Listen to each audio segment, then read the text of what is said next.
Chapter 11. Kill Them. Sussex, Autumn 2024. Ken Mundy was only 9 years old when the war began. Sometimes we'd watch the incoming bombers cross the coast at Hastings, he tells me.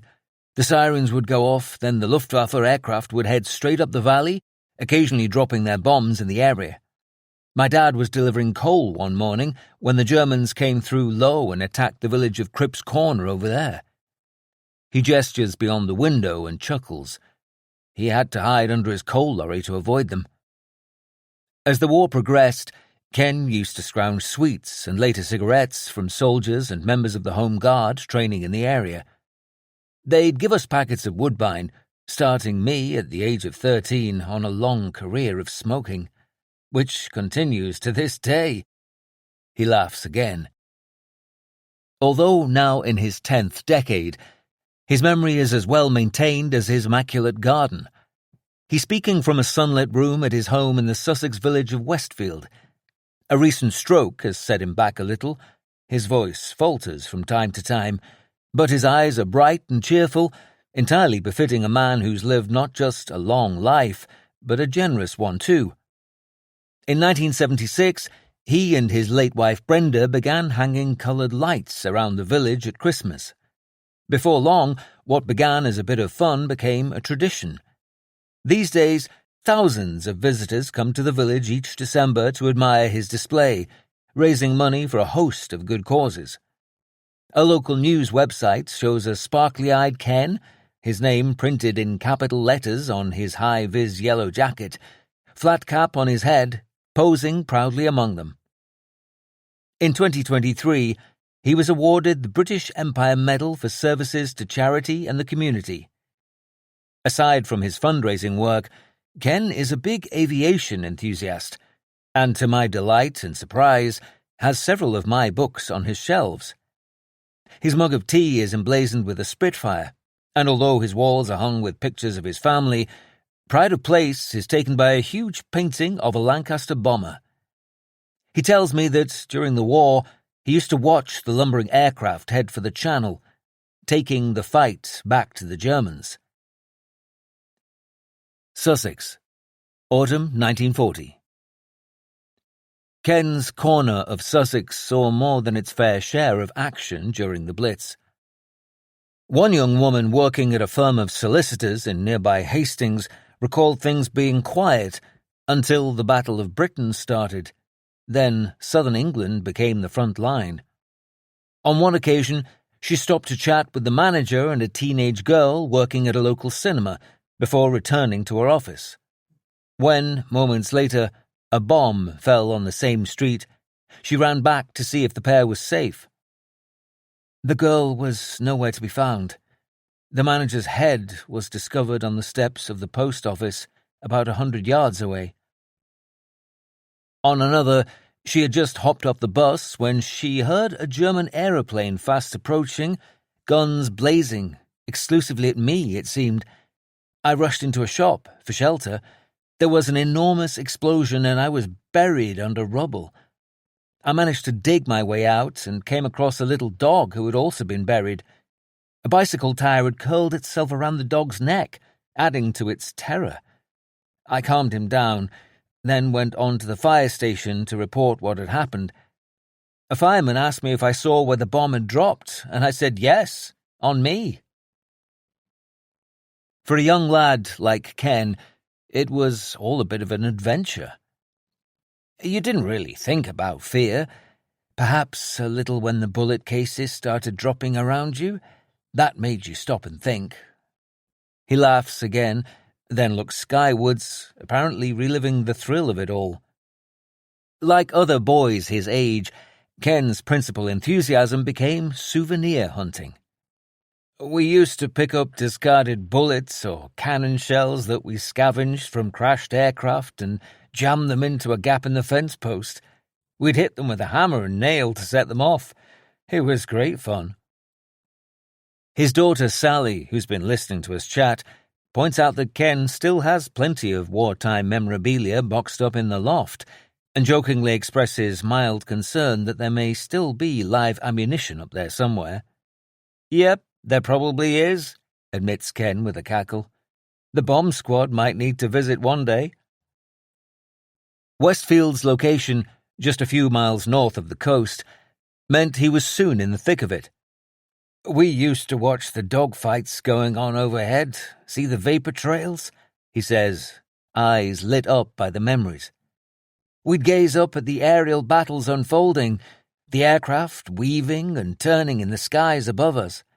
It was a wonderful sight. We didn't really think about it as a war.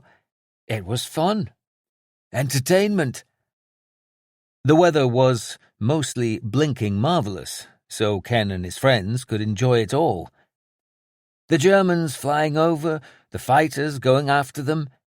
His hands dip and soar as if he's conducting the action. It was a wonderful sight. By the end of October, later considered its official conclusion, the Battle of Britain had been won. The Luftwaffe had begun by attacking coastal targets and shipping, then hit airfields such as RAF Kenley, as well as communications centres, and finally, with Black Saturday, shifted its focus to London. RAF Fighter Command, ably supported by Bomber Command and Coastal Command, had been steadfast in defence. No one yet knew it for sure, but for now at least, the threat of invasion was paused. The War Illustrated felt confident enough to claim, "Victory in the air, Battle of Britain is assured." The numbers further down the page telling the real story. In August, across all military fronts, the Luftwaffe had lost 1,110 aircraft to the RAF's 310. The figures for September were almost identical, 1,114 to 311. In the first 4 weeks of October, the numbers slipped to 199 and 107. The human cost was severe. 544 RAF Fighter Command aircrew were killed, and hundreds more from Bomber and Coastal Commands. 2,500 Luftwaffe men lost their lives. Like the so-called Night Blitz, the Battle of Britain would later be framed by somewhat arbitrary official dates. The 10th of July to the 31st of October, 1940. I've been privileged to know countless veterans of that campaign, sadly all now long gone, who were awarded the unique Battle of Britain clasp to be displayed on their 1939 to 1945 star. The medal worn to denote service during the Second World War. This small metal bar, stitched onto the ribbon, is worn by RAF aircrew on fighter aircraft during that closely defined period. Of course, if you were shot at by the Luftwaffe, injured, or even killed either side of those dates, you might feel rather hard done by not to have that service recognized. Nothing better illustrates the curious dating of key wartime events than the experiences of Squadron Leader George Lott, the highly decorated commanding officer of an RAF fighter squadron.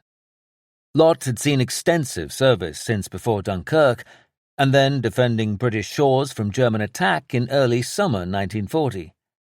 He was shot down on the 9th of July, the day before the official start of the campaign. Blinded in one eye, he didn't fly again, although he served until 1959. Of his lack of a clasp, he said, "Nobody had told the bloody Germans the Battle of Britain hadn't started yet." The Battle of Britain may have been over officially, but the Night Blitz was still in full swing, and the people of North Shields continued to adjust to perilous times.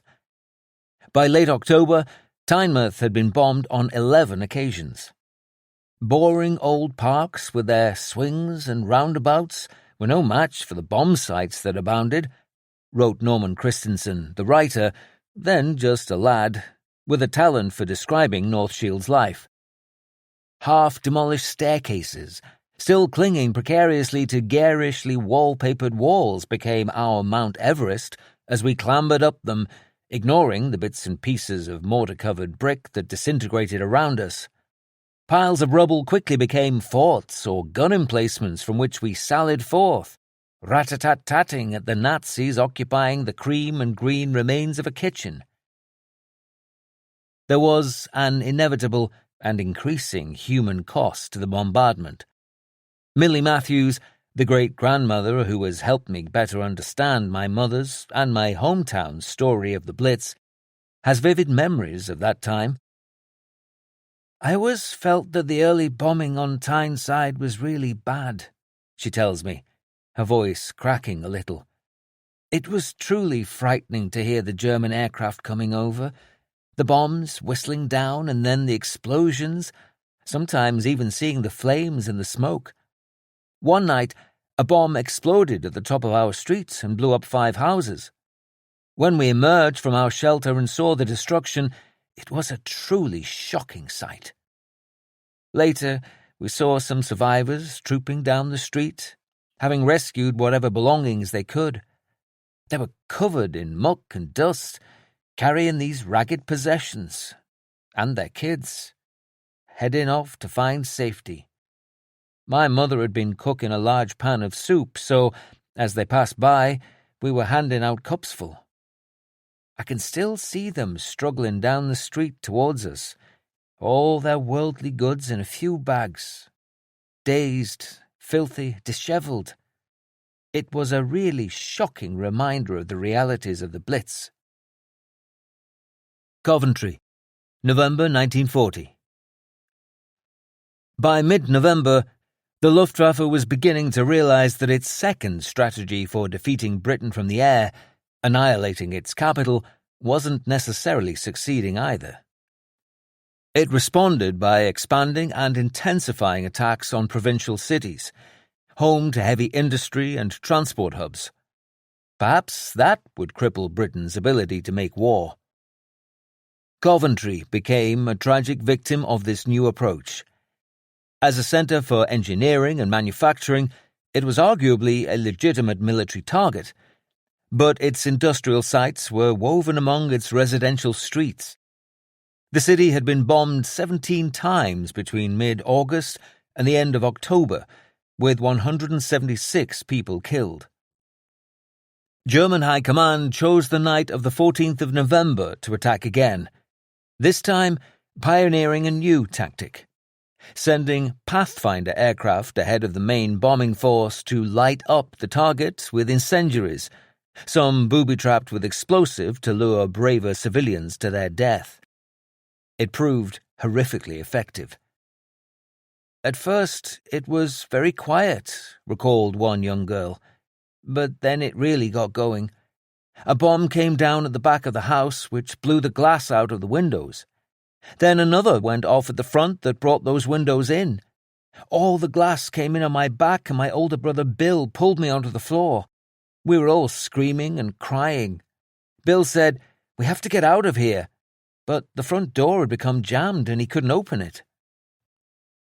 After neighbours cleared a route out of the house, we ran down the road to the air raid shelter. I can remember the glass crunching under our feet. I looked up at the sky and it was the reddest sky you can imagine, the searchlights moving through it. In the hellish hours that followed, 568 people died in the city's narrow streets, 400 so badly burned they were unidentifiable. 1 in 12 of its dwellings were destroyed or rendered uninhabitable. Another teenage girl emerged from a bomb shelter the following morning to see a dog running down the street with a child's arm in its mouth. There were lines of bodies stretched out on blankets. A poor fireman was watching helplessly while the buildings were still burning. "I went to Coventry to help in any way I could," a Birmingham-based female ambulance driver wrote later. "Every street and building was down to the ground, all gutted, smoking and smouldering. I was sent to a hospital and given a list of people to look after and find homes for. In one slum district, the people were just sheltering under bits of corrugated iron. Their walls, ceilings, doors and windows were all out. Any beds left were drenched with water, bricks and rubbish. One old man, he was nearly dead, was sitting in a chair by a fire. His fire grate was left, but there were no walls around it. There was no water, gas, or food in the town. The people were being fed by mobile canteens, and when a lorry arrived with loaves on, it was surrounded and soon sold out. The miles of people waiting for buses to get them away were carrying their pet cats and canaries and pots and pans and all kinds of things. Where they were going, goodness knows. They didn't know themselves. Towards the end of 1940, the Luftwaffe was maintaining its efforts to exterminate Britain's war economy, attacking wherever it saw the possibility of inflicting meaningful damage. One by one, almost every major British city felt the sting of its pitiless assaults. Southampton, Birmingham, Bristol, Plymouth, Portsmouth, Liverpool. But Christmas was still Christmas. "We kids got excited as December ticked over," wrote Norman Christensen. "We sent increasingly urgent messages floating up the chimney. Each of us looked forward to whatever we'd set our minds on that year, a couple of books or a game for us or a doll or a pram for Doreen. If it was a particularly good year, we might even have got something extra special like a much sought-after Meccano set. The greatest excitement stemmed from fossicking, digging through our long grey woolen stockings that had, on the previous night, been hung by the chimney. There was usually a rare apple, sometimes an even rarer orange, a handful of monkey nuts, a bar of chocolate, and always one of those cellophane-wrapped blocks of dates. The nut shells soon covered the front room floor. Each of us hid our chocolate in a top-secret hidey-hole from whence it could be retrieved and savoured a bit at a time whenever the mood took us. Strangely, no matter how well the rest of us concealed our chocolate treasures, or how carefully we guarded them, they always seemed to vanish, whereas my brother Derek's remained intact, even though he was forever eating or sucking something sweet. That was what we called the wonder of Christmas. North Shields was, in fact, enjoying something of a hiatus. No bomb had fallen since late October, and the town's meagre air defences wouldn't be troubled again before mid-February. London, however, was still taking a hammering. On the 29th of December, a small force of German aircraft launched an incendiary attack on the financial district to the east of St. Paul's Cathedral. High winds and a low tide on the Thames, hampering access to water, encouraged a series of catastrophic blazes to develop. "There was fire in every direction," remembered an auxiliary firefighter. "The city was turned into an enormous, loosely stacked furnace, belching black smoke. The sky above was red with the glow, and the smoke as it drifted upwards was reddened on its underside, but deep black when seen against the sky." A photograph taken that night, perhaps the most famous of the entire Blitz, shows the cathedral's iconic white dome standing proudly above a sea of swirling black smoke, instantly transforming itself into a symbol of steadfast resilience amid the chaos of conflict. 14 firefighters died that evening, with scores more badly injured. "Returning to the station, we find that 7 of our men are missing," wrote one. "Later we hear that 4 are so badly burned as to be hardly recognizable. The next morning I saw the wife of one sitting with a white, blank face in the station officer's room.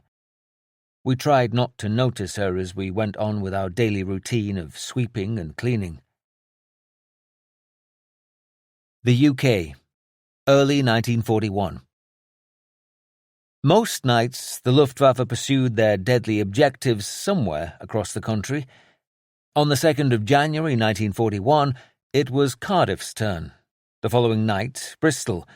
A few days later, Manchester. Portsmouth endured its worst night of the war on the 10th of January, when 300 German aircraft attacked and 171 of its inhabitants perished. The city's Guildhall burned all the next day, its 200-foot tower transformed into a macabre torch. It was London's turn, yet again 24 hours later. This time more than 50 people would die at Bank Station when a high-explosive bomb penetrated the ticket hall. Several were blown onto the tracks and crushed under the wheels of an approaching train. A photograph of the aftermath shows a vast crater teeming with rescue workers in front of the pillared facade of the Bank of England. A banner declaring, "Dig for Victory," lends the image an extra layer of poignancy. Every violent death served as a reminder of the need to take the fight to the enemy on the ground, not just from the air. As wives, sisters, and mothers suffered wholesale destruction from above, their menfolk were now preparing for their own, very personal battles. The last week before going, many people wishing me goodbye, one man wrote in his diary in January, soon after being called up to the army. The usual greeting is, "I hope it won't be too bad," or, "Well, the war may be over very soon." Mother says, "I don't think it's as bad for you as for me. I'll be left with nothing to do, and you'll have plenty to occupy your mind." At the station, there are vast numbers of conscripts of all ages. Nearly all of them brought friends and relations. Much more emotion than usual is shown. Many women are crying, making no attempt to hide it. As the train leaves, one woman runs right up to the end of the platform and waves a handkerchief till the train is out of sight. In Scotland, the early months of the German onslaught had seen only occasional, usually light attacks. The ante had been upped somewhat in late 1940, when 35 German aircraft had crossed the North Sea before attacking scattered targets such as Aberdeen, Perth, Dundee, and Glasgow. A survey in early March 1941 revealed that 3/4 of residents of Glasgow and Clydeside believed they were unlikely ever to be on the receiving end of heavy attacks. It cited factors such as the distance from Luftwaffe bases, the protective ring of hills and mountains close by, and even a long-standing lack of German antagonism towards Scots. The optimism was misplaced. The strategic value of the many shipyards, factories, and engineering works was simply too much to resist, and on Thursday, the 13th of March, 1941, the Luftwaffe finally visited Scotland in force. That evening, one local resident noted the sound of a distant, strange vibrating drone. Moments later, German Pathfinder aircraft were overhead, dropping thousands of incendiaries on Glasgow and nearby industrial targets. An 8-hour assault involving 236 aircraft released close to 300 tons of high explosive, the raiders largely unopposed by the RAF, and thanks to good weather and the success of their Pathfinder comrades, able to pick out their targets visually. 80 workers reportedly died as a result of a direct hit on a single air raid shelter. Elsewhere, one woman recalled having to pass shattered bodies in order to reach a public refuge, where she saw a soldier holding a baby, about to be escorted to safety by an ambulance crew. After the all clear sounded, she emerged from the shelter to discover the same soldier and baby lying dead in the street. More than 200 aircraft returned the next night, the twin attacks taking the lives of more than 1,000 people, 2/3 in Glasgow, and inflicting homelessness on 55,000. The town of Clydebank had it particularly tough. Only 8 of the town's 12,000 houses were undamaged. In the weeks that followed, bombing north of the border continued. An attempt to again ravage Glasgow in April was partially thwarted by flying conditions, meaning nearby Greenock, Dumbarton, and Hillington took the brunt. A month later, the Luftwaffe successfully reprised its 2-night attack on Clydeside, causing extensive damage to a range of docks and industrial targets, and killing over 300. One young girl recalled seeing a bomb-damaged distillery gushing flaming whiskey down the street. Edinburgh, largely ignored through the Blitz, suffered too, with 18 aircraft assaulting the ancient city and nearby Leith. Despite the ongoing destruction, and a year and a half into the war, coming face to face with the enemy was still a rare experience for the majority of the population, only experienced by those who happened to find themselves close by when a German aircraft hit the ground. Ken Munday tells me that whenever he and his friends saw one shot down, they'd run towards the wreckage to see what loot could be gathered. One day, a Dornier bomber crashed and broke in half. My neighbour was in the home guard. After rushing down, he and his comrades peered through the hedge, saw the Germans but didn't know what to do. They hid behind the hedge until the village policeman arrived on his bicycle, blowing his whistle and shouting, "Follow me, men!" Looking back now, it was a bit of a Dad's Army moment. Me and my friends ran up the hill to find the Luftwaffe crew now being guarded by soldiers who marched them down to the village and held them in our school. We weren't frightened by seeing our supposed enemy. It was just a great adventure for us and became our way of life back then. The treatment of downed German aircrew during the Blitz remains somewhat murky. In theory, guards were to be posted alongside the remains of any crashed aircraft, and the local police informed.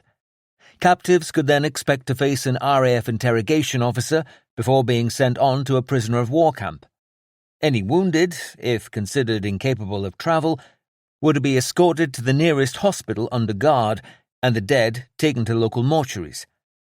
Historian Andy Saunders has spent many years tracking down German aircrew to gather their stories. In 1978, he met bomber pilot Karl Breuning, who by early 1941 was a veteran of the invasion of France, the Battle of Britain, and the Blitz. He was lucky to be alive.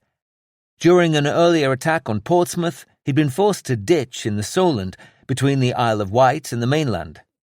After bobbing around in a yellow life raft and within sight of British troops, he and his 4 crewmates were eventually rescued by a high-speed German rescue boat. On the 12th of March 1941, he was part of a raid on Birkenhead, near Liverpool. Sometime around 9 p.m., we crossed the English coast. The weather was good, with few clouds, excellent visibility and moonlight. I suppose it was perfect for night fighter operations. There was no flak and no searchlights. I felt we could expect fighters, so I put my crew on the alert. His instincts were bang on. According to an after-action report, the rear gunner in a British night fighter picked up a bandit at 800 yards, about 700 feet above, and unleashed a series of 1-second bursts as his pilot drew alongside Breuning's Heinkel. All hell was let loose, Breuning said. There were many direct hits, and the aeroplane caught fire. Both engines stopped at once. According to the RAF report, the gunner transferred his attention to the cabin and fired several more 1-second bursts. The DeWilde incendiary ammunition could be seen bursting inside the cabin, which forthwith filled with flames. The aircraft lost height, Breuning continued, and I was completely preoccupied with trying to control it. Through the intercom I heard the screaming and groaning of Steiger and Weiss, both of whom seemed badly wounded. My left hand on the throttle and my left ankle had both been hit. Dussel, his 3rd crewmate, tried to reach their 2 wounded colleagues but was forced back by the blaze. Realizing there was no chance of landing safely, Breuning ordered the crew to bail out. I called, "Ready to jump," and Dussel jumped immediately through the side hatch. I think without a parachute. I don't know why. Perhaps his pack was burning in the fire, and he preferred to die that way rather than be burnt or die in a crash. Breuning opened the cockpit's sliding roof, but realized he would be jumping into the flames. He decided to go from the side hatch. As I left my seat, I saw the night fighter in front of my cockpit only 10 or 20 meters away. He was making a left turn in order to start a new attack. I tried to jump forwards through the side hatch, but couldn't overcome the slipstream. I lost my strength, let go and was thrown about turbulently in the air. My parachute cracked open, and with rushing, lurching movements, I fell earthwards. Below me, I saw the aeroplane spiraling in flames. Browning landed relatively softly in a clump of bushes and managed to free himself from his parachute and harness. Despite my wounds, I felt nothing. After a while, I began to shout. Then, in the bright moonlight, I saw two people approaching me. They called, "Hands up!" I did not understand and went closer. They were then able to see that I didn't intend to harm them and, indeed, needed help. I waved, and they hesitantly came nearer. I realized they were kindly disposed towards me, and I gave the man my pistol and holster. His other captor, a woman, began bandaging Browning's injured hand with a handkerchief, in a kindly, caring way. Shortly afterwards, he was handed over to the Home Guard. A truck came with soldiers and took me to a bigger place. Here I was made to strip naked. They took away all my belongings, then took me, still naked, to an interrogation room. I was questioned there until morning. I laid my wounded leg on a wooden stool, and before long, blood was flowing freely onto the floor. Sometimes the stool was kicked away from me. It was a dreadful night. Browning refused to give Andy Saunders any more detail of his experience, beyond saying it sometimes went beyond the limits of what was permitted. He was eventually told he was the only survivor, but then given meat broth and tea and some cigarettes. His wounds were treated in hospital before he was sent to an interrogation camp, kept in isolation for a week and almost constantly questioned. He eventually ended up in a POW camp in Bury and was finally released in July 1947. Karl Browning is long dead now. He rejoined the Luftwaffe in West Germany, serving alongside Britons and Americans in NATO during the Cold War. His story seems to represent both the best and the worst treatment that prisoners of war from both sides endured. Andy Saunders remembers a dismissive wave of the hand when he asked for more detail of Browning's ill treatment, his only other comment being, "That's war." When the historian tried to connect with another German, shot down over the Thames in September 1940, he received a postcard which read, "Aside from exemplary treatment at a first aid post, my treatment in the camps was beneath human dignity, and I do not wish to discuss my war experiences with you." I find myself contemplating what this new information might mean. I was shot down myself during the 1991 Gulf War, captured and rather brutally interrogated, but I had not heard that German aircrew had been similarly abused during the Second World War.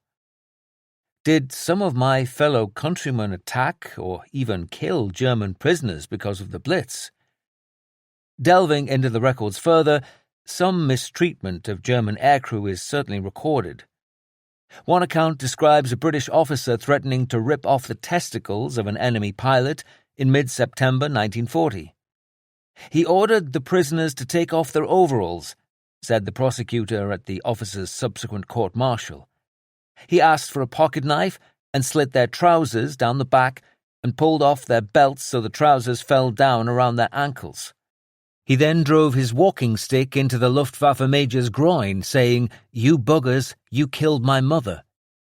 On another occasion, a young British second lieutenant invited prisoners to the officers' mess before telling them, "I had 2 little nephews killed by you pigs in an air raid," and beating them up one by one. He was later found guilty on 3 counts of drunkenness and assault and dismissed from the army. Worse still, there are anecdotal reports of German aircrew being summarily killed on capture. One witness spoke of a Dornier bomber crash landing on the south coast. The crew got out with their little bags, all prepared to be taken prisoner. The Black Watch, a Scottish infantry regiment, saw them off. I wouldn't like to say any more. There is little to corroborate these scattered accounts, but bizarrely, more than one British airman landing on home soil after coming off second best in a dogfight came close to being killed by angry villagers. "I landed in a nice grassy field where I was pitchforked by the local yokels," remembered one RAF pilot who lived to tell his tale. "I was concussed and grabbed rather roughly by some splendid chaps in smocks." Two cases in particular seem to have fueled the rumours that German aircrew were killed instead of being incarcerated. On Monday, the 26th of August 1940, pilot Albert Metzger's Heinkel was shot down close to East Wittering on the Sussex coast, crash-landing on the beach. A group of soldiers reportedly advanced on the stricken bomber, firing their rifles. They removed the injured Metzger from the aircraft and laid the bodies of his 4 dead crewmates on the sand. Some in the crowd of onlookers seemed to have believed that they'd been shot and killed by the advancing soldiers.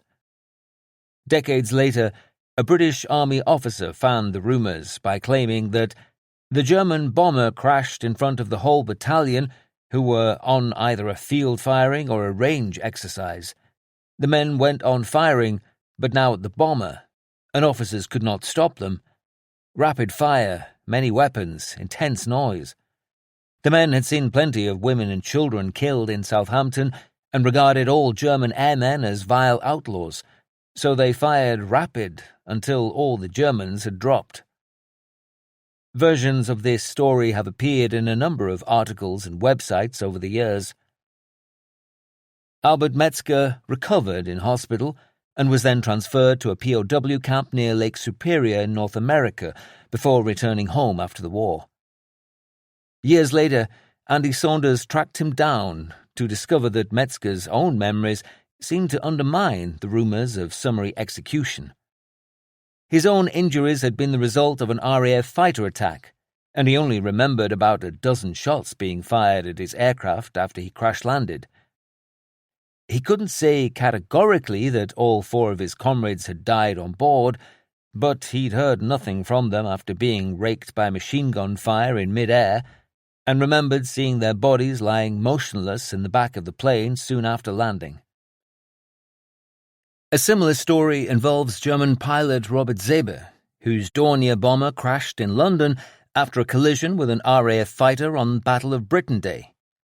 Legend soon had it that he was lynched by an angry mob of housewives and died in hospital the following day. Feelings would certainly have been at fever pitch as a result of the Blitz, but there's no clear evidence that the women were responsible for his death. His parachute and harness were reportedly torn to shreds, but he was soon rescued by a police officer, his death almost certainly a result of his wounds sustained in the air. The British authorities seem to have been happy to let rumours of these atrocities abound at the time, possibly in an attempt to scare German aircrews when the stories filtered out, and possibly to bolster morale at home. But did such things really happen? It is difficult to be sure. What we do know for certain is that there are many instances of Allied aircrew being killed after capture in Germany. In fact, later in the war, it became almost official policy. German Minister of Propaganda Joseph Goebbels seems to have set out to incite such violence, insisting journalists and broadcasters call Allied aircrew Mordfliegen, murder flyers, and Luftgangsten, air gangsters, later telling a Nuremberg rally, "You, the people, have beaten them, the airmen, to death or cut their throats and similar things. We won't shed any crocodile tears over it, and whoever among you has done this will not be led to the scaffold. We are not so insane as to punish you. We can understand this rage of the German people very well."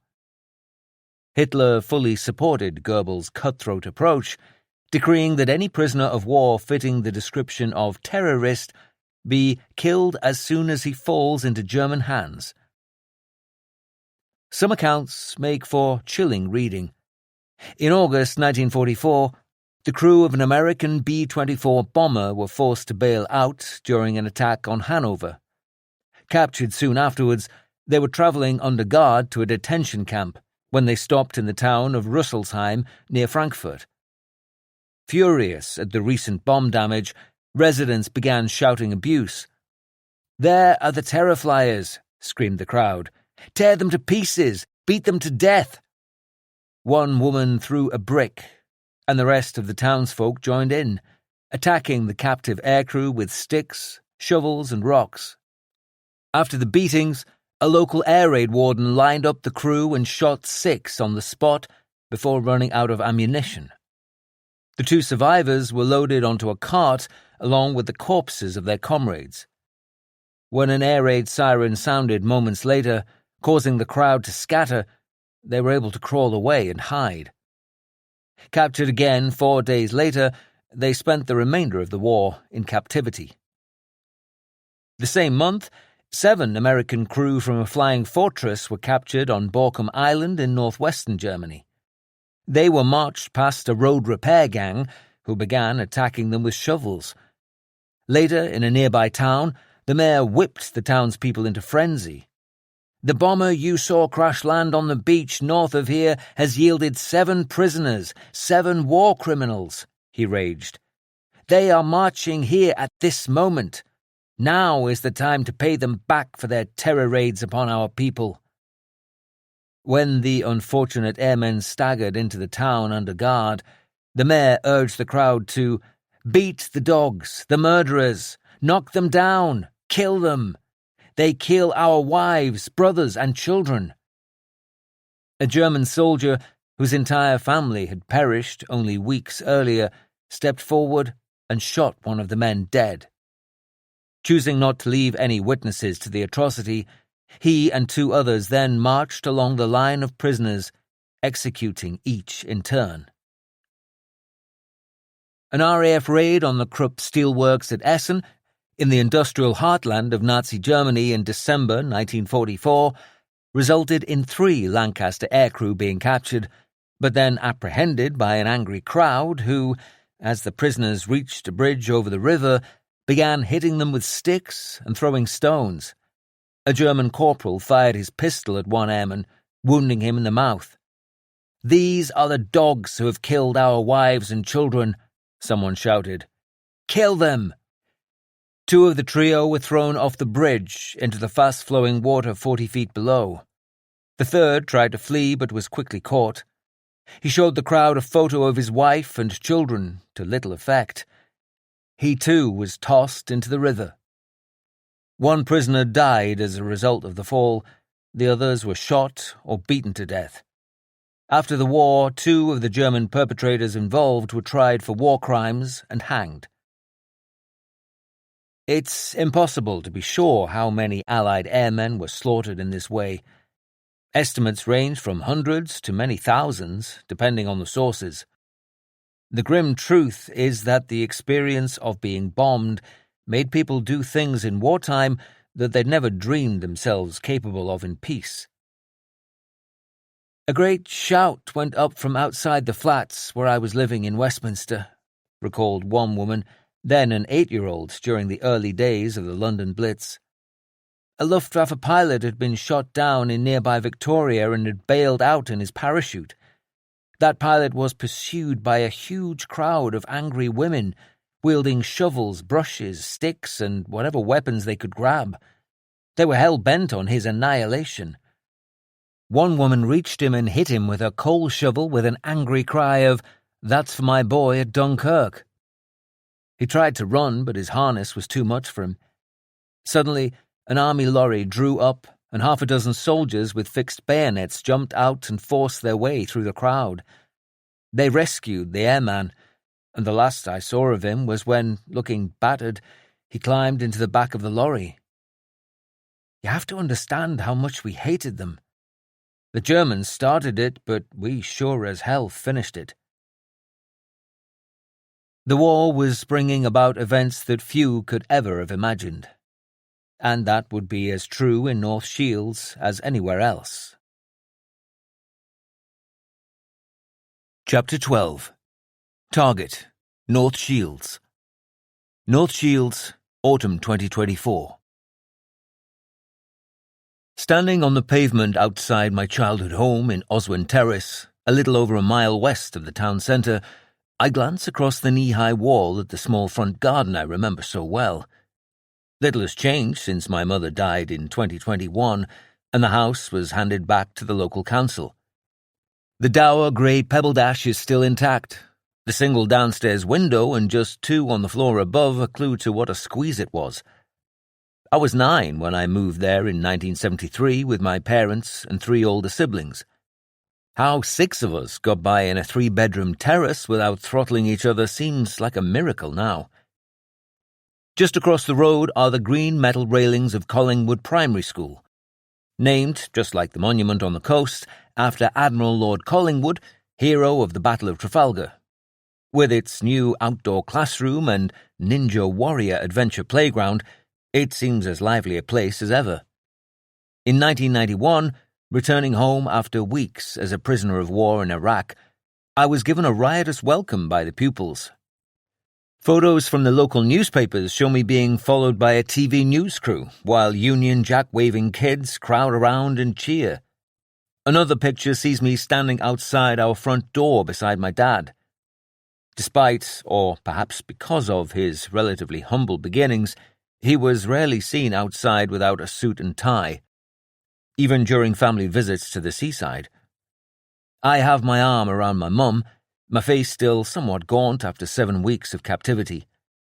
Posters in the school windows declared, "Welcome home," and "He's free." A rather delightful painting of an RAF Tornado jet was decorated with a bright blue hurrah. This was the community I had left in 1981 when I joined the RAF.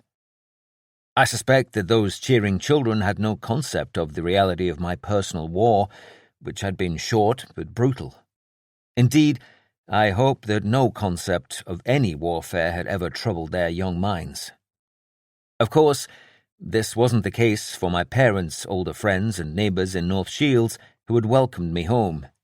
Many had lived through the Second World War. Although it was rarely mentioned, I am beginning to realise that some of them must have had very near brushes with death under the Luftwaffe's onslaught. Studying the map depicting the location of each bomb that landed in North Shields, I can see precisely how close they came to my own front door. On the 10th of April 1941, bomb numbers 62, 66, and 68 had carved a line only a handful of yards south of us, shattering parts of the streets where I used to play hide-and-seek. Just along the road, at the corner of the school itself, number 94, on the 16th of April, destroyed a row of houses. Beyond, in the fields where I used to play as a boy, and then walked my dog only a few years ago, is number 124 from the 25th of April. Dozens of others seem to have struck on those same dates. In the spring of 1941, around half a century before I came home from my war, this area seems to have suffered the worst few weeks of its war. A total of 82 are listed as having fallen on North Shields that month, around a quarter of the total between 1939 and 1945. The second worst month, August 1940, saw only 21. I discover black and white photos of the destruction.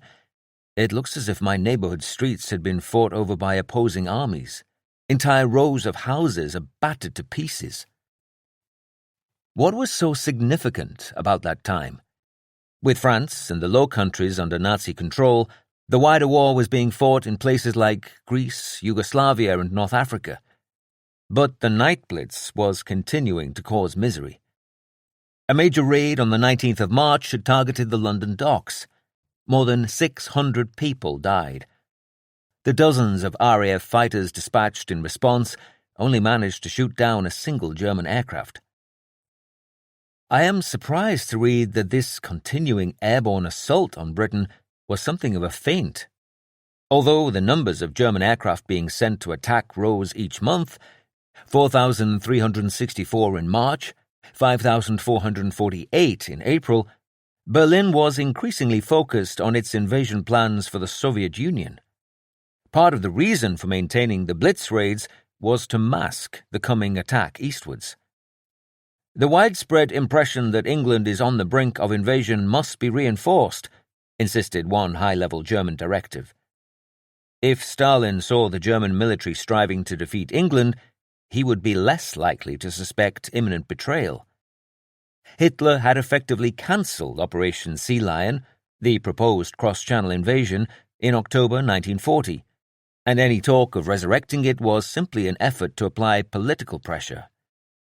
Only once the Soviet Union was laid low would he throw his entire strength against the West. North Shields, Spring 1941. By now, war had become the defining feature of everyday life in North Shields. Shipyard workers were busy keeping up with the demands and losses of battle. The streets brimmed with uniforms of every description: Home Guard, air raid wardens, soldiers, sailors, aircrew, WAFs, Wrens, and land girls. Rationing meant people had to queue for almost everything. Bacon, sugar, eggs, margarine. Tea and jam were even scarcer luxuries. North Shields boy Norman Christensen recalled the existence of a sort of jungle telegraph that quietly but efficiently passed the word around about what was going on. Neighbours or friends stopped each other on the streets or tapped on your door to whisper, in case German spies or them buggers next door overheard, that Mrs. What's-her-name around the corner swore blind she'd seen a woman come out of the butcher's with a package of sausages. Some old ladies simply tacked themselves onto the end of queues, even though they had little idea what awaited them at the other end. Christensen and his mates began to develop a sophisticated understanding of the minutiae of warfare, including the difference between the drumming roar of our own planes and the deep thrum, thrum, thrum of the Germans. Another North Shields lad recalled trouble starting when some fellows found a load of unfired bullets that must have fallen from a damaged aeroplane. They fired these by wedging them in fence planks and hitting the base with a brick. One can imagine the row that caused in the schools. We would be frisked in the morning for goodies, and various important people went around the schools telling us of the dangers.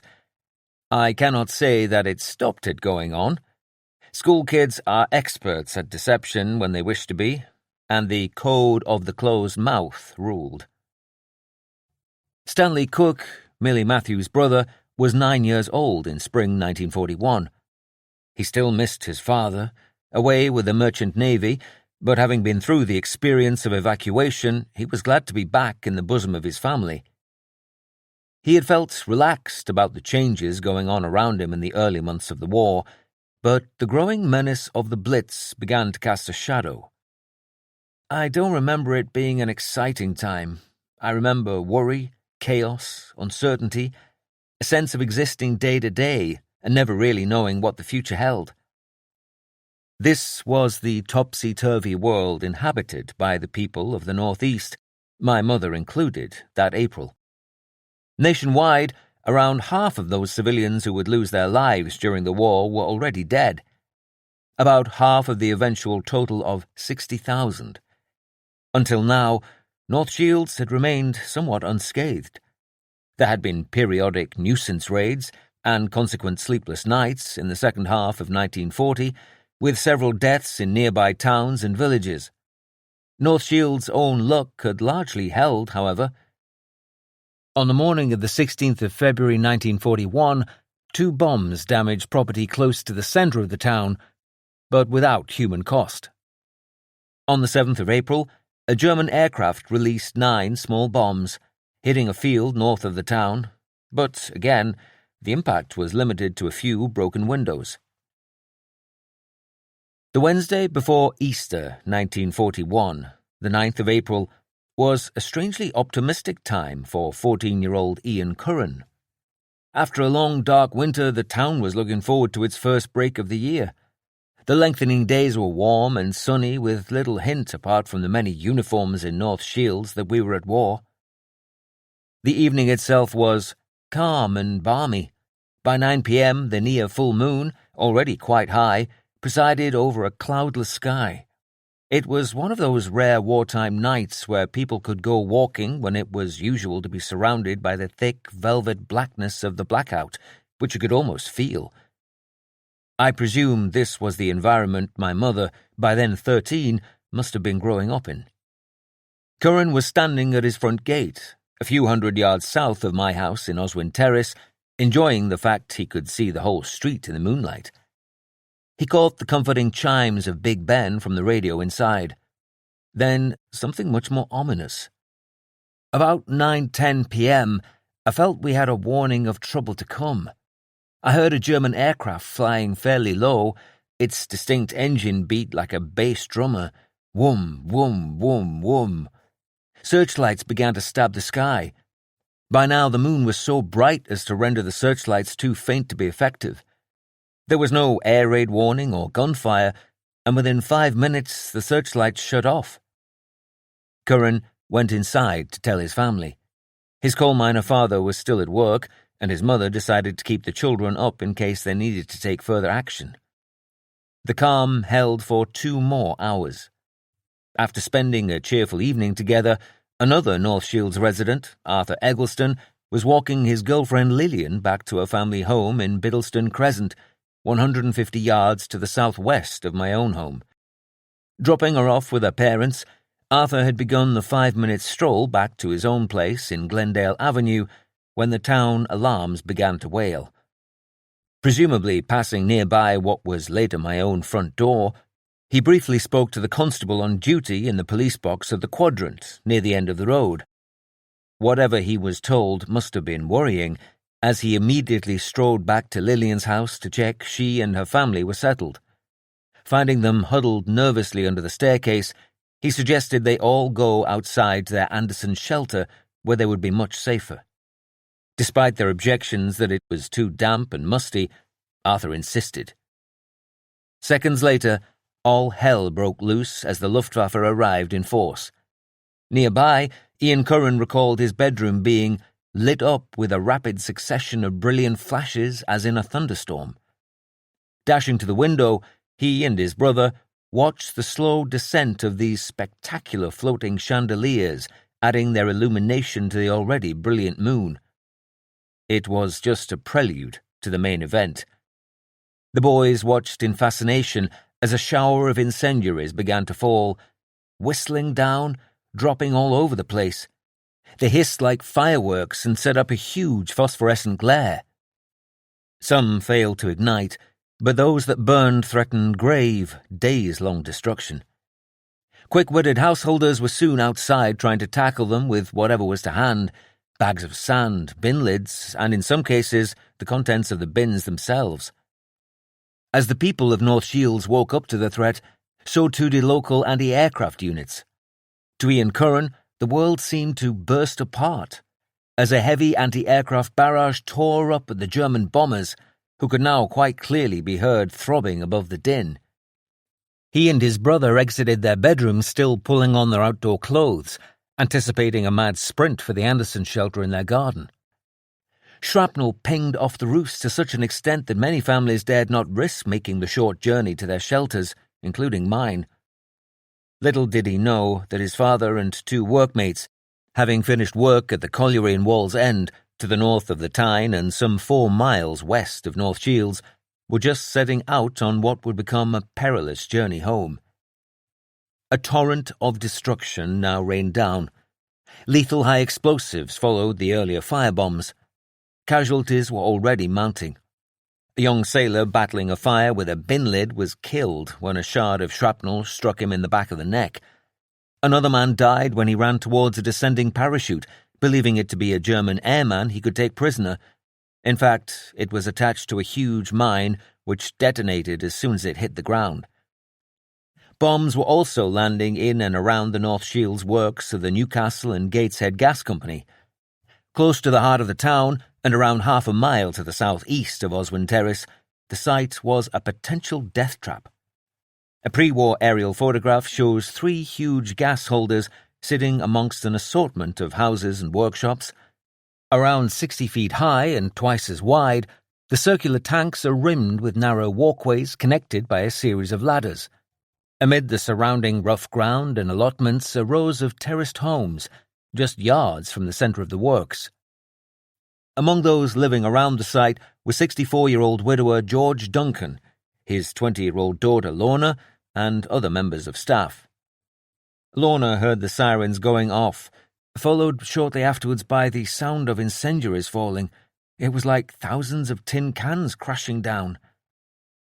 George, the works manager, was quick to act, extinguishing those landing near his house before he and his colleagues rushed to deal with others using sand and stirrup pumps. Terrifyingly, a handful of the incendiaries had landed on top of the holders before burning through the roofs and falling into the highly flammable gas below. The absence of oxygen within the tanks meant, at least for the moment, that they couldn't ignite the gas stored inside. However, gas leaking from several small holes was now alight, creating what must have looked like a series of Bunsen burners. If these weren't sealed immediately, catastrophe would soon follow. As the raid continued overhead, those below were periodically forced to fling themselves to the ground before, in Lorna's words, being showered by stones and mud thrown up by the blasts of the exploding bombs. Suddenly, George noticed a glare from the top of one of the large gas holders. He climbed the 60 feet up the ladders and walkways to seal several flaming holes with clay and plates pre-positioned on the roof for such emergencies. A later newspaper report declared he knew the flames offered a tempting target and that he hadn't a cat's chance of cover. When the bombs came down with a screech, he stood his ground. George had recently recovered from a bout of pneumonia, and with his lungs bursting, every action must have been agony. He was on top of the holder for half an hour before returning, exhausted, to the ground. Yard foreman Joseph Callahan was also doing what he could. A photo from that time shows him hanging off a gas holder ladder, smiling cheerily, his hair neatly combed and wearing a smart shirt and tie underneath his overalls. The same gushing newspaper report describes him keeping watch and ward as calmly as if he were merely keeping his eye on toasting muffins, before a bomb abruptly blamped down and one of the great gas holders was suddenly crowned with flame. Ignoring the obvious danger of a devastating explosion and the clear risk to his own life, Joseph sprang into action. Loaded with a bucket of clay, he had shinned up the ladder to the flaring crest in a flash, but the task that awaited him would have downcast a dozen men. The bomb had burst open a seam, and a volcanic crimson line ran in a jagged pattern for several feet. Almost as fast as he closed one end of the fracture with the damp clay, the heat threatened to melt the metal and lengthen the fissure. The heat sometimes dried the clay before sealing could be effected, and from elsewhere, unlit gas threatened to suffocate him before he could succeed. It was as if an iron band tightened around his brain. Repeatedly, he tried to carry out the repair. Then the flames were quenched, and sickened and swooning, he managed to get down to the ground. Still, his task wasn't done. The other men had volunteered to repair an unignited escape, and Joe noticed the incendiaries fizzing on top of another holder. Once again poisoned with gas, reeling with every step, he started a long climb to the holder top. Across the town, long-anticipated nightmares about heavy bombing were now a reality. One man had been about to go to bed when there was a terrific crash and a subsequent miniature earthquake. Our house shook, soot came down the chimneys, and heavy missiles could be heard falling all around. I pulled my dressing jacket over my pajamas and went out the back way. What a sight I saw! A very heavy bomb had dropped not more than 50 paces from our bedroom. Right across the road, a barricade of earth and stones had been flung up as high as the eaves on the left-hand side. A gas main was blazing, and ARP workers in their tin hats were silhouetted standing in the edge of the crater. At least 2 people were killed, one a crippled woman who was found dead in her chair. Young Ian Curran and his family, still too scared to make the dash for their shelter, couldn't resist peeking from their windows. All manner of spectacular sights and sounds could be seen and heard. Tracer bullets streaked across the sky like a succession of strips of neon lights. Star shells burst like sparklers in the hands of young children at a Guy Fawkes party. The weirdest sound of all was made by the pom-pom guns mounted on the minesweepers. There was a loud, raucous coughing noise as the flaming red shells went up.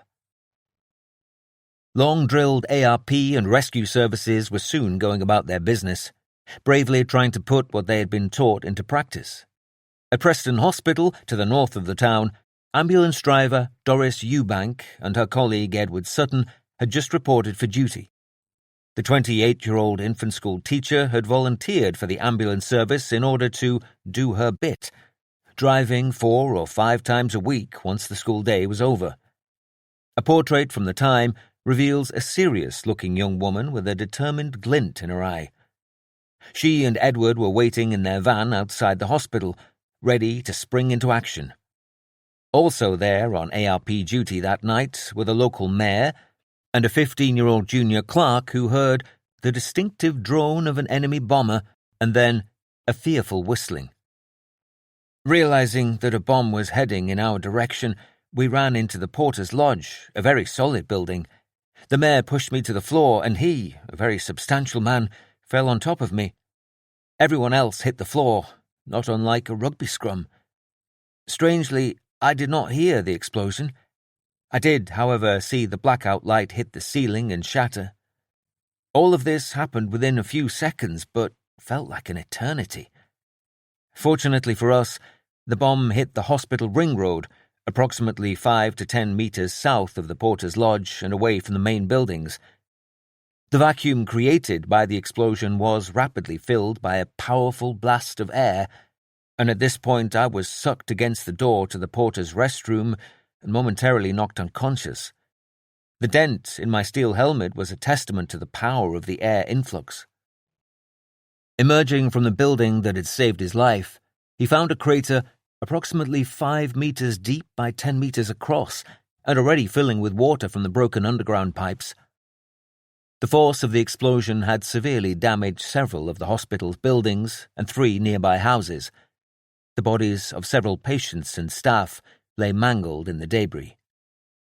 In Biddleston Crescent, Arthur Eggleston was still huddling in Lillian's family shelter with her parents and sister. Guns were blazing and planes flying over our heads, coming in waves. A few yards away, contemplating their own corrugated iron refuge, were neighbours Teddy Kavanagh, his wife, their 2 daughters, and a friend. Teddy and his mate were well under the influence, as they had been drinking together at the Pineapple Inn. Teddy decided it was time to make a cup of tea and went back inside his house. His mate decided he would go into the shelter and not go with Teddy. Looking out, Arthur could see the glare of fires developing near the shipyards along the river. Seconds later, alerted somehow to an incoming bomb, he threw himself to the ground as a huge explosion shook their earth-covered metal structure. Unconscious for a few seconds, he awoke to find himself half in and half out of the entrance, with Lillian's father standing over him, declaring, "Poor bloody Arthur, I think he's dead." Picking himself off the floor, he reassured everyone that he was still very much alive, and a hurried family conference ensued. They decided to make the short journey along the road to Arthur's sister's house, where she too was sheltering from the raid. As they departed, they were dimly aware that the area where Teddy's family had been hiding had been obliterated. Numerous fires were now taking hold, including in the timber storage yards close to the river. Ian Curran remembered that the smell of burning pervaded everywhere. Even in the house, the smoke began to get at eyes and noses. Partial relief came in the form of his father's return. No doubt exhausted and filthy from work, he described how their progress had been delayed by a number of halts, diving into ditches as shrapnel clattered down onto the road beside them. He told us that 2 policemen had been killed at the police box on the corner of the Quadrant, a couple of 100 yards from our home. A stick of bombs had fallen along the length of Wallsend Road near Bulkwell Avenue. He then described how the pitmen coming off shift in Wallsend had sought vantage points at the pit and had shouted down to him that North Shields was on fire. Listening to his father's dramatic account, the family suddenly heard calls from outside, shouts for help with extinguishing incendiaries. My brother and I rushed into our bedroom, in which we had about 6 sandbags stacked. recalled Ian. "We noticed through the bedroom window that several firebombs were burning in the back gardens. We rushed the bags to the front door and passed them to grateful, willing hands." Arthur Eggleston had managed to get Lillian and her family to his sister's house about 10 doors up the road. However, Lillian's mother realized she had left her handbag at home and asked Arthur to retrieve it. On the way, he paused outside their neighbour's shelter, a few yards from her house. I looked into the crater and saw the remains of bodies everywhere. Teddy's family had, it seemed, all been killed. I returned soon after to my sister's, but eventually that house caught fire from incendiary bombs. Once again, they had to scramble to safety, this time over the garden fence as the flames took hold. Back at the gasworks, the danger still hadn't passed. George Duncan and Joseph Callahan had already risked their lives saving the town. Now, discovering Joseph lying unconscious in the darkness, George managed to find and administer some oxygen, saving his colleague's life. Then, turning to his daughter Lorna, George told her he was going up the 60-foot-high ladder number 3, where yet another fissure was spilling out gas. This time, Lorna joined the effort. 3 men went with father to fill the hole, but did not know the way up.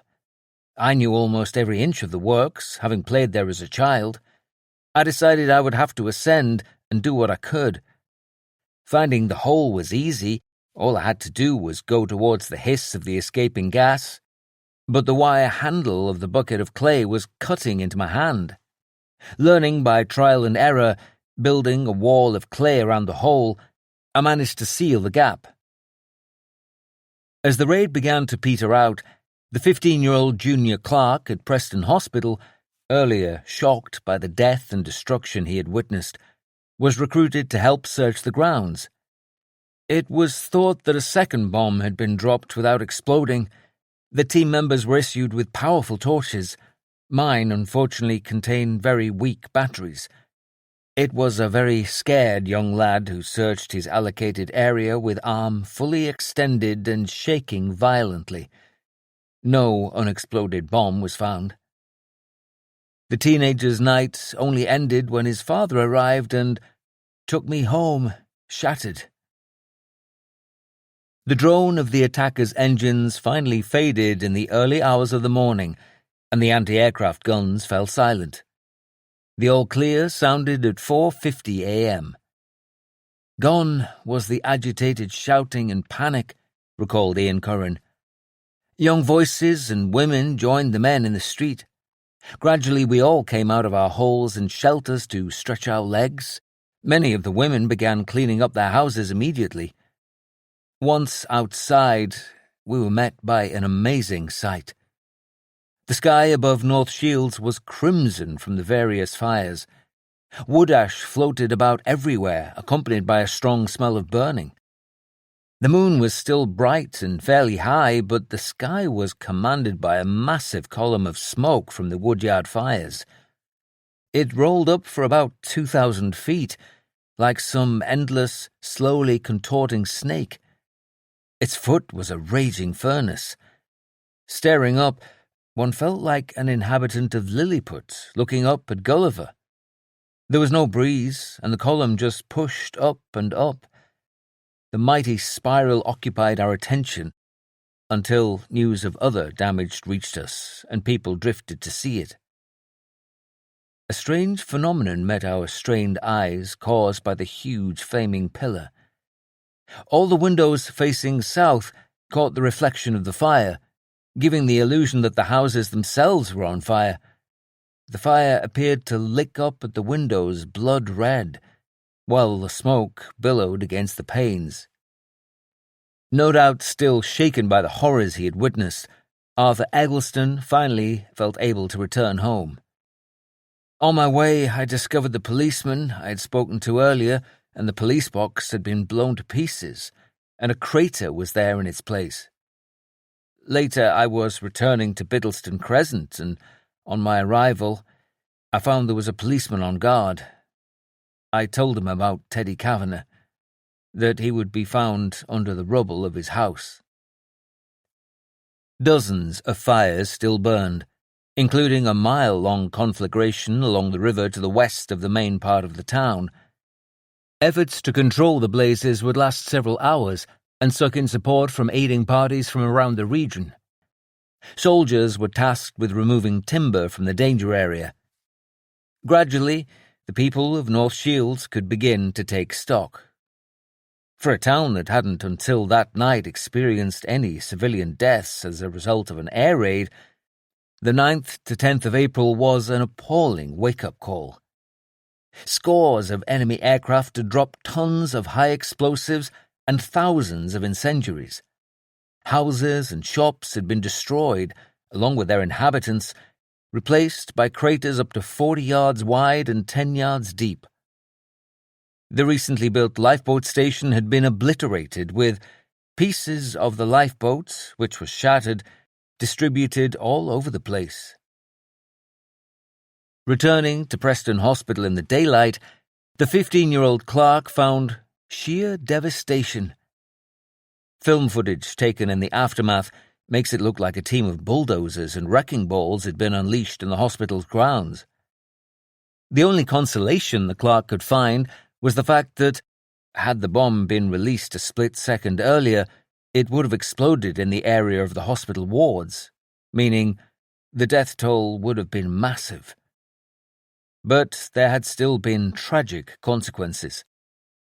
Waiting patiently in their ambulance for instructions, driver Doris Eubank and her colleague Edward Sutton had been at the heart of the blast. Their bloody remains were reportedly gathered up in a waste paper basket. In Biddleston Crescent, the rescue teams looking for Teddy Kavanagh, at Arthur Eggleston's insistence, dug through the wreckage of his house for the next day and night. His mangled body was eventually discovered, crushed under the kitchen table where he had sought refuge. According to the official report, 35 people had died, 5 of them children. A further 100 or so were injured. As so often, without the brave efforts of the rescue squads, it could have been a lot worse.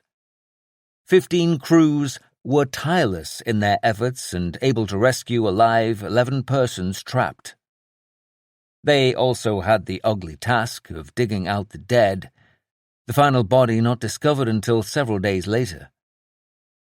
The town, reeling from the experience, did its best to process what had happened. In a letter to his adult son a few days after the raid, one man wrote that, "We have had our first real Blitz and don't like it one bit."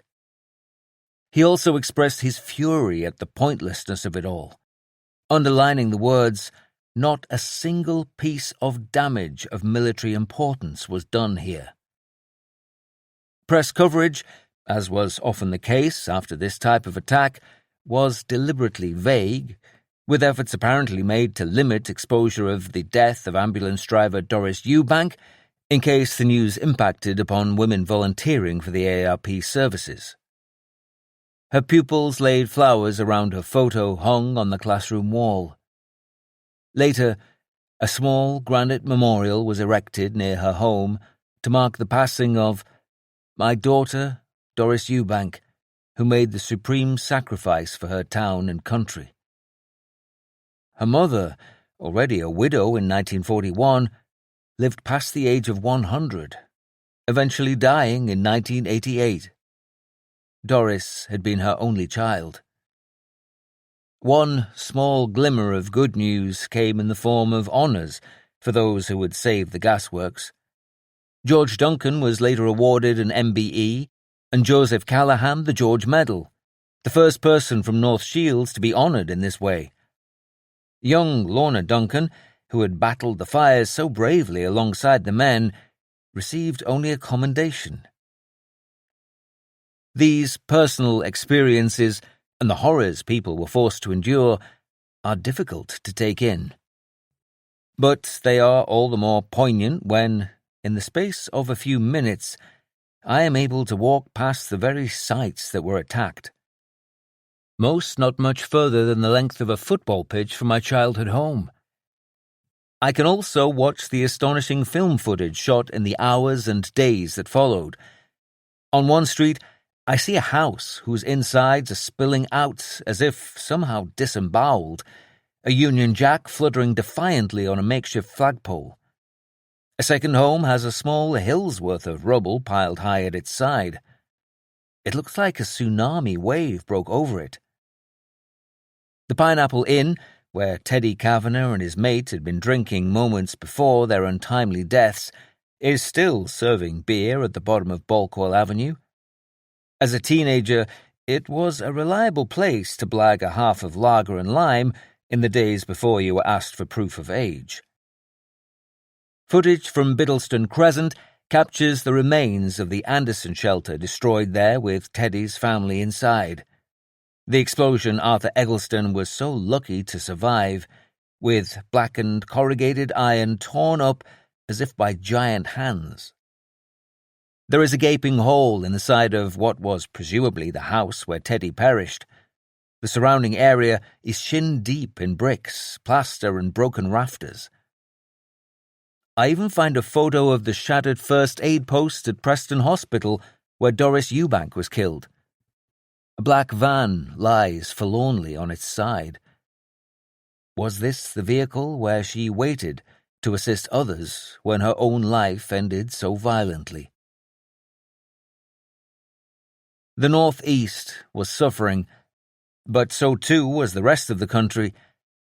Despite Germany's secret preparations for war with the Soviet Union, towns and cities up and down the country were taking a pounding. The burden weighed heavily on Prime Minister Winston Churchill. So as to see the damage for himself, he went to some of our great cities, seaports which had been most heavily bombed, to go out to the front, by which I mean the streets and wharves of London or Liverpool, Manchester, Cardiff, is like going out of a hothouse onto the bridge of a fighting ship. En route to Bristol on the 11th of April, his train pulled into a siding for the night. By chance, the Luftwaffe had selected the town as its next target. As Churchill and his fellow travellers lay in bed, they could see and hear the heavy raid. We pulled into the station the next morning and went straight to the hotel. There I met a number of dignitaries and almost immediately started on a tour of the most stricken parts of the town. The air raid services were feverishly at work, and people were still being dug out of the ruins. Some 150 people had been killed, and many more made homeless. Waving his hat from an open-topped car, the Prime Minister did his best to boost morale. The ordeal had been severe, but the spirit of the citizens was invincible. At one of the rest centres, a number of old women whose homes had been wrecked and who still seemed stunned were sitting there, the picture of dejection. When I came in, they wiped away their tears and cheered wildly for king and country. On the train back to London, as his secretary later recalled, Churchill hid his face behind a newspaper before admitting in a choked voice that they have such confidence. It is a grave responsibility. In North Shields, Pandora's box was now well and truly open. A few days after the 9th to 10th of April raid, a 56-year-old woman was killed, again just a stone's throw from my childhood home, at 15 Balkwell Avenue. An air raid warden died when another bomb hit the nearby Rex Cinema, where I enjoyed the occasional Saturday matinee as a young boy.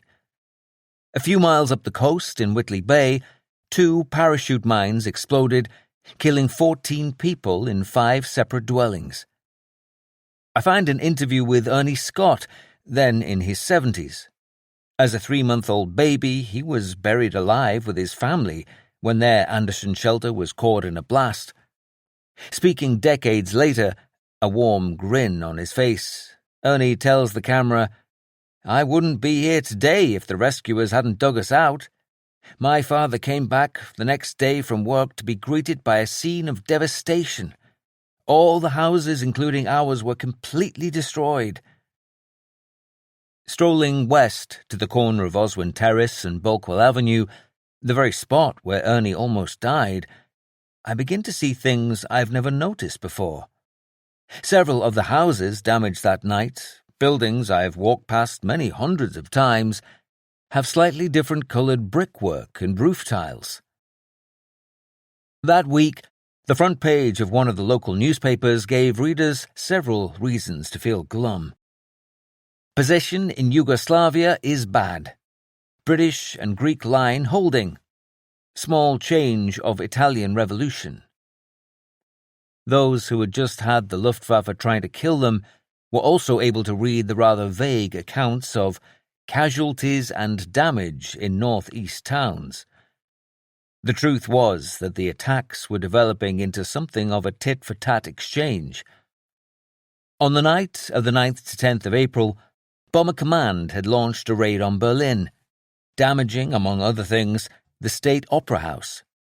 Soon afterwards, Lord Haw-Haw, still broadcasting Nazi propaganda over the airwaves, issued an ominous warning in his sinister, plummy voice that there's going to be a bombing.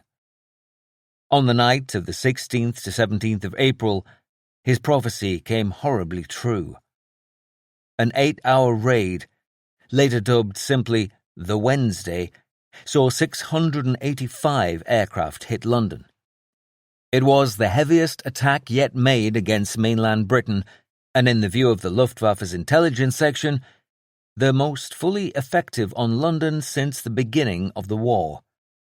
The docks and East End once again bore the brunt. Almost 900 tons of high explosive and more than 150,000 incendiaries killed more than 1,000 people and ignited countless blazes. 18 hospitals and 13 churches were hit. One bomb penetrated the roof of St. Paul's Cathedral before ploughing through the floor of the North Transept into the crypt below. In Trafalgar Square, one of the famous 4 statues of lions was partially knocked off its pedestal. A photograph of the aftermath shows the base of Nelson's column still ringed with posters exhorting passers-by to join the crusade by buying war bonds. I can only imagine the mental contagion that must have rippled through my hometown as the attacks began to reach a crescendo. War had been grim for months, but now, suddenly, it was deadly. Stanley Cook, still only a 9-year-old child, did a lot of growing up very quickly. I remember some of the early bombings, especially the fact that on occasions there would be empty desks in the classrooms the next day as friends had either been injured or killed. But I'm not sure it particularly affected us. I suppose we were too young. There was a sense of sadness if somebody was missing, but that soon passed. And I remember clambering across the rubble and debris of bombed houses in the streets when trying to get to school. I have one memory of an air raid, I can't remember which, but I remember my father being away, my mother and sisters sheltering under the stairs in the house, and me standing on the front step looking outside at the unfolding spectacle. I was holding a bucket of water in one hand and a bucket of sand in the other. Sand in case any incendiaries fell nearby, and water to douse any fires started by high-explosive bombs. Enemy aircraft returned to the region with a vengeance on the 25th to 26th of April. Records gathered by the Heaton History Group revealed that policeman John Gardner was on patrol that night in the eastern suburbs of Newcastle, a few miles from North Shields. Striding along Heaton Road, he saw a light on in one of the shops close to Guildford Place. Muttering to himself about people's criminal inability to maintain the blackout, he forced his way in and knocked out the light, hopefully reducing the chance of attracting the attention of enemy bombers. Stepping back into the late spring night, he continued on his way. Moments later, at 9:52 p.m., he heard the familiar but dreaded sound of the sirens. In nearby 14 Cheltenham Terrace, Muriel Shaw was at home with her parents and a couple of family friends. We were having supper when the air raid siren sounded. For some strange reason, this was usually a cue for my mother to see that everything was tidy and that the dishes were washed. Father declared, "That's close," and after donning his black greatcoat, went upstairs to see if he could get sight of anything from the landing window. Just as on the 9th to 10th of April, German aircraft began by dropping rows of parachute flares, specially designed pyrotechnics suspended under a parachute to light up their targets, followed in short order by high explosives and incendiaries. 20-year-old Peggy Stewart, nearby at 24 Cheltenham Terrace with her parents and 4 sisters, sensed imminent danger, and her mother suddenly insisted they shelter under the table. Seconds later, an explosion blasted through the house, burying them under debris. Just a few yards along the street, Muriel Shaw heard a whoosh sound initially, then a silence accompanied by a tangible pressure, and then the force struck home, literally. Father was propelled down the stairs without a button remaining on his coat. A wavering door in its frame threatened to fall on me, but just missed. It gave way to a shower of bricks falling from upstairs, which left lasting scars on my legs. Mother and I were showered with plaster dust. Strange things had happened. A teapot that was on the table was now on the mantelshelf in one piece. The piano was no longer an upright one, as it had somersaulted over the settee and was now upside down and resting on a completely unharmed china cabinet with contents intact. One bomb hit numbers 20 and 22 Cheltenham Terrace. Then a second completely destroyed numbers 4 and 6 further down the street from Muriel's home. Civil Defence volunteer Elsie Elliott was hurrying to a post nearby when she sensed a bomb coming and dived into a little back-lane shelter. I had scarcely thrown myself on the ground when the crump was heard, and everything seemed to be falling around me. When the noise stopped, to my surprise I was unhurt, but the walls of the surrounding buildings had collapsed. I found a man staggering in the lane and led him to the big shelter where I was on duty. His head was badly split, and we had to try and stop the bleeding, but he begged me to go and call his wife from the nearby street. She was just about to set off to find the woman when she was stopped by 2 of Muriel Shaw's uncles, Thomas, an air raid warden, and William, a lay preacher who had been visiting the sick. One jokingly pointed out that the bomb they had all just survived had blown the glass from his spectacles. Suddenly, the 2 brothers pushed Elsie back into the shelter. "There's another one coming," they said. "Get down." I did not see them again as they were buried beneath the rubble. Their shattered bodies would eventually be recovered the next day. Muriel, still unaware of her family's sudden loss, noticed that the back of our house had been completely blown off. Father had erected stout doors to cover our dining room windows to comply with the blackout regulations, and they may have offered protection from any flying debris from outside. The 2 friends who had come to eat with the Shaws were propelled backwards by the blast of an enormous explosion, and then the ceiling came down on top of us. There was nothing we could do but lie there until the wardens came and dug us out. Another parachute mine landed on nearby Guildford Place, flattening several houses. One resident had been enjoying a beer in the local social club when suddenly there was this almighty bang. It was a thudding sort of noise, as though something was bouncing. It was so close, it was like someone had discharged a rifle an inch from your ear.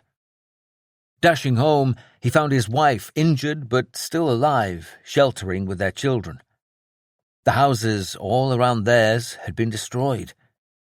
An old lady wandered through the devastation, her hands over her mouth as if in perpetual shock.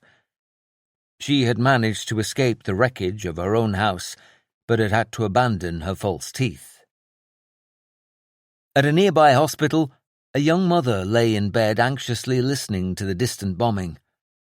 Regulations meant she had not been allowed to bring her 9-week-old son Joseph with her, and had instead left him with her parents who lived in Guildford Place.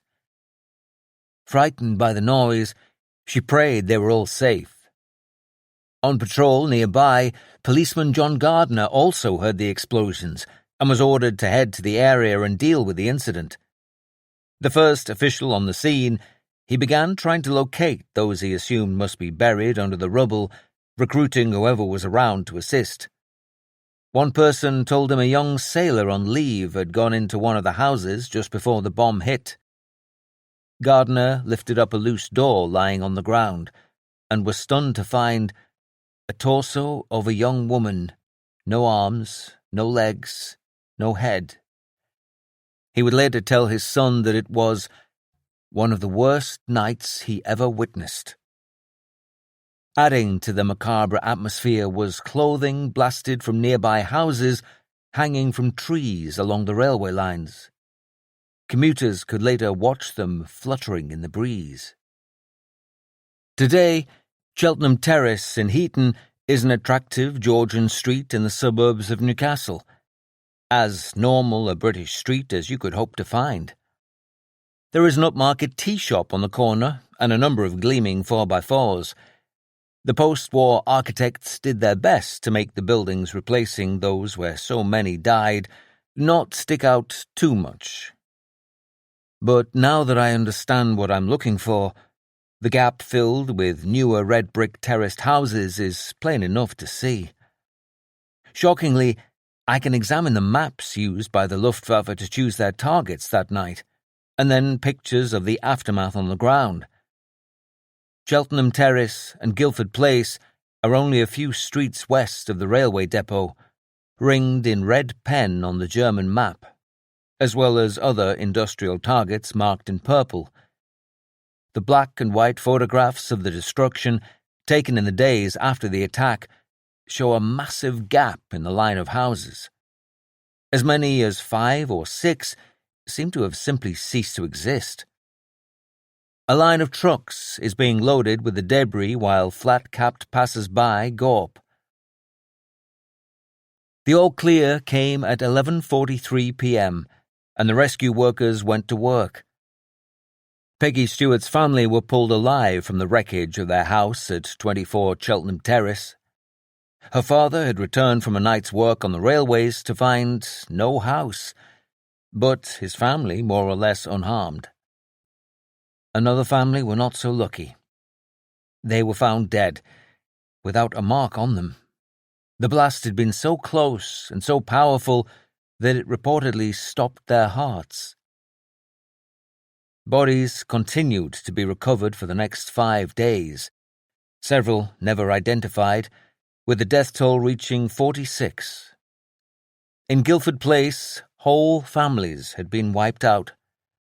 A mother, 4 of her children, and a baby grandson all died together. They had only just moved to number 13, and their possessions eventually ended up becoming the property of H.M. Treasury, as no one could be found to claim them. The young woman who had left her 9-week-old son Joseph with her mother and father was surprised when, the morning after the raid, she found the curtains being drawn around her hospital bed. Her husband, accompanied by a doctor and nurse, entered the ward in tears.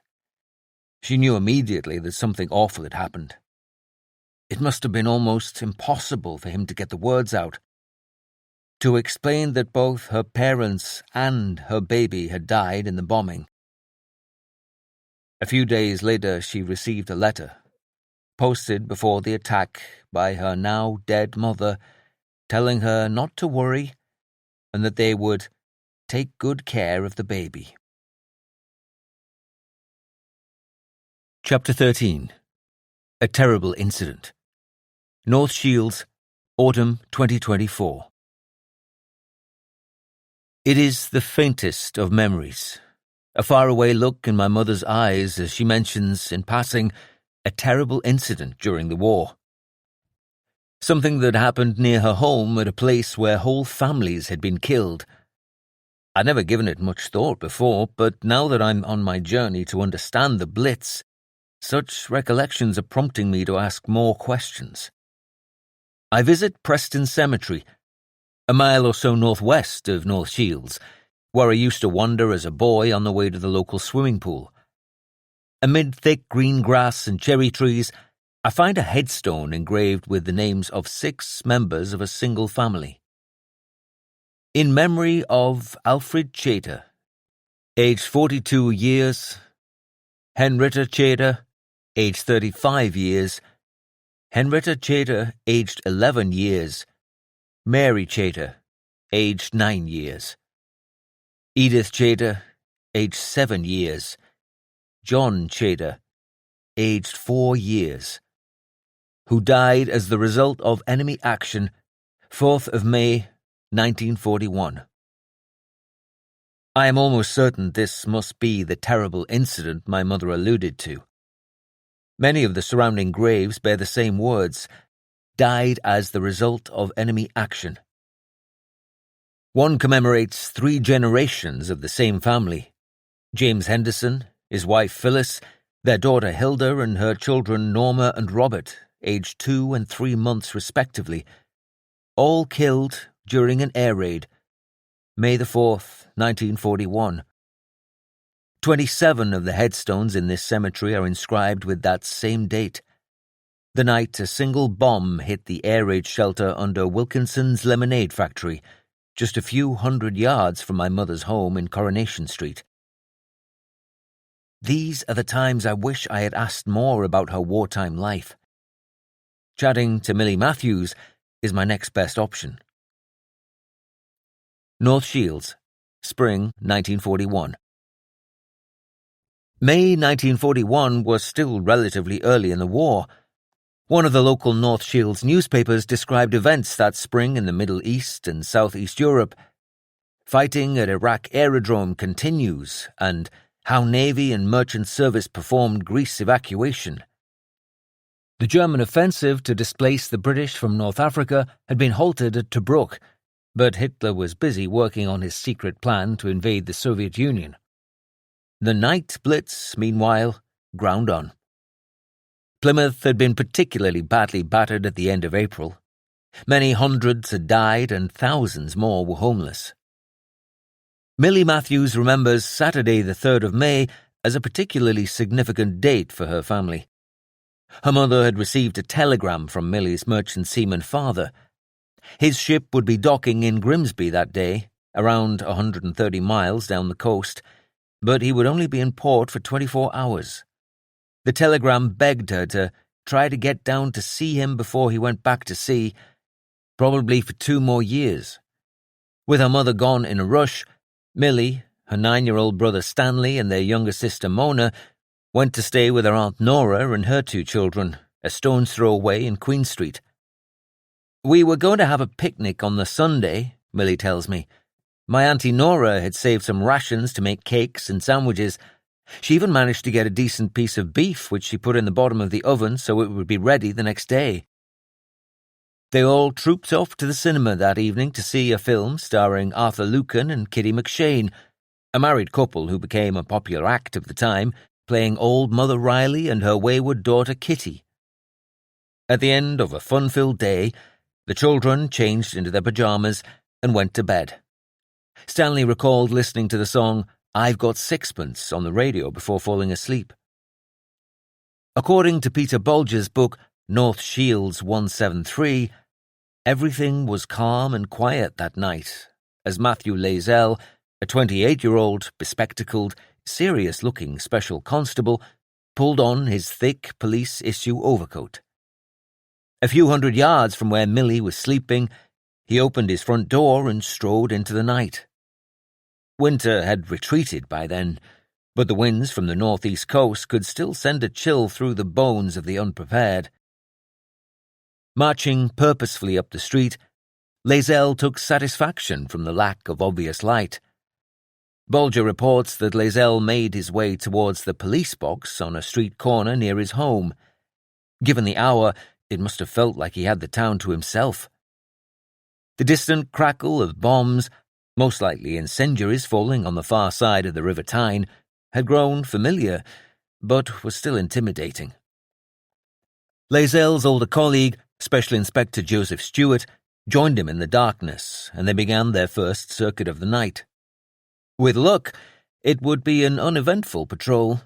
No need to usher any reluctant stragglers into the designated air raid shelter in the basement of Wilkinson's lemonade factory, and they would soon be enjoying their first cup of tea of the shift. Waiting at the shelter, 47-year-old Ellen Lee had heard the warning and was making final preparations for the night. 6 feet tall and close to 18 stone, Nellie was a popular figure in the community.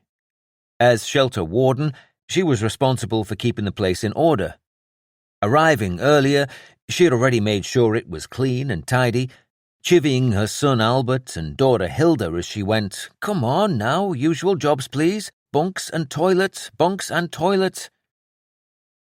The large, square, 3-story building had been converted from a private residence and was well over a century old.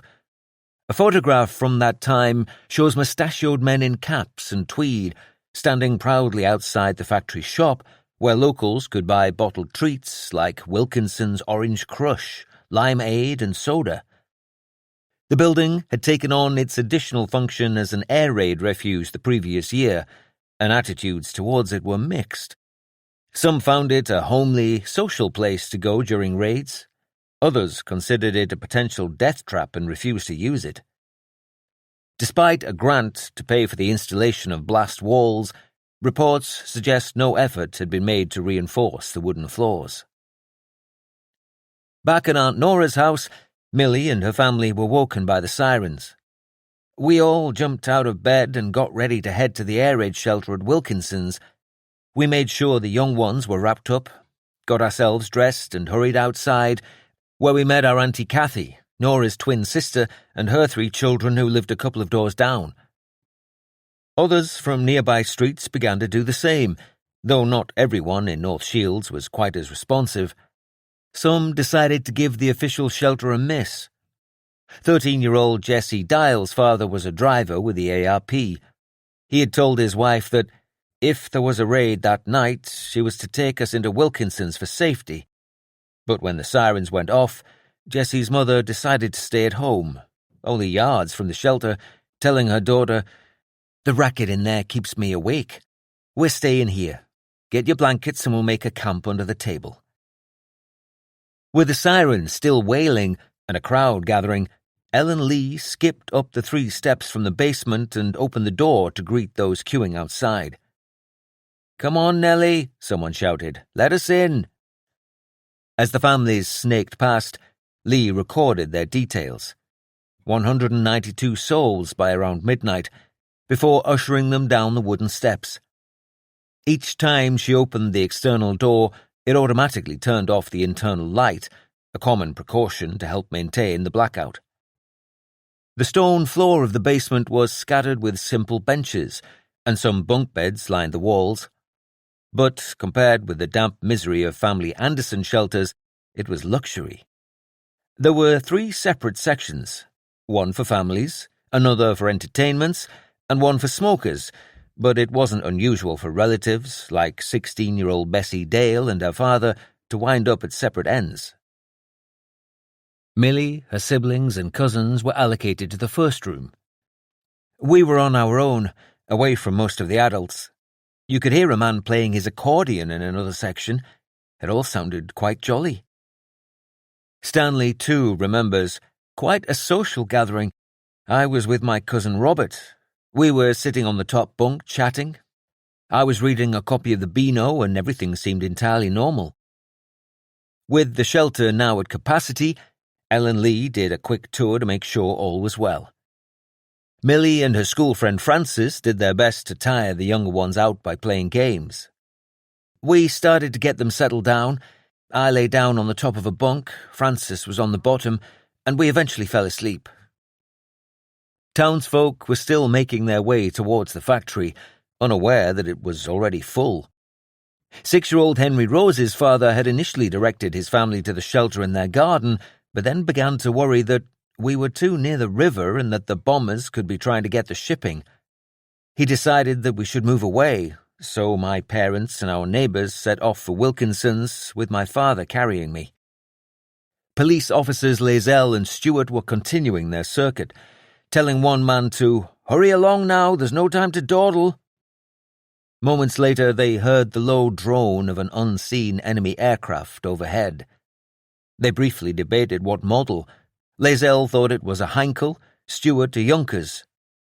Perhaps it was a nuisance raider tasked simply with causing as much disruption as possible. Or a bomber frustrated by its failure to find any shipping to hit, looking for somewhere to deposit its payload before heading home. One man, taking the risk of peeking out from his front door, apparently saw the plane passing overhead and told his wife that it was certainly up to some mischief. The words had barely left his mouth when the aircraft released a stick of high-explosive bombs. One exploded harmlessly 600 yards east of Wilkinson's on the banks of the Tyne. Another hit nearby Stevenson Street but did not explode. A third landed on a house just 50 yards from the shelter, killing its 2 inhabitants. The fourth hit the roof of Wilkinson's lemonade factory, with catastrophic results. A young girl lying in the dark basement, listening to her mother and aunt chatting, remembered that all of a sudden I told them to be quiet. I heard a whistle but didn't know what it was. One man sitting just inside the main entrance felt a dull thud and a big gust of wind. The lights went out, and dirt and dust fell around me. The bomb had pierced the roof, exploding and shattering the building's upper structure. In a split second, tons of bricks, beams, steel machinery, and vats of chemicals used in the manufacture of drinks cascaded down through the factory's insubstantial wooden floors and onto those sleeping in the refuge below. Many died instantly, mangled and broken. There was no warning, Millie says softly. No explosion, flash or noise. The next thing I knew was Frances shaking me, trying to pull me off the top bunk. I didn't know what had happened. She shouted my name and dragged me down. The lights had gone out. It was just dead silent and very black. It was very, very quiet. And then everybody realized what was happening. A few seconds later, people began crying, yelling, screaming. I don't remember any bang or blast, Millie's younger brother Stanley adds. Just total darkness and being hit on the head by flying debris. Then, finding myself half hanging off the side of the bunk bed, completely disorientated. At first, I wondered if the power had been cut. But screams then started to fill the air. There was dust everywhere and it was difficult to breathe. There was a huge amount of shouting and confusion. I reached out in the darkness to steady myself but grabbed hold of my cousin Robert's leg. He yelled out in pain. Hearing the explosion, Lazelle and Stewart sprinted towards the mountain of smoking rubble and masonry, woven through with broken bottles and heavy machinery. Thousands of white paper lemonade labels covered the pavement. Lazelle recalled it being completely still, silent. There was a mist. I knew immediately that many people had been killed. He began to blow his whistle as hard as he could, while Stewart ran to the ARP post up the road. Seeing him approach, someone inside shouted, "I've rung it through. Help's coming now." Young Jessie Dial, whose mother had ignored her husband's instructions to head to Wilkinson's if there was a raid, ran across the street with other members of her family to see what had happened. She tried to get into the factory basement to help, but the doors wouldn't open. We knew straight away that it was a disaster. A policeman told us to get back indoors because there was a chance of more of the walls collapsing. Our feet were bleeding from all the glass on the road. Inside the basement, someone started striking matches to provide much-needed light. Shelter Warden Ellen Lee's son, Albert, saw a light flicker and shouted, "Put that bloody match out!" I was thinking there might have been a gas leak. He'd hardly been scratched, but alongside him, His sister Hilda was seriously injured and moaning in pain. The woman who'd been sitting opposite him seconds earlier had simply disappeared. Despite her own injuries and acid burns from the dripping chemicals, his mother Ellen took charge once more. She called for quiet, switched on her torch and started telling people to follow her. "Can anyone see my light? If you can see my torch, come over to me and I'll get you out." Nellie picked her way towards the exit from the first room in the basement, only to discover that it was blocked by fallen masonry. Albert watched in wonder as, undeterred, she just shoulder-charged the wall until it gave way. "Come on," she shouted. "Through the hole, quickly, before the rest comes down." She stood sentry outside the new escape route, helping those behind her as they pushed their way onto the street.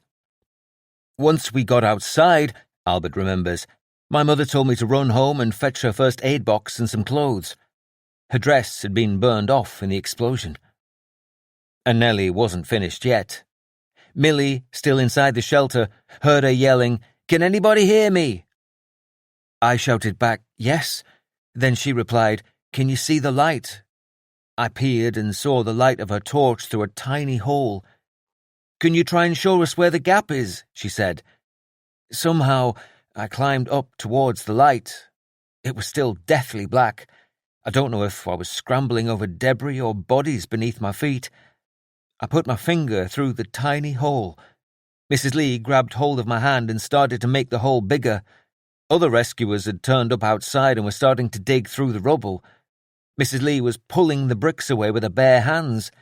There was screaming and yelling everywhere. Somebody outside on the street started shouting, hurry up, the wall is going to collapse." Millie had several children clinging to her, a mass of hysterical tears and screams. I started pushing some of them out of the hole towards safety, maybe 3 or 4. It was all happening so fast I couldn't really make sense of what was going on around me. Stanley heard Millie screaming his name. Then, as the dust cleared and there was a little light, I saw she had hold of our sister Mona's hand, and they seemed to be coming towards me. When she noticed I was injured, she cried out. I somehow got myself down off the bed, and she grabbed my hand.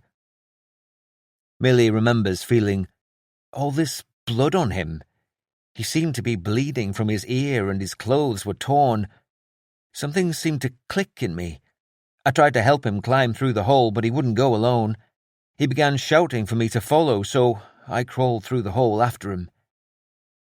At some point, they lost contact with their 7-year-old sister, Mona. Talking to me from his home in Canada, Stanley pauses frequently as his story unfolds. My memories of those minutes are a blur. It was all happening so fast. I have no doubt that the trauma must have blocked out the worst of it.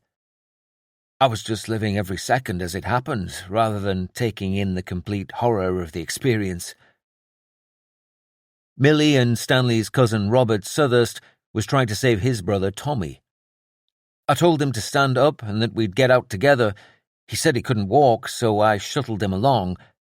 There was a big hole on the King Street side of the shelter, with an ARP warden and a couple of army lads there shouting, "Give me a hand!"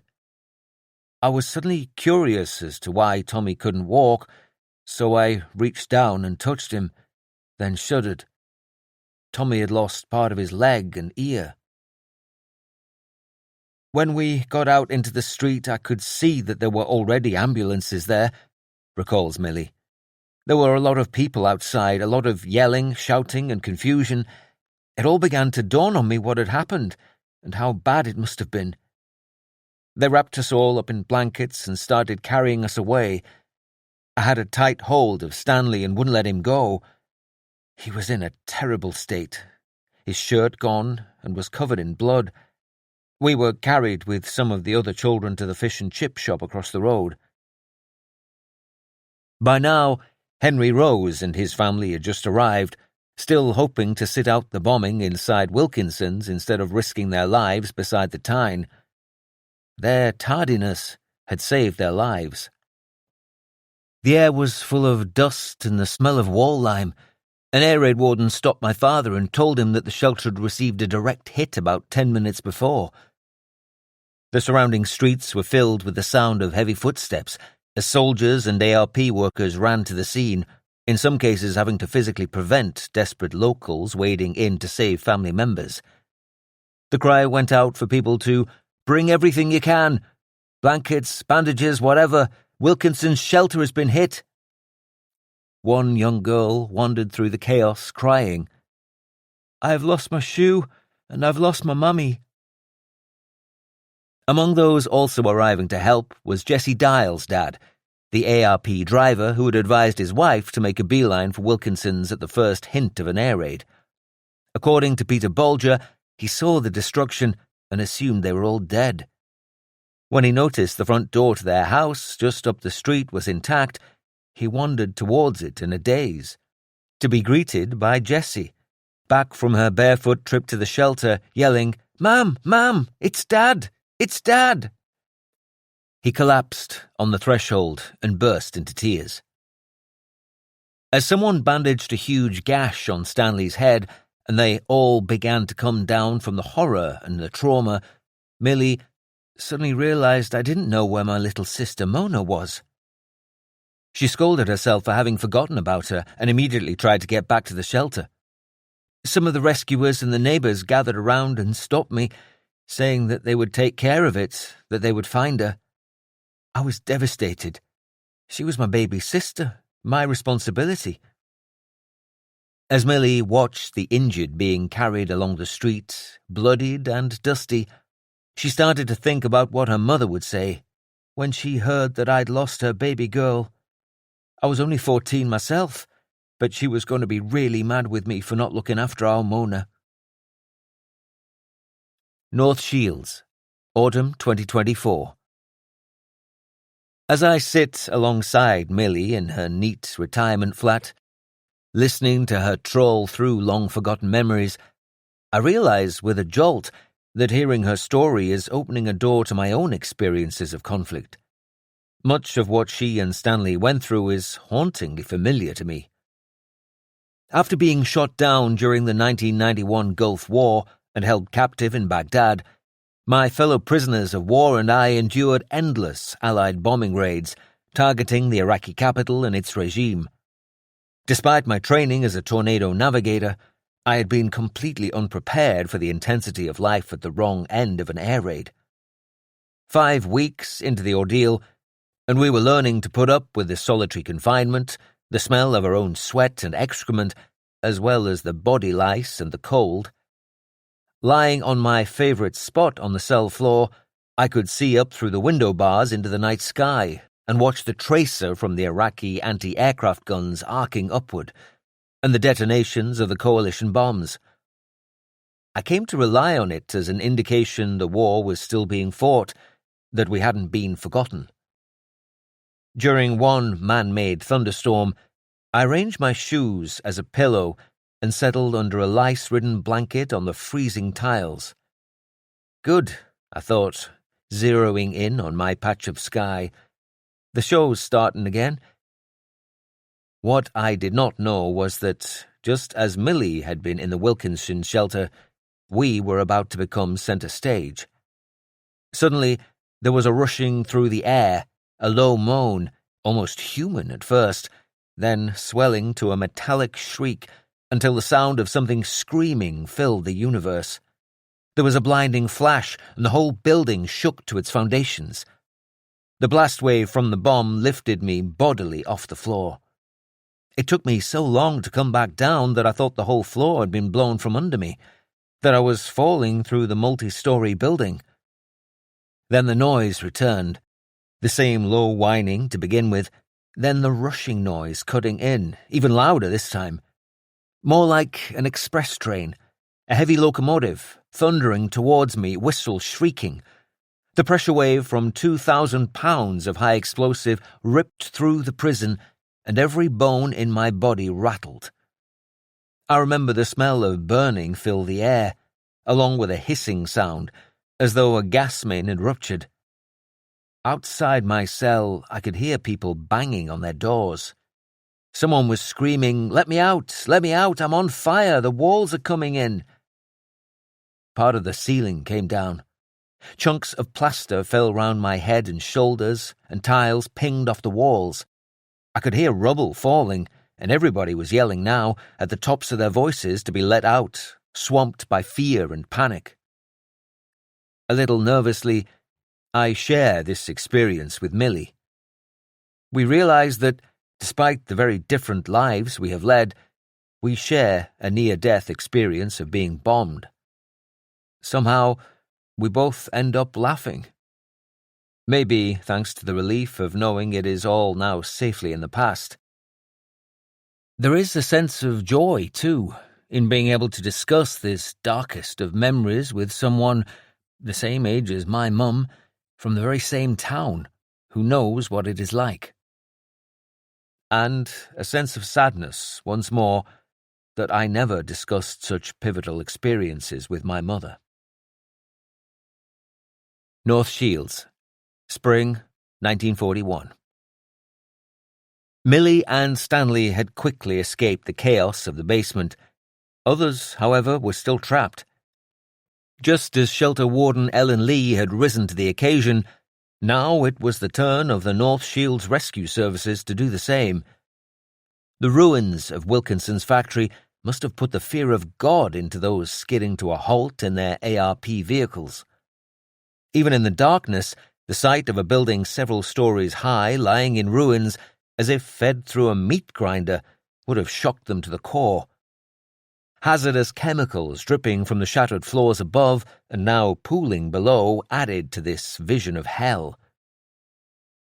Clarence Burdis possessed exactly the kind of expertise valued by the rescue services.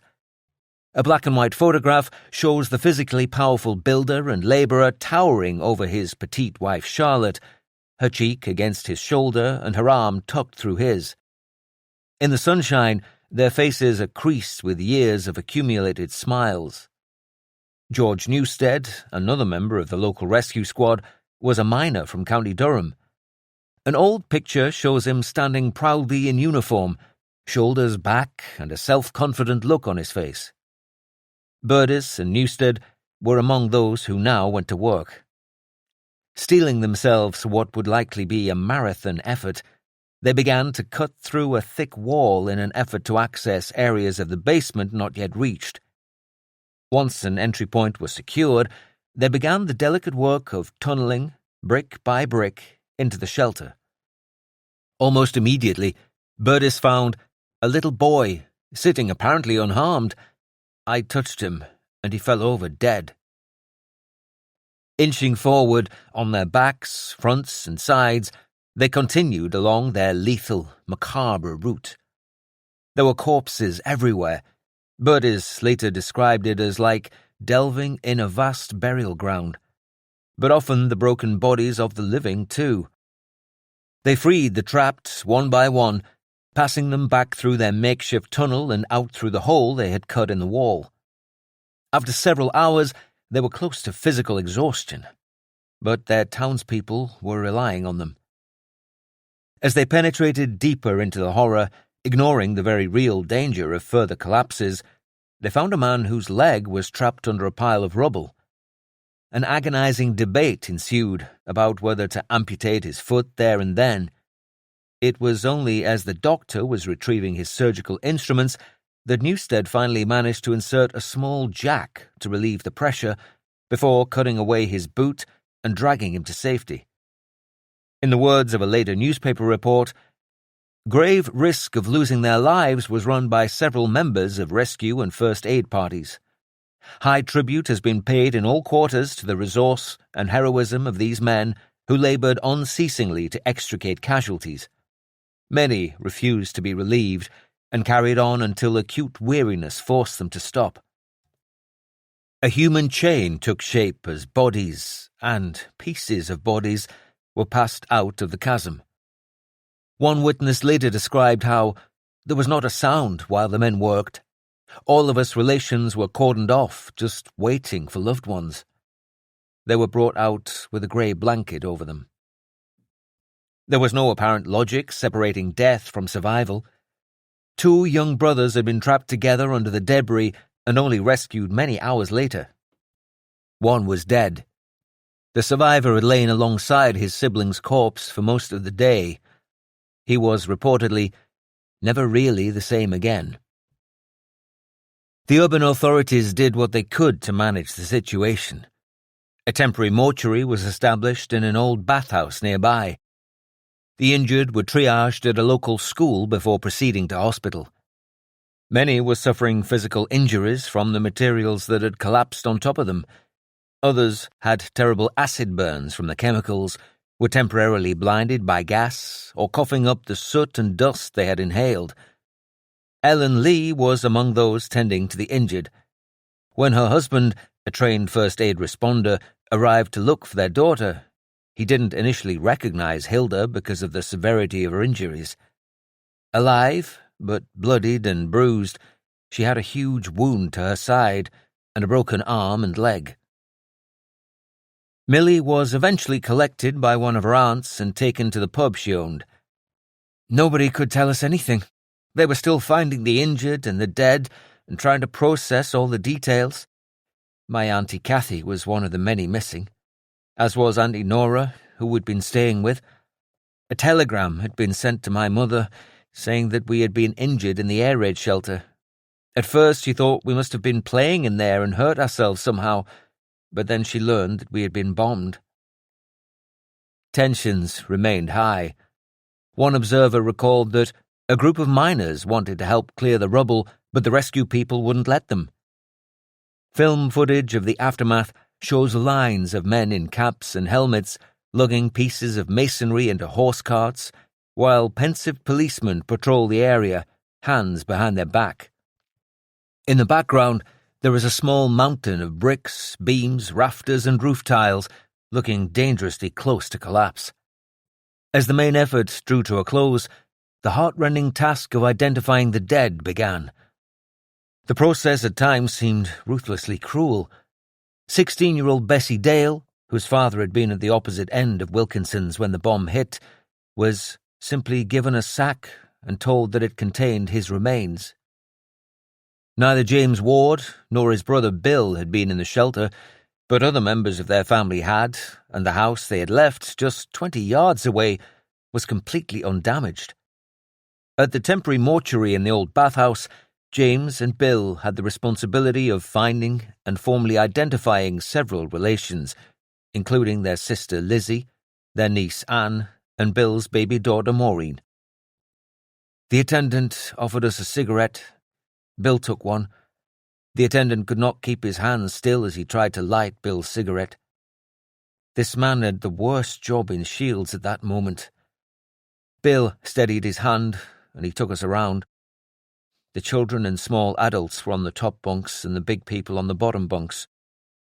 It was like walking down memory lane. There was everybody I knew by name or sight, Mr. Gibson and Ethel, and the Browns from Tyne Street. There was one woman in particular. Her big black eyes used to make me uncomfortable when I was a kid. And there they were, staring at me as before. I was going to go around the back of the bunks when the attendant said, "Don't go around there, there is nothing there for you." He was wrong. I did go round and found the body of my sister Lizzie. She had a black eye and, I think, had been pregnant at the time. All of the corpses were wrapped in burlap, that kind of muslin that the butchers used. Bill had found Anne, Lizzie's daughter, but could not find Maureen, his baby daughter. We climbed up the ladders to examine each child. One did look like her, but the attendant showed me 3 chalk crosses on the side of the bunk. 3 separate people had identified this child as their own. Maureen's tiny body would eventually be identified by the blue dress and patent leather shoes she'd been wearing. More bombing raids and disruption on the railways meant it took Millie and Stanley's mother 2 days to get back from seeing her husband in Grimsby. "My mum arrived, which caused a huge roller coaster of emotions," says Stanley. "I seem to remember her being very upset and blaming herself, but in the end we were safe, and that was that.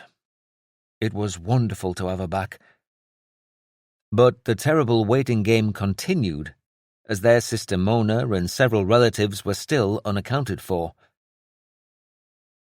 It is more than 80 years since the events of that night, and sitting with Millie, I can sense that the memories are still very raw. Her voice fainter than ever, she remembers hearing later that week that her Aunt Nora was seriously injured. We all went up to the hospital to try to find her. She was lying in a bed completely swathed in bandages. A terrible sight. All you could see were her eyes peering out from beneath the bandages. She had a fractured skull, concussion, and a bleed on the brain.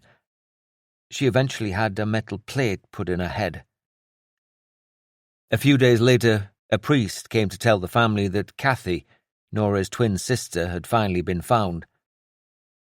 Uncle Bobby went to the mortuary, and there was a black body bag draped with my Auntie Kathy's grey lamb fur coat. It had a piece of white heather in the lapel, so we knew it was her. She was 32. There was still no sign of Millie's sister, Mona. No news of her being injured and in hospital, no news of a body found, although lots of children were being recovered dead. Our mum was beside herself with worry. Where was her baby girl? What had happened to her? By the following Thursday, 5 days after the attack, every corpse had been identified and most of the missing had been accounted for. Lists of the casualties were published around the town, and next of kin alerted by post or messenger. Millie's cousin Robert Southurst had lost his mother and cousin in the attack. I remember my father coming home on compassionate leave to identify my mum and his niece. My father asked his commanding officer for extended leave because my brother was moving hospital. The CO's reply was, "Could you not place your children in a home until it's all over?" My father was with us for 3 more days before being shipped out to the Middle East. Robert's sister Alice had been buried underneath tons of rubble, but emerged a few days after the attack virtually unscathed, discovered by the local chimney sweep's pet dog while they were out walking. North Shields, Autumn 2024. I have spent much of my life since leaving the Royal Air Force trying to digest the complex realities of war. But there is something particularly awful about the Wilkinson's bombing. Soldiers, sailors, and aircrew know there is a chance that they will die. The almost incomprehensible tragedy of Wilkinson's, and others like it, is that entire families died, huddled together in fear and confusion. The list of casualties is breathtaking, and I presume my mother must have known some of them. The oldest victim was 80, the youngest just a couple of months. Because North Shields was such a close-knit community, many were related, with men and women perishing alongside their own children, and with nephews, nieces, cousins. I think of the 6 members of the Chater family and their single headstone in Preston Cemetery. The official mortuary form even lists the clothes on the corpse of 4-year-old John. Green jersey with red border on collar, white vest, grey pullover, white shirt, black stockings, grey herringbone trousers. Martha Hall died with all 5 of her children. John Hall, husband and father, was a trawlerman serving with the Navy. He never married again. Doreen Kay died with her 4 children. The mortuary documents list the possessions of her 7-year-old son, Sidney. 1 marble, 1 diary, 1939 foreign stamps. Her 2-year-old son, George's body was recovered with fawn pullover, siren, air raid, suit, fawn, vest blanket. And so it went on. A total of 107 people were killed in the Wilkinson's disaster, making it one of the worst civilian incidents of the war. As was so often the case, the newspapers were circumspect in their coverage. One report the following Monday went so far as to announce, "Bomb hits northeast shelter. Several families wiped out." But government policy at the time dictated that the precise location was not revealed, and the article only acknowledged several killed. Behind the scenes, the authorities tried to quickly learn and implement lessons. Tynemouth Borough Council Emergency Committee made immediate recommendations they hoped would prevent something similar ever happening again, including ordering that the lights on signs outside shelters be reduced in brightness and that the number of occupants be limited to 50. As North Shields tried to come to terms with what had happened, Millie's family were endeavouring to put their lives back together, but there was still no sign of little Mona. Eventually, over a week later, a note went up outside the police station announcing that a young girl had been found. She was being looked after by a lady who owned the nearby haberdashery shop. My mother rushed around and found Mona safe and well. She was dressed up in the most beautiful clothes she had ever seen. We could never have afforded anything like that. We never found out how she got out, only that the lady found her wandering around the street and took her in. It really was a miracle. How on earth does a town come to terms with such an event? In such a tightly knit community, how does one begin to move on? "I remember a real sense of sadness and bereavement because of the deaths," says Millie's brother Stanley. "It was obviously a terrible situation for our own family, which was very close, and I seem to remember a lot of anger about the attack too." Another young boy recalled that terrible rumours started going around. People so crushed they couldn't be recognised. People sitting down there without a mark on them, just dead. Mothers with babies still in their arms. Even the physical evidence of the attack could never quite be erased. With all the bodies removed, some of the rubble from the factory was later dumped in a nearby stream.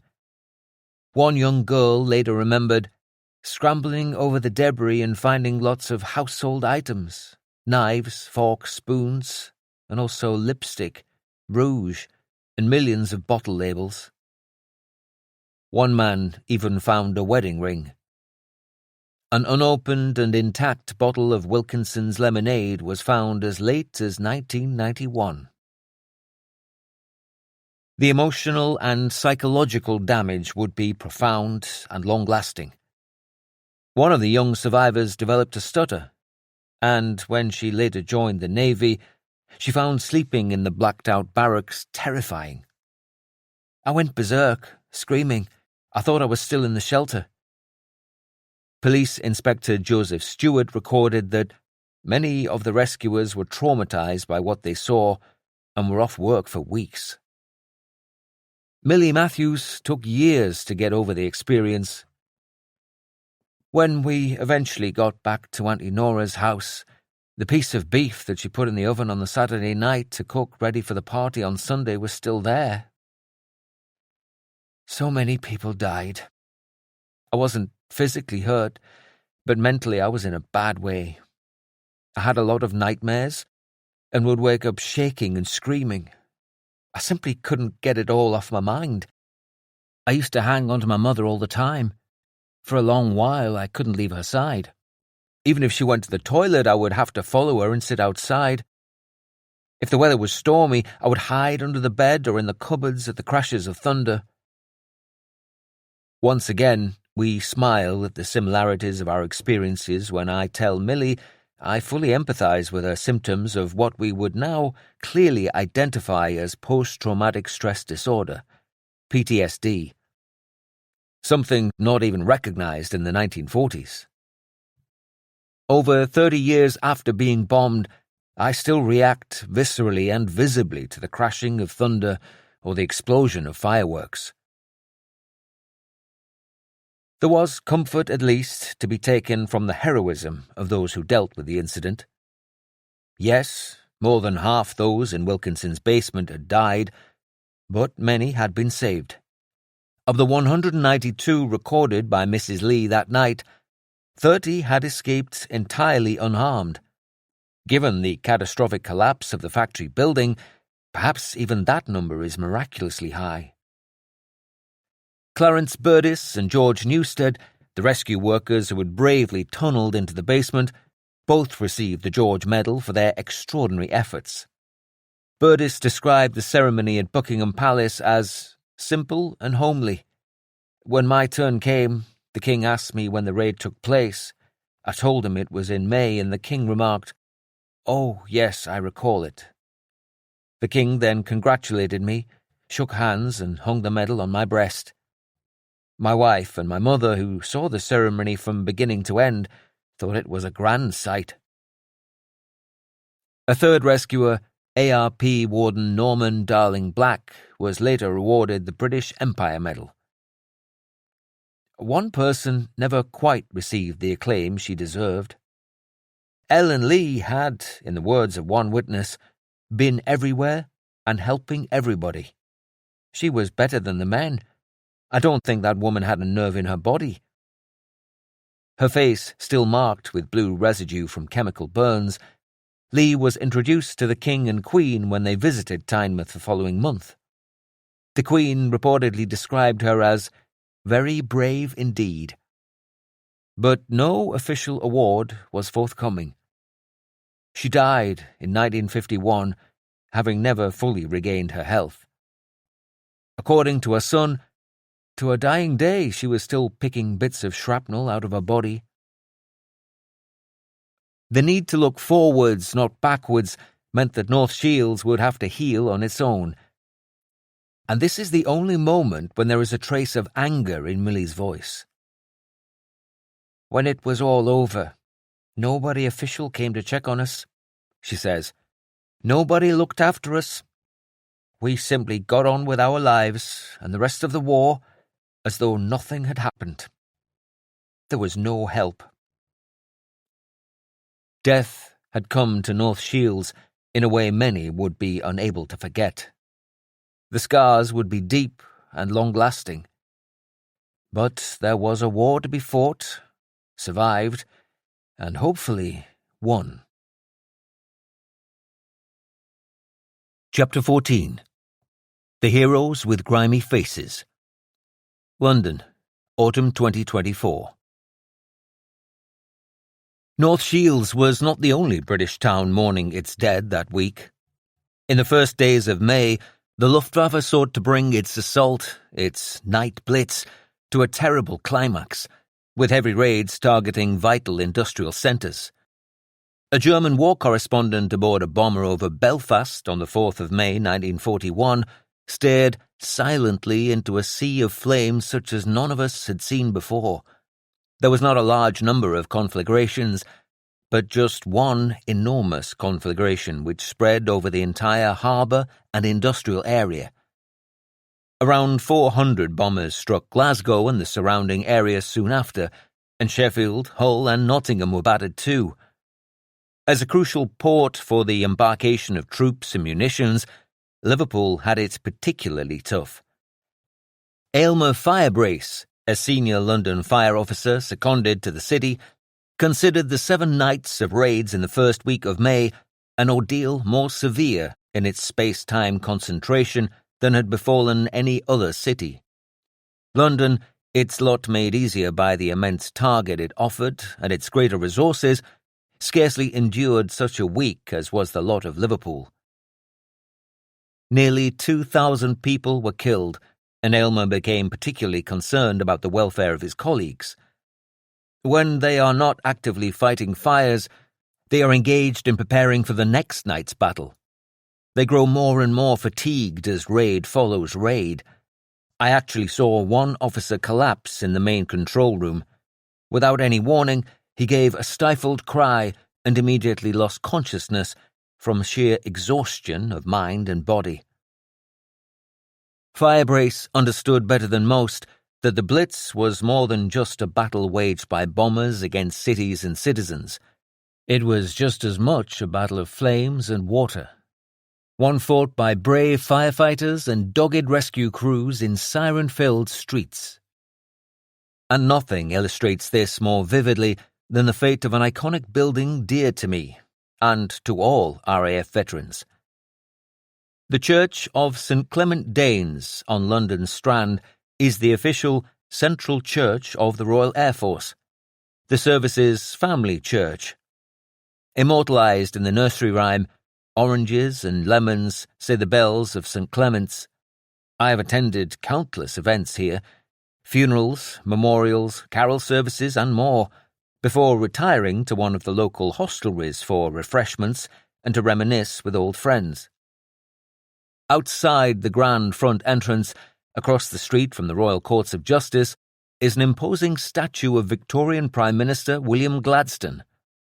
Behind him is a bronze of a stern, uniformed and mustachioed Air Chief Marshal Sir Hugh Dowding, head of RAF Fighter Command during the Battle of Britain, clutching a pair of gloves in his right hand.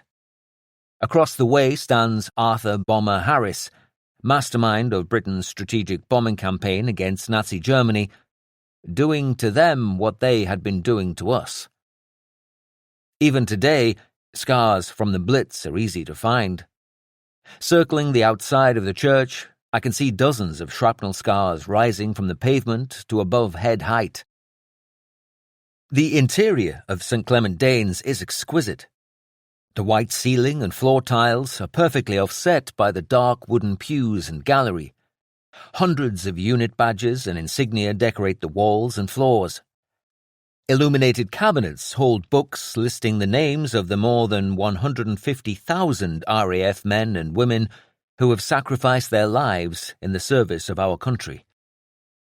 High above, amid the ornate plaster moulding, is a royal crest.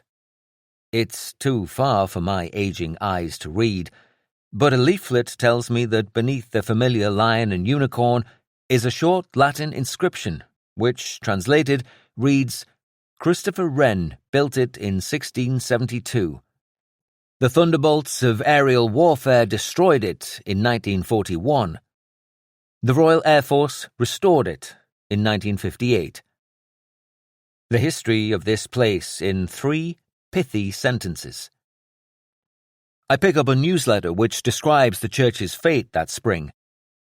An incendiary bomb pierced the lead-covered roof and exploded within the roof space, setting the church ablaze. Within minutes it was an inferno, with the bell tower and Gothic steeple acting as a funnel, sending flames hundreds of feet into the air. Unable to get their hoses into the low-level river, the crews had no chance to save the beautiful building, and St Clement Danes was left to burn. An extraordinary photo shows the whole church ablaze, flames engulfing the tower, licking from every window. I ponder the irony of a religious site almost destroyed by one Air Force, becoming a place of pilgrimage for another. I am mindful, too, of the inscription on the firefighters' memorial a few hundred yards away, opposite St Paul's Cathedral, bearing Winston Churchill's famous description of those who fought the flames that destroyed our RAF church and vast swathes of London as the heroes with grimy faces. I wonder why they could not save this iconic building. I follow the River Thames southwest from St Clement Danes to Chelsea Old Church, another architectural victim of the Blitz. The handsome, castle-like red brick building with its large square tower stands just a few yards from the water.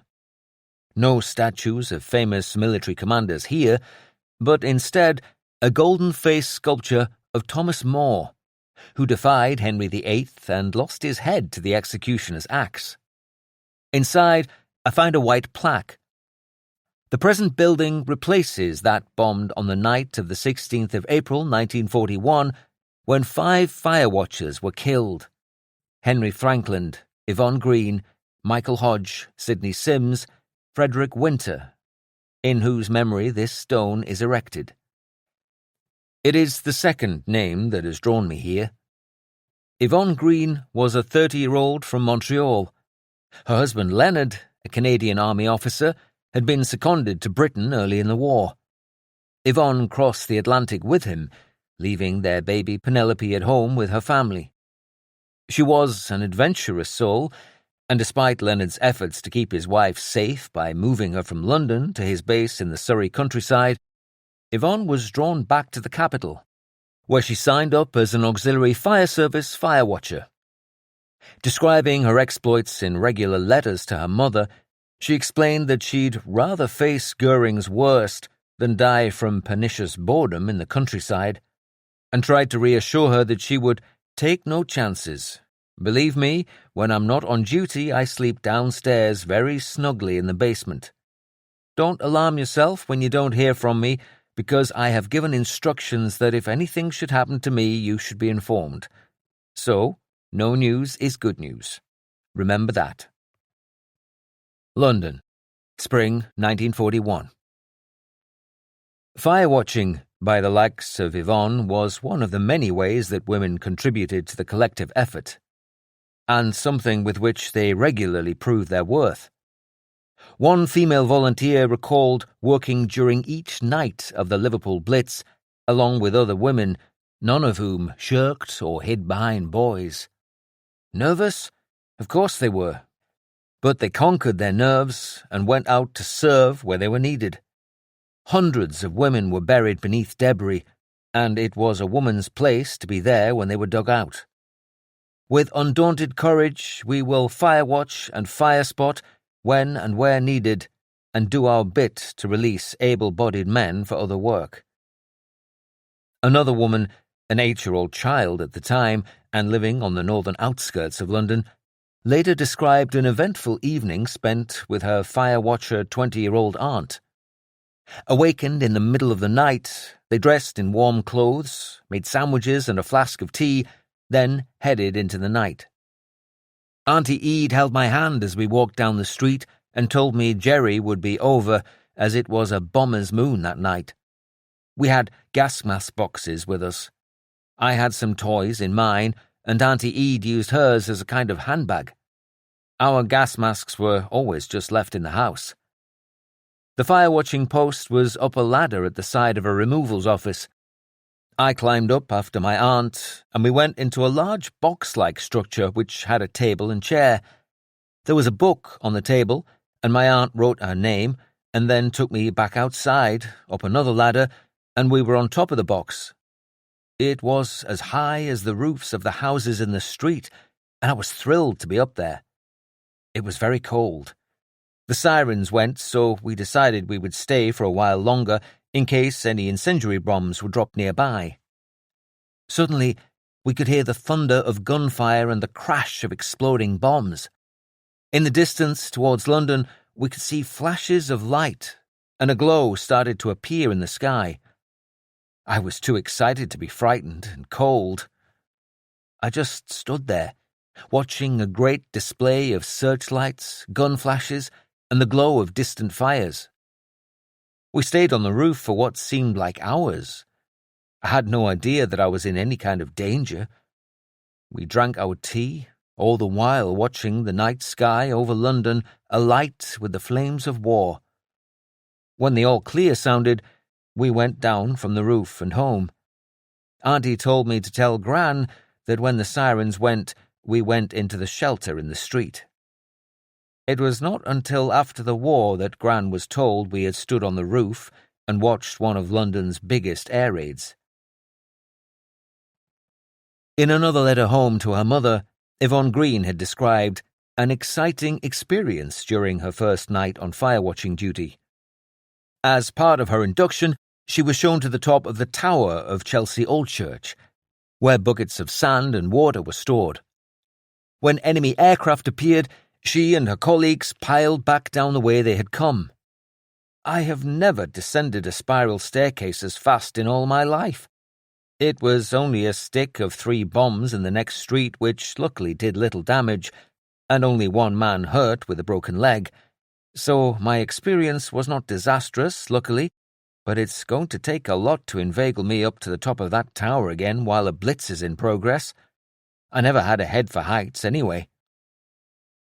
In a later letter, written on the 15th of April 1941, she wrote, "The Blitz hasn't affected London for some days or nights. I think it is a fair assumption to say that it is purely temporary, and we'll be getting it again soon, maybe. Despite her earlier fears, Yvonne was persuaded to climb the stairs to the Chelsea Old Church Tower again, this time on the evening of the 16th of April, the night of the infamous raids later known as the Wednesday. In the weak autumn sunshine, I can glance skywards and imagine Yvonne and her colleagues scanning the surrounding area for danger as I recall the account of another AFS fire watcher. We all went to the top of the church and were looking down towards the Dockland area. It looked as if they'd got a raid on. There was a Canadian girl there. I think her name was Mrs. Green, but we always called her Canada. She seemed a bit on the nervous side, so I said, "Have you had enough?" She said yes, so we decided to go down. Just as we got back into the warden's post, the alert went, so we all donned our tin hats and went to the embankment. In the open, he heard a nearby thud, like a coal sack dropping on the soft ground. Realizing it was a parachute mine, he turned round to the other fire watchers and said, "For Christ's sake, run!" Seconds later, another mine landed, triggering the first. Initially blinded by the huge explosion, the man managed to stand, but found half my trousers had gone. There was so much dust flying around that I was completely blacked out. I turned around to look up Old Church Street. It just looked like a mountain of rubble. Then I remembered all the other fire watchers that was with me and started shouting out their names. There were no replies. His entire team had perished. Yvonne Green had crossed the ocean to volunteer for the war effort. The letter she had posted to her mother the previous day had been her last. Yvonne and her colleagues were not the only victims of that night's raid. Another parachute mine devastated the infirmary at the nearby Royal Hospital, home of the Chelsea pensioners. 15 residents and staff were killed. Among them 101-year-old Henry Rattray, a veteran of the 24th Regiment of Foot who had reportedly fought in the Zulu Wars of the 1870s. 2 more firewomen, Hilda Dupre and Winifred Peters, would lose their lives several days later in what remains the largest single loss of firefighters in British history. Dupre, who was 21, was due to be married to a firefighter a fortnight later. 39-year-old Peters had been working for the AFS since her 3 children had been evacuated from London. Early in the morning on the 20th of April, a parachute mine landed on Old Palace School in Poplar, near the docks in East London. The school had been commandeered by the AFS, and several members of the service were working inside while dozens more waited nearby. Some were caught by the collapsing building, others outside by the huge blast. So violent was the explosion that when first aid crews arrived, there was no one alive to help. 34 men and women had been killed while poised for the call to save others. Pictures of a later funeral parade show hundreds of colleagues marching in step through local streets, their fire engines festooned with flowers. As I wander away from Chelsea Old Church, back along the River Thames, I take a moment to watch the passing boats. With blue sky overhead and the water lapping gently against the embankment, it's a peaceful scene. A world away from how it must have looked and felt on the 10th of May 1941, the night St. Clement Danes was destroyed. The people of London may have woken that morning to a sense of near normality. While other cities had been attracting the murderous attention of the Luftwaffe, the skies over the capital had remained largely empty. Since those April attacks, the hiatus had extended to 3 weeks, a sign perhaps that the Luftwaffe were beginning to give up. Maybe the Ministry of Information's assertion that Britain can take it would prove true after all. With the Football League War Cup final underway that afternoon, 60,000 people were watching Arsenal take on Preston North End at Wembley Stadium. Londoners must have been feeling a sense of optimism. One woman's diary entry rejoiced in the scene around her. The chestnuts are just coming into bloom and Hyde Park is full of daffodils. And yet she couldn't quite shake her concern. There's very little news. The Germans must be preparing something. Away from the Wembley crowds, the rector of St. Clement Danes, William Pennington Bickford, and his wife Louis were spending the afternoon preparing for the next day's services. Their two lives were utterly bound up in the church. They had met when Louis's father had been vicar and William a curate. Married in St. Clement's in 1907, William had even changed his surname by deed poll to incorporate hers. They celebrated their silver wedding anniversary there in 1932. Now the vicar himself, William was determined that no matter how bad things got, his church would remain open for its parishioners. More than ever, the community needed to be able to worship. In a portrait of the couple from that time, William, a stern-looking but handsome man, sits at a table in his black robes, hands clasped. Louis, dressed all in white, stands beside him. As the couple completed their tasks before returning to the nearby vicarage, they could have no concept of what the night would bring. Earlier that day, Hitler had decided on an attack against London in reprisal for the almost 400-strong raid Bomber Command had launched against Berlin, Bremen and Hamburg 2 days before. Instructions from the Führer's headquarters to the Luftwaffe Chief of Staff ordered all available aircraft into action, and frenetic preparations were now underway. As the Pennington Bickfords had readied their church, and the Wembley fans contemplated a replay after a 1-1 draw, the men of the Luftwaffe's Pathfinder unit, the Fire Raisers, were once again studying maps of their enemy's capital, instructed to get the city well alight for their colleagues following behind. The radio beams that would guide the German attackers were activated in the late afternoon. Soon afterwards, the top-secret RAF unit monitoring the system identified them intersecting over West Ham in the East End, a strong indication of their likely target. There seems to be some dispute about whether or not the Luftwaffe planners knew that the RAF would have advance warning. In some cases, the Germans used decoy beams, but either way, the defenders couldn't be sure what the ultimate targets were.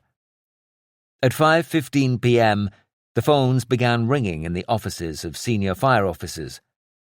"Good afternoon, sir. The beam is on London."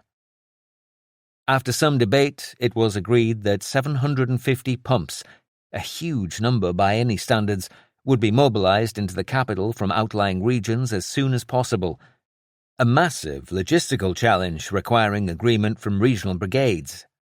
Another series of urgent phone calls went out to Middlesex, Hertfordshire, Essex, Kent, Surrey and Sussex.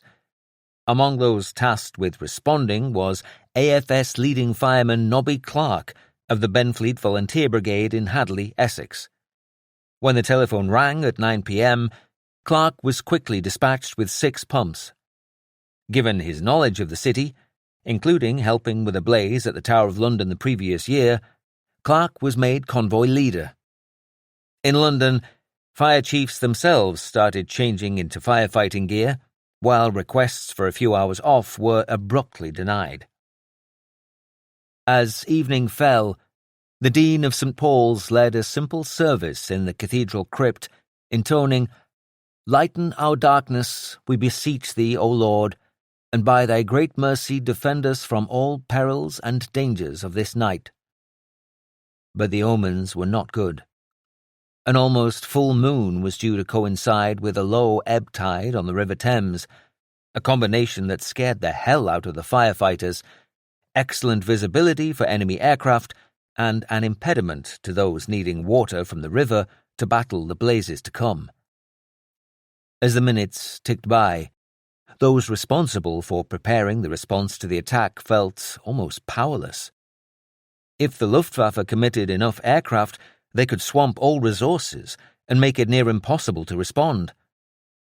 Early in the night blitz, the tendency had been to spread attacks over many hours in an effort to grind down civilian morale.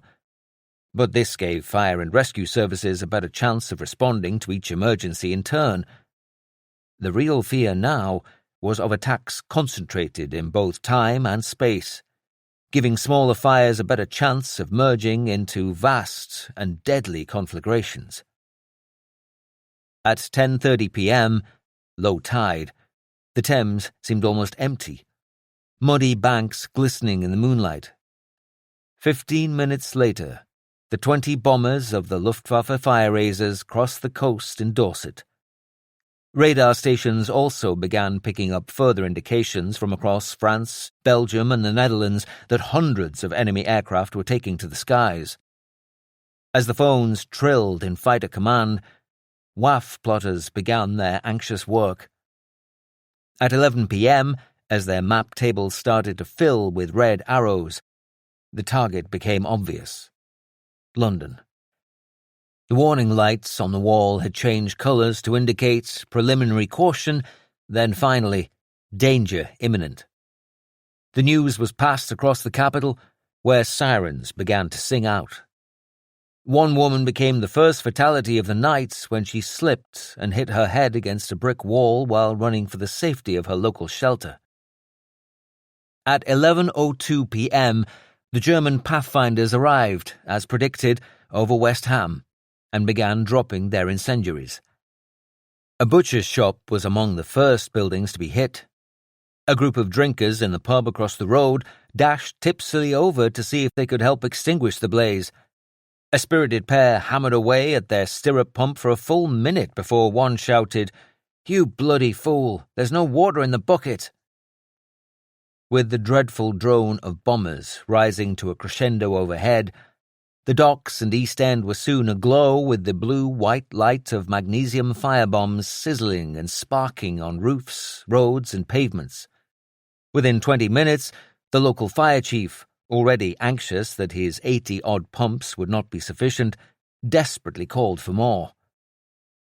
Ballard Berkeley, the matinee idol actor who later played the Major in Fawlty Towers, was a special constable on duty near Leicester Square, and a few minutes' walk from St. Clement Danes.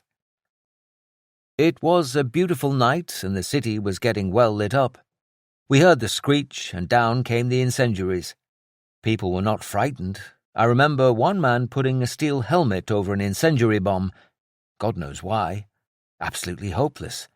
The helmet just went red hot, then white hot, and disintegrated. It was the night of the Cup final, and as the bombs came down, the newspaper seller just stood there shouting, "Star, News, Standard, Cup final result." A prostitute came up from Piccadilly, and as the incendiary bombs came down, she put her umbrella up and started singing, "I'm Singing in the Rain." I remember thinking at the time, I wish Hitler and Goering could have a look at this. The bombers were right over blooming head. The intruders may have chosen to begin their work to the east, but their ambitions stretched into the heart of the capital. As the raid gathered momentum, a porter at St. Pancras railway station watched as a first flare fell from the sky, quickly followed by the whistle of high-explosive bombs. He dived for cover as many of the thousands of panes of glass in the station roof shattered. Shortly after midnight, there were already 6 conflagrations logged in the central fire control room. Several pumps dashed to Buckingham Palace following a call. The royal family were away at Windsor Castle, but found the gates locked. A group of intrepid firefighters scaled the ironwork before breaking into the building itself. To their relief, they found scorch marks at the top of the building, but no actual blaze. Auxiliary fireman Henry Stedman, one of thousands now responding to desperate calls for help, was en route to a burning warehouse near Cannon Street, not far along the river from St. Clement Danes. The air was rent by thud after thud of heavy bombs, mixed up with the rattle of incendiaries that almost rained down. Acting as accompaniment to the already indescribable din was the ceaseless rattle and roar of our anti-aircraft guns. For a good half-mile, the road was covered by broken and shattered glass that fell like cataracts from every window in the street. As Stedman and his colleagues reached their destination, they saw a rather unnerving sight. A huge bomb crater that stretched almost across the roadway, and lying in the bottom, twisted and buckled almost beyond recognition, a tender with its pump. Without hope, we speculated on the fate of its unfortunate crew. His team wasted no time in adding our jets to those already playing onto the flames. Within half an hour, I was soaked to the skin with the water that streamed backwards from the walls and roof of the building. The pressure in our branch hose was very considerable, and it took two of us all that time to hold it in position. They were lucky to have any water at all. Sub-Officer Cyril Deman, helping to lead the fight in East London, later described how demand soon overran the supply as fresh fires were started. The floor became further depleted with the inevitable fracturing of trunk mains. Frustrated firemen who had laboured to bring their jets to bear on the blazing buildings watched helplessly as the streams faltered and died. Fireboats lay 50 yards from the Thames banks, running their hose lines ashore over mudflats from what looked like a village stream, so low was the tide.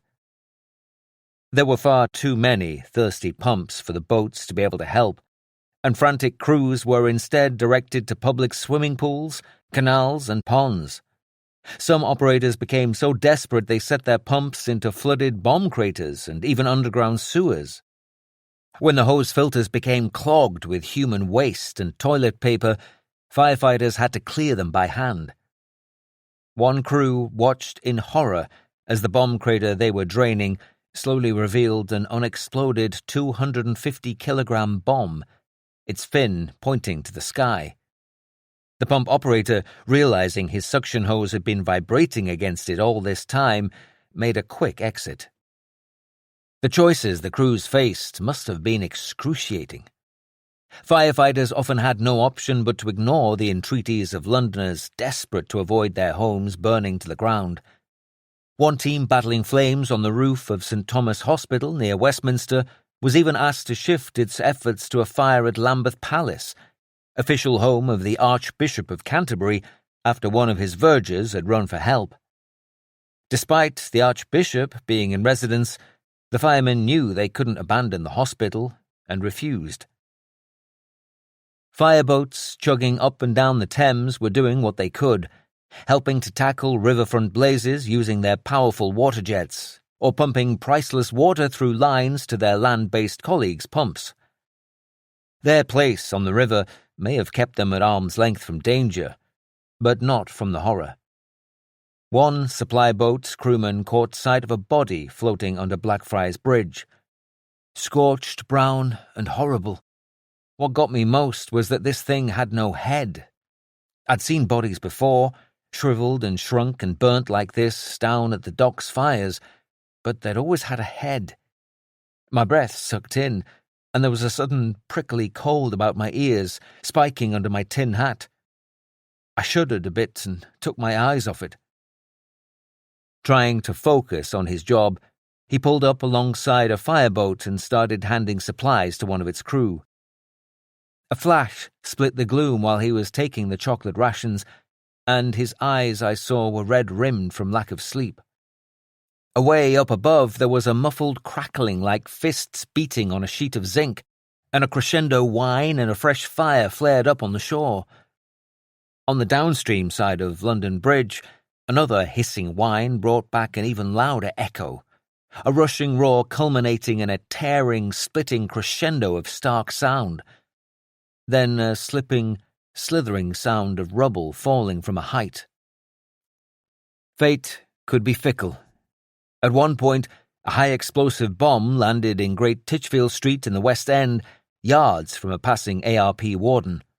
Experiencing the sensation of a monstrous hairbrush skimming the top of his head, the man was thrown through the air, passing several first-floor windows, before being deposited so softly 30 yards away that it felt like climbing into bed. A firefighter recalled an earlier incident when he had been standing on a small bridge between the upper floors of 2 hospital buildings.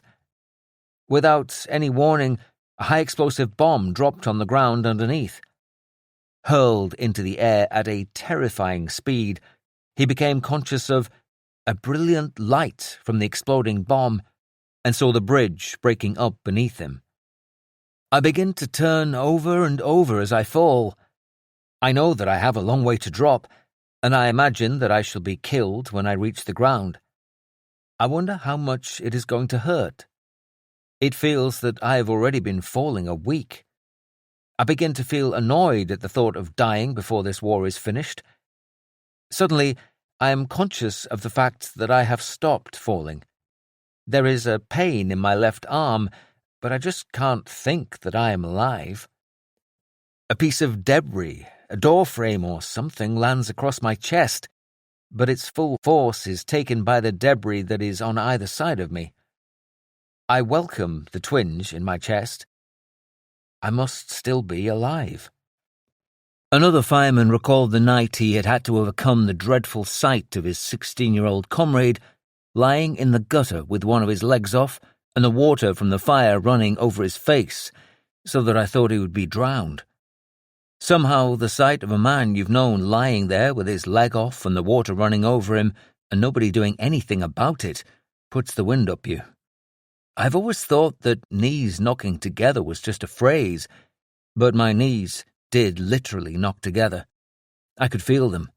And then Adams told me to get up the ladder and put some water into the warehouse.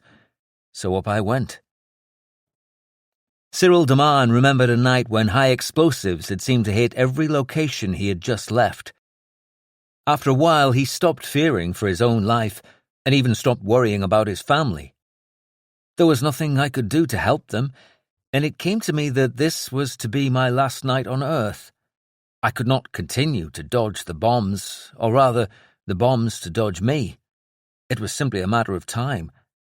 A strange feeling of peace and tranquility came to me in the midst of all the turmoil with fire, death, and destruction all around. Yet I was able to carry on in a mentally serene state I had never felt before during an air raid. I wondered, without emotion, how the end would come. Reading Cyril's words, I'm rocketed back to my own experience of being bombed while held as a prisoner of war in Baghdad in 1991. I am struck hard by the similarity of the emotions he described from 50 years earlier. I can still vividly remember the bombs, dropped by my own colleagues, which rained down on the buildings holding us.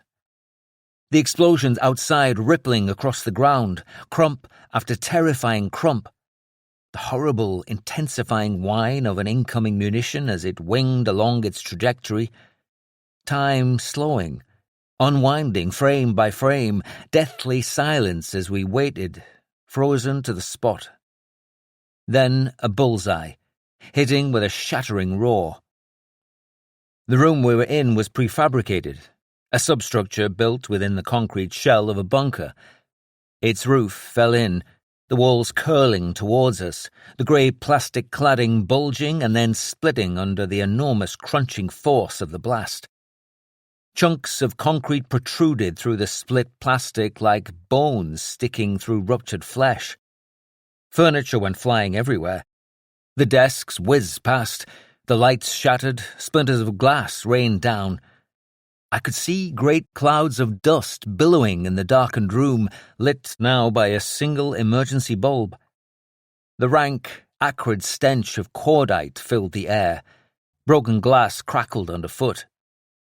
Then the whistling of the next bomb, and I had no doubt I was going to die.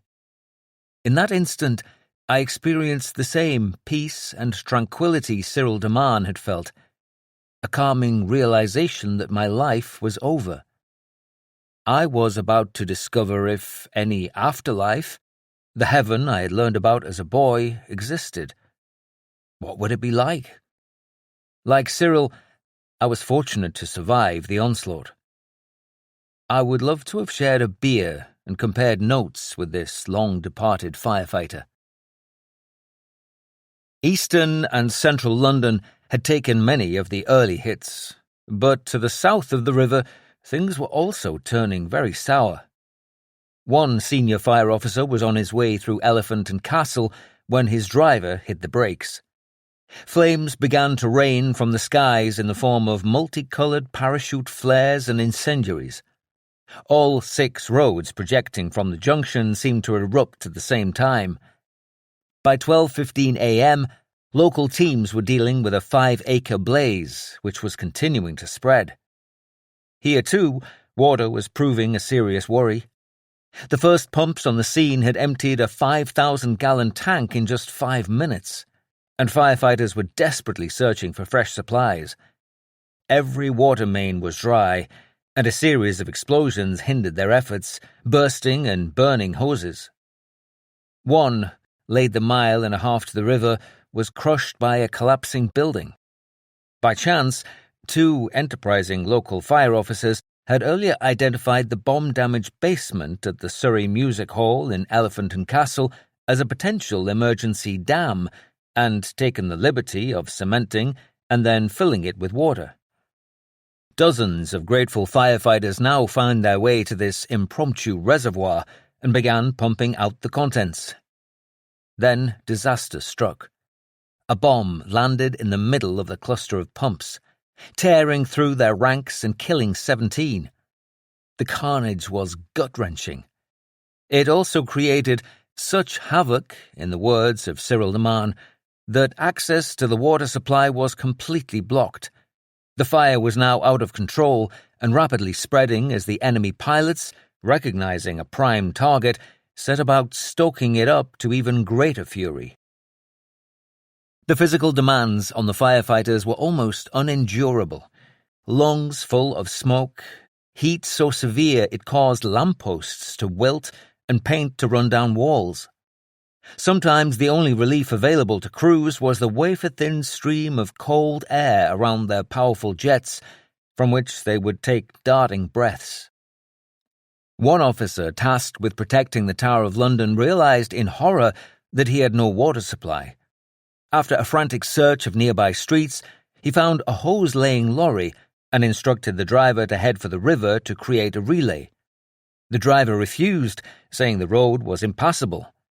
The stubborn officer leapt on the side of the vehicle and insisted on guiding him, yard by yard, around craters, over debris, through arching flames, until the linkage was finally in place. Returning to his post, the officer was asked by his superior where he had been. "To hell and back," he replied. As firefighters suffered and died to save their city, plucky civilians were also doing what they could. Christopher Vesey was curate at St. Mary's Church in nearby Kennington. His wife, Joan, a few weeks into her first pregnancy, was dumbstruck as she watched the beams inside the church blazing furiously, then falling one by one until the altar caught alight and seemed to fold up and die before our eyes. The church burned with white-hot flames. It was a dreadful sight, and though we tried hard in the beginning to get it under control, we failed hopelessly. A shift in the wind fanned the flames even higher. Seconds later, the great bells fell from the top of the tower with a mighty rush of sparks and flames.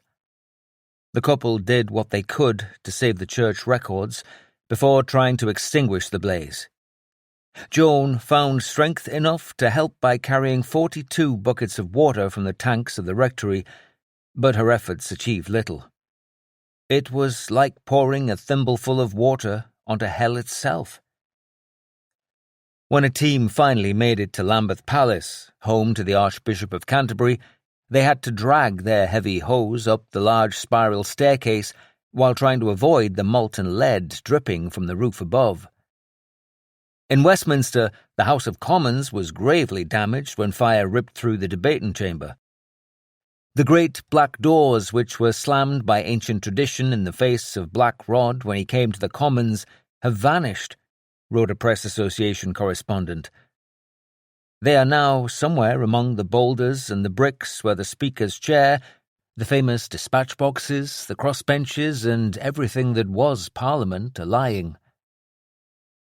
By 1 a.m., almost all of the London Fire Service's own pumps were in use. making reinforcements by the likes of Nobby Clark a priceless resource. Having made his way from Essex with 7 pumps, Clark was now in charge of just 1. The rest had been commandeered en route.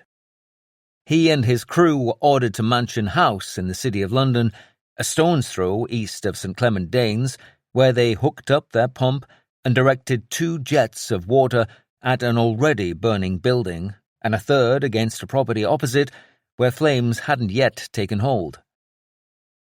I looked along the street and saw other pumps at work, including a turntable ladder working at about 100 foot at the far end of the Salvation Army building, which was well alight on all floors. We heard aircraft coming, and soon after, bombs fell around. Across the river towards Southwark, a large area literally burst into flame and spread rapidly.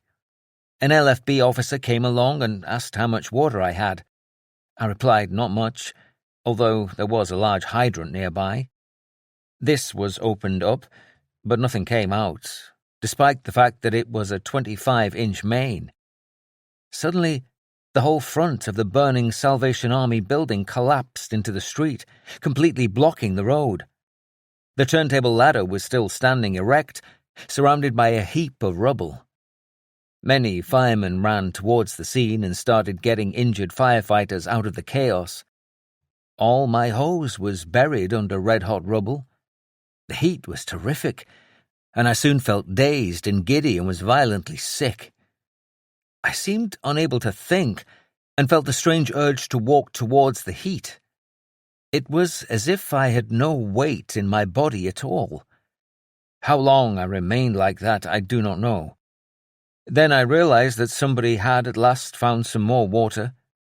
2 officers appeared with some men pulling a trailer pump. We got the pump to work with 2 jets. Special Constable Ballard Barclay was now sheltering in a shop in Soho. Suddenly, it happened. I'd heard bombs, been near bombs, but when a bomb hits so close, you don't hear it.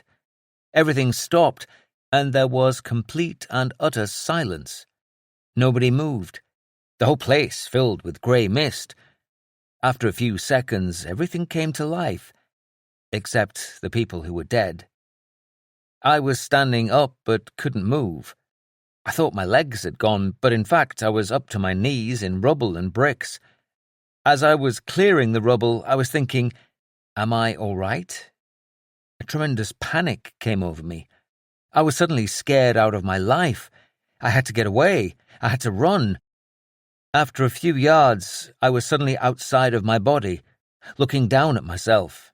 I said, "Why are you running? Why are you frightened?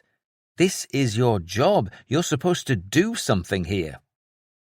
I seemed to re-enter my body again and became calm and cool and collected. I stopped running, and I went back. Fire continued to tear mercilessly through the ancient city. Centuries earlier, Knights Templar had been blessed at the Temple Church in Fleet Street before heading off to join the Crusades. It was now ablaze, as it had been during the Great Fire of 1666. Along the road, after hours of near misses, the church of St Clement Danes was hit by incendiaries, and before long, its tower was alight. Yet another grisly beacon, flames were soon writhing from every window and door. The last bomb fell on the northwest turret of Scotland Yard at 5:37 a.m. The 6-hour raid was at an end. The exhausted firemen found it hard to raise a cheer when sirens sounded the all-clear, wrote Cyril de Man. Vast numbers of Londoners found themselves without water, gas, and electricity when they emerged from their shelters. But they thanked God for their deliverance, as they looked around at the devastation and saw smoke and flame still rising from many fires. Among them was a woman who had spent the night in an underground shelter not far from St Clement Danes.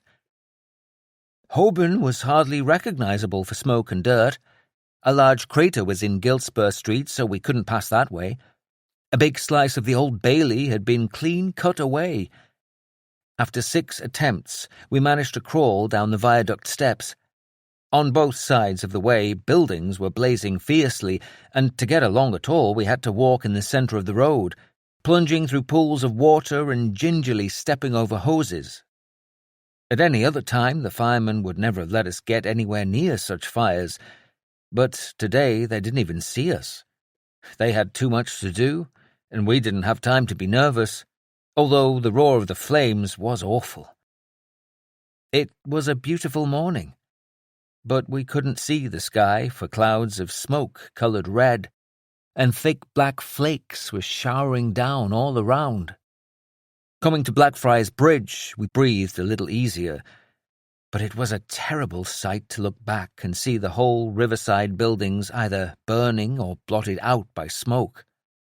Auxiliary fireman Henry Stedman had been sent to battle a blaze in a warehouse near Cannon Street hours earlier. His feet now ached so badly I could hardly stand, and I felt so tired and exhausted that when we were at last given a meal, it required concentrated efforts to eat. All that I wanted to do was to sleep and to go on sleeping. Nobby Clark and his team from Essex were finally relieved by another heavy pump unit and crew from some outer London station. After recovering what we could of our precious hose, we were ordered to a substation in Clerkenwell for a meal. As my crew ate ravenously in the dining hall, there was hardly any talk. We were utterly worn out.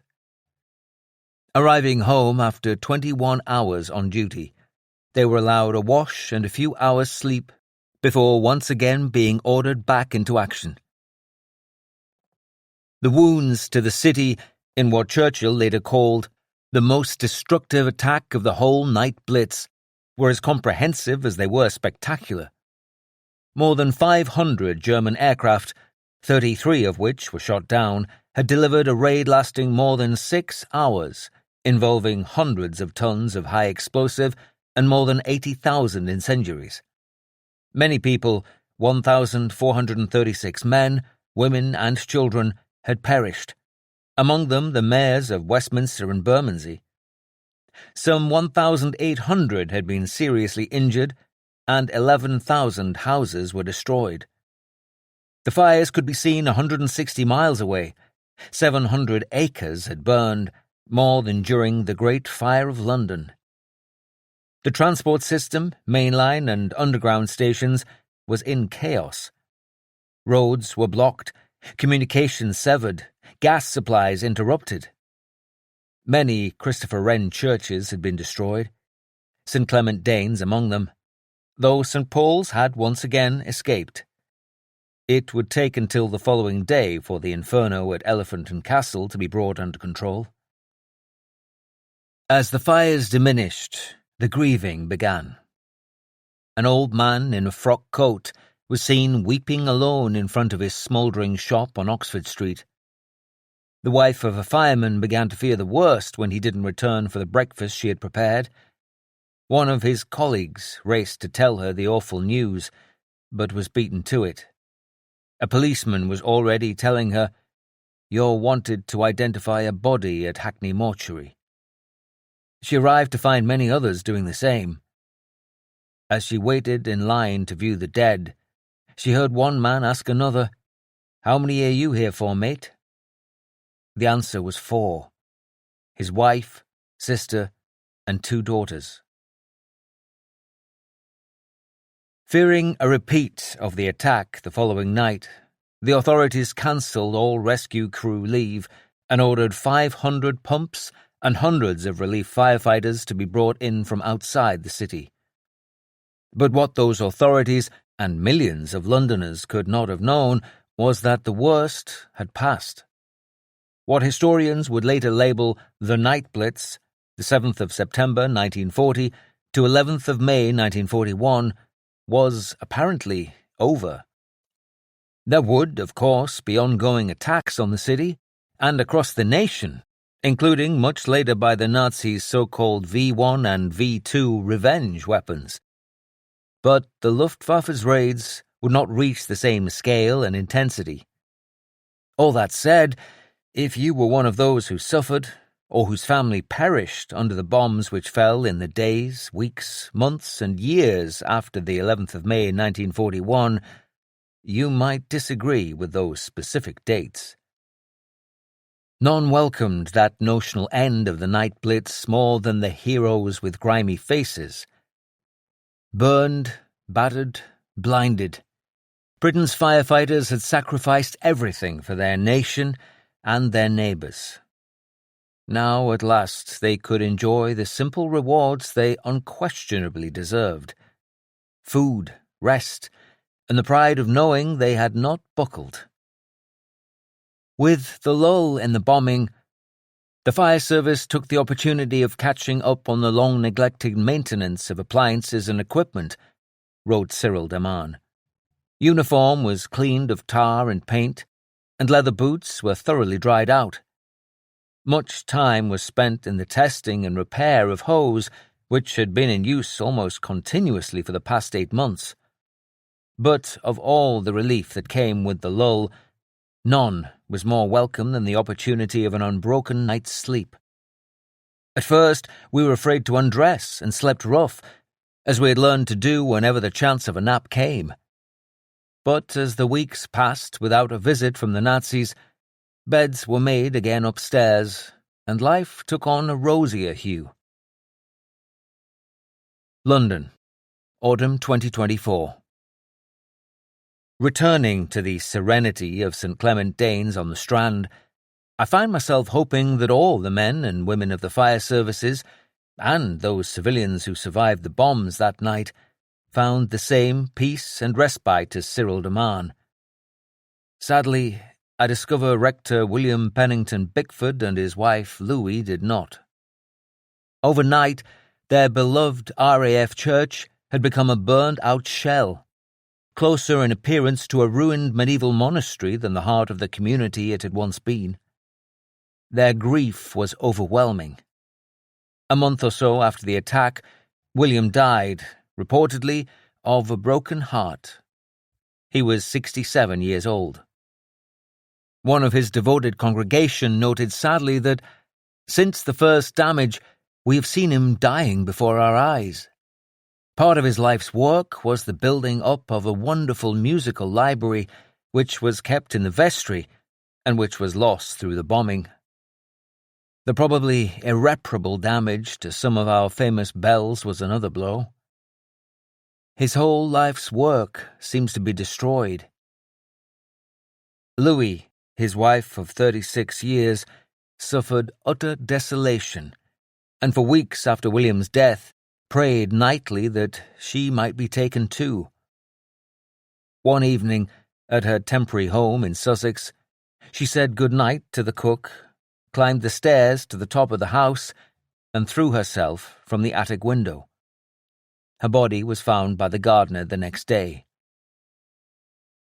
Surely William and Louis must have been some of the final victims of the night blitz. Their ashes were buried side by side beneath the smoke-blackened altar in the now roofless church. A haunting photograph shows the congregation, heads bowed, marking their passing. Sunlight striking them in the shadows, even the legendary bells of St. Clement's seem to be mourning from the floor of the nave. I read that a brass plaque, long since lost, was apparently mounted in the ruins. Near this spot rest the remains of William Pennington Bickford, beloved rector of St. Clement Danes for 31 years, died June the 12th, 1941, from shock and grief caused by the destruction of this church by enemy action. Also of Louis, his wife, who died September the 5th, 1941. They were lovely and pleasant in their lives, and in their death they were not divided. Feeling a growing sense of melancholy, I wander out into the sunshine on the Strand. A fire engine weaves through the busy London traffic, blue lights flashing and sirens blaring, a young female firefighter at the wheel. I raise a short salute of thanks to the crew in the cab, who nod in return. They are a stark reminder that today's heroes with grimy faces are still risking their lives, as a terrible fire just a few miles east at Grenfell Tower, the capital's worst blaze since the Blitz, would demonstrate many years later. Chapter 15. Forever in Our Hearts. England, Spring 1941. Over the course of those 9 months we now call the Night Blitz, Germany had done everything it could to smash British industry and morale. The unprecedented assault had begun with that thunderous raid on the 7th of September 1940, when, on Goering's orders, nearly 350 German bombers had crossed the Channel en masse. It had concluded on the 10th of May 1941 with another terrible scourging of London, the destruction of thousands of homes, St. Clement Danes Church, the House of Commons debating chamber, and much more besides. In the interim, the Night Blitz had scarred or shattered countless lives. Scores of cities and towns had been mutilated by high-explosive and incendiary bombs. For many, the experience had been relentless. London had been on the receiving end of 71 major, defined as at least 100 tons of high-explosive, night attacks. Liverpool, Birmingham and Plymouth each suffered 8 of them. Glasgow, Bristol, Portsmouth, Coventry, Southampton, Hull, Manchester and Belfast also suffered. The Luftwaffe dropped nearly 30,000 tons of bombs during these larger strikes alone. The inhabitants of almost every major town had their own unique tales to tell. Over 1 million homes had been damaged or destroyed.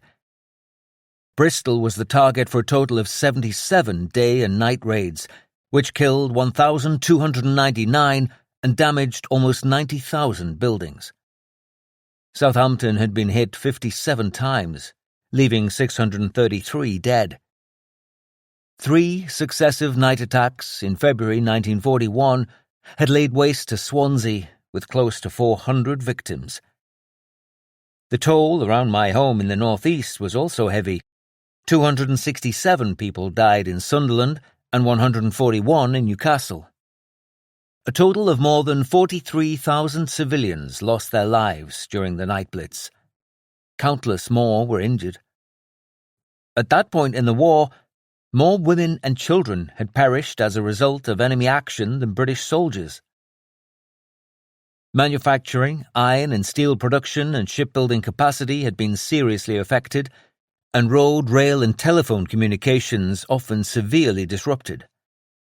The unimaginable had become commonplace, but the country's ability to wage war, and perhaps even more importantly, its morale, remained undimmed. It was thought that civilians, not disciplined to war, untrained in defence, helpless targets for enemy bombers, must crack up on a wholesale scale, observed one doctor towards the end of the Night Blitz. But nothing of the sort happened. Anywhere. Of course, none of this suggests that the physical and mental cost to individuals was merely shrugged off.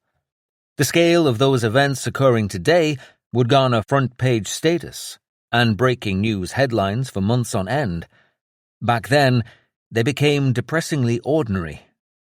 But the manner in which seemingly ordinary people rose to extraordinary challenges was astonishing. Normal civilians, of course, but especially the firefighters, ARP wardens, ambulance drivers, shelter marshals and rescue workers, many were volunteers who toiled at their day job before donning the uniforms of war. They suffered and then mostly overcame levels of incredible fear and exhaustion. And through all the ruinous mayhem, Britain never came close to suing for peace. In his final words in the House of Commons before the destruction of its debating chamber on the 10th to 11th of May, Churchill had looked back, with characteristic verve, on the perils which have been overcome, upon the great mountain waves in which the gallant ship has driven. When I remember all that has gone wrong, and remember also all that has gone right, I feel sure we have no need to fear the tempest. Let it roar, and let it rage. We shall come through. As far as the Night Blitz was concerned, Britain had weathered the storm. It had come through. The worst, at this early stage of the war anyway, might well be over, but like the aftershocks of an earthquake, tragedy could still strike. One evening at the end of May 1941, 7-year-old Irene Page was playing in the back streets near her home in Newcastle. Straying over a pile of rubble, she fell 10 feet to the bottom of a hidden bomb crater. Hearing screams for help, a neighbour ran to the rescue, but Irene had inhaled the fumes in the pit and was now unconscious. The man tried and failed to pull her out, and increasingly concerned, sent a couple of boys, among them 12-year-old Boy Scout Ernest Smith, to fetch rope. "Let me do it," said Ernest as he returned. "I'll tie it the Scout way." After clambering down to where she lay, Ernest was able to loop the rope around Irene, but then he collapsed too. More desperate screams brought other neighbours running, including auxiliary fireman John Tulip, Irene's uncle, and his colleague George Wanless, an engine man on children's fairground rides. Tulip managed to climb down, but was also overcome. Wanless had donned a respirator, but as he pulled Ernest out, he too succumbed to the mystery fumes. 2 more firemen were finally able to extract all 4 and rush them to Newcastle Infirmary. All were dead on arrival. Black and white photographs of Irene and Ernest were published side by side in a local newspaper a few days later. A scholar at a primary school, she wears a cheeky smile and a white bow in her tightly cropped dark hair. He boasts a Scout's neckerchief complete with woggle and has a bright, curious look in his eyes. The coroner, calling Ernest a little hero, later declared carbon monoxide as the cause of death. Ernest was awarded a posthumous Boy Scouts Bronze Cross for heroism, presented to his distraught parents. Irene, Tulip and Wanless were buried on the same day, the firefighters' coffins draped in Union Jacks, with dozens of ARP and AFS colleagues attending. "Both your husbands were great heroes," the Lord Mayor told their young widows. Irene and Ernest's story is a heartbreaking reminder of young lives arbitrarily snatched away, and of the constant willingness of people like fireman John Tulip and George Wanless to put themselves in harm's way, to sacrifice themselves unconditionally for others. That Blitz spirit with selflessness at its core. I wonder whether we could celebrate the same quiet heroism today. London, Autumn 2024. As a former member of the London Fire Brigade, Ricky Nuttall understands that impulse better than most. He sits on his sofa, sipping from a giant mug, and we briefly discuss the merits of coffee versus tea when on duty. His black hoodie and relaxed appearance do nothing to camouflage the fact that he is still in good physical shape. Not someone you'd want to mess with on a dark night, but exactly the kind of person you'd want storming into a burning building to rescue you. Tough and direct, he exudes a quiet, no-nonsense confidence.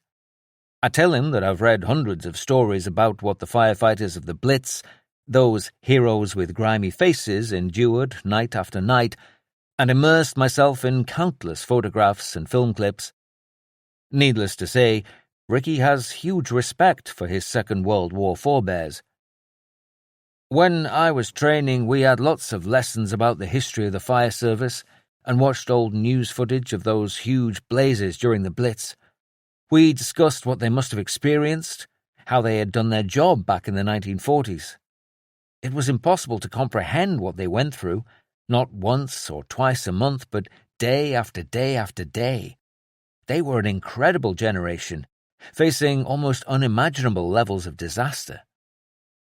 Ricky always wanted to be a firefighter. "Ever since I was a kid, I found the idea of running into a burning building exciting. Helping people, tearing around the streets with blue lights flashing and sirens blaring. Part of it was about moving on from a difficult childhood and, having joined the London Fire Brigade in 2005, he quickly grew to love it. We worked hard. We were doing an amazing job, saving lives and serving the capital. I was incredibly proud.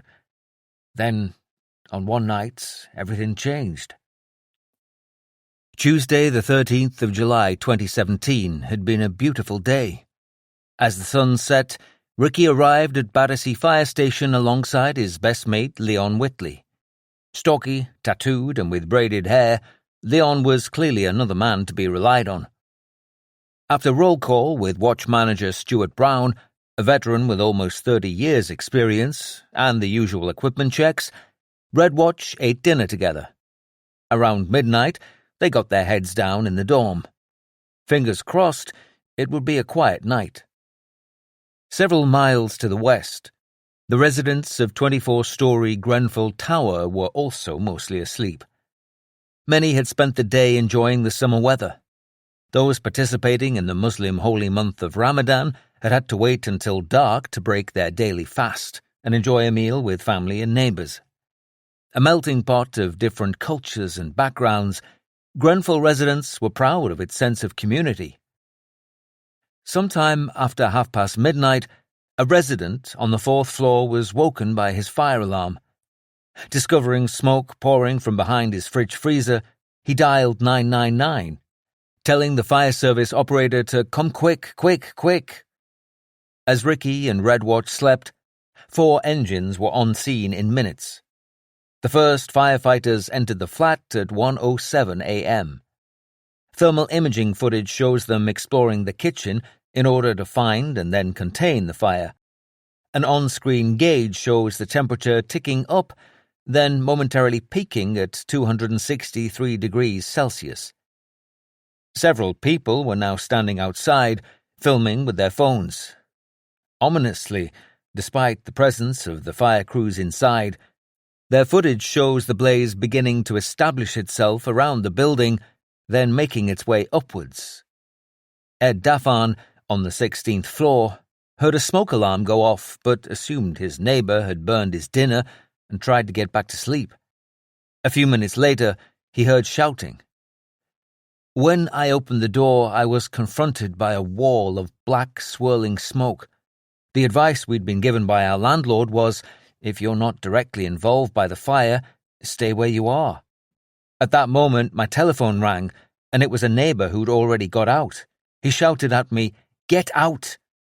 He said it so powerfully that I didn't even argue. I got a wet towel, wrapped it around my face, and left my flat. Marcio Gomez, a father in his 40s, was 5 floors higher.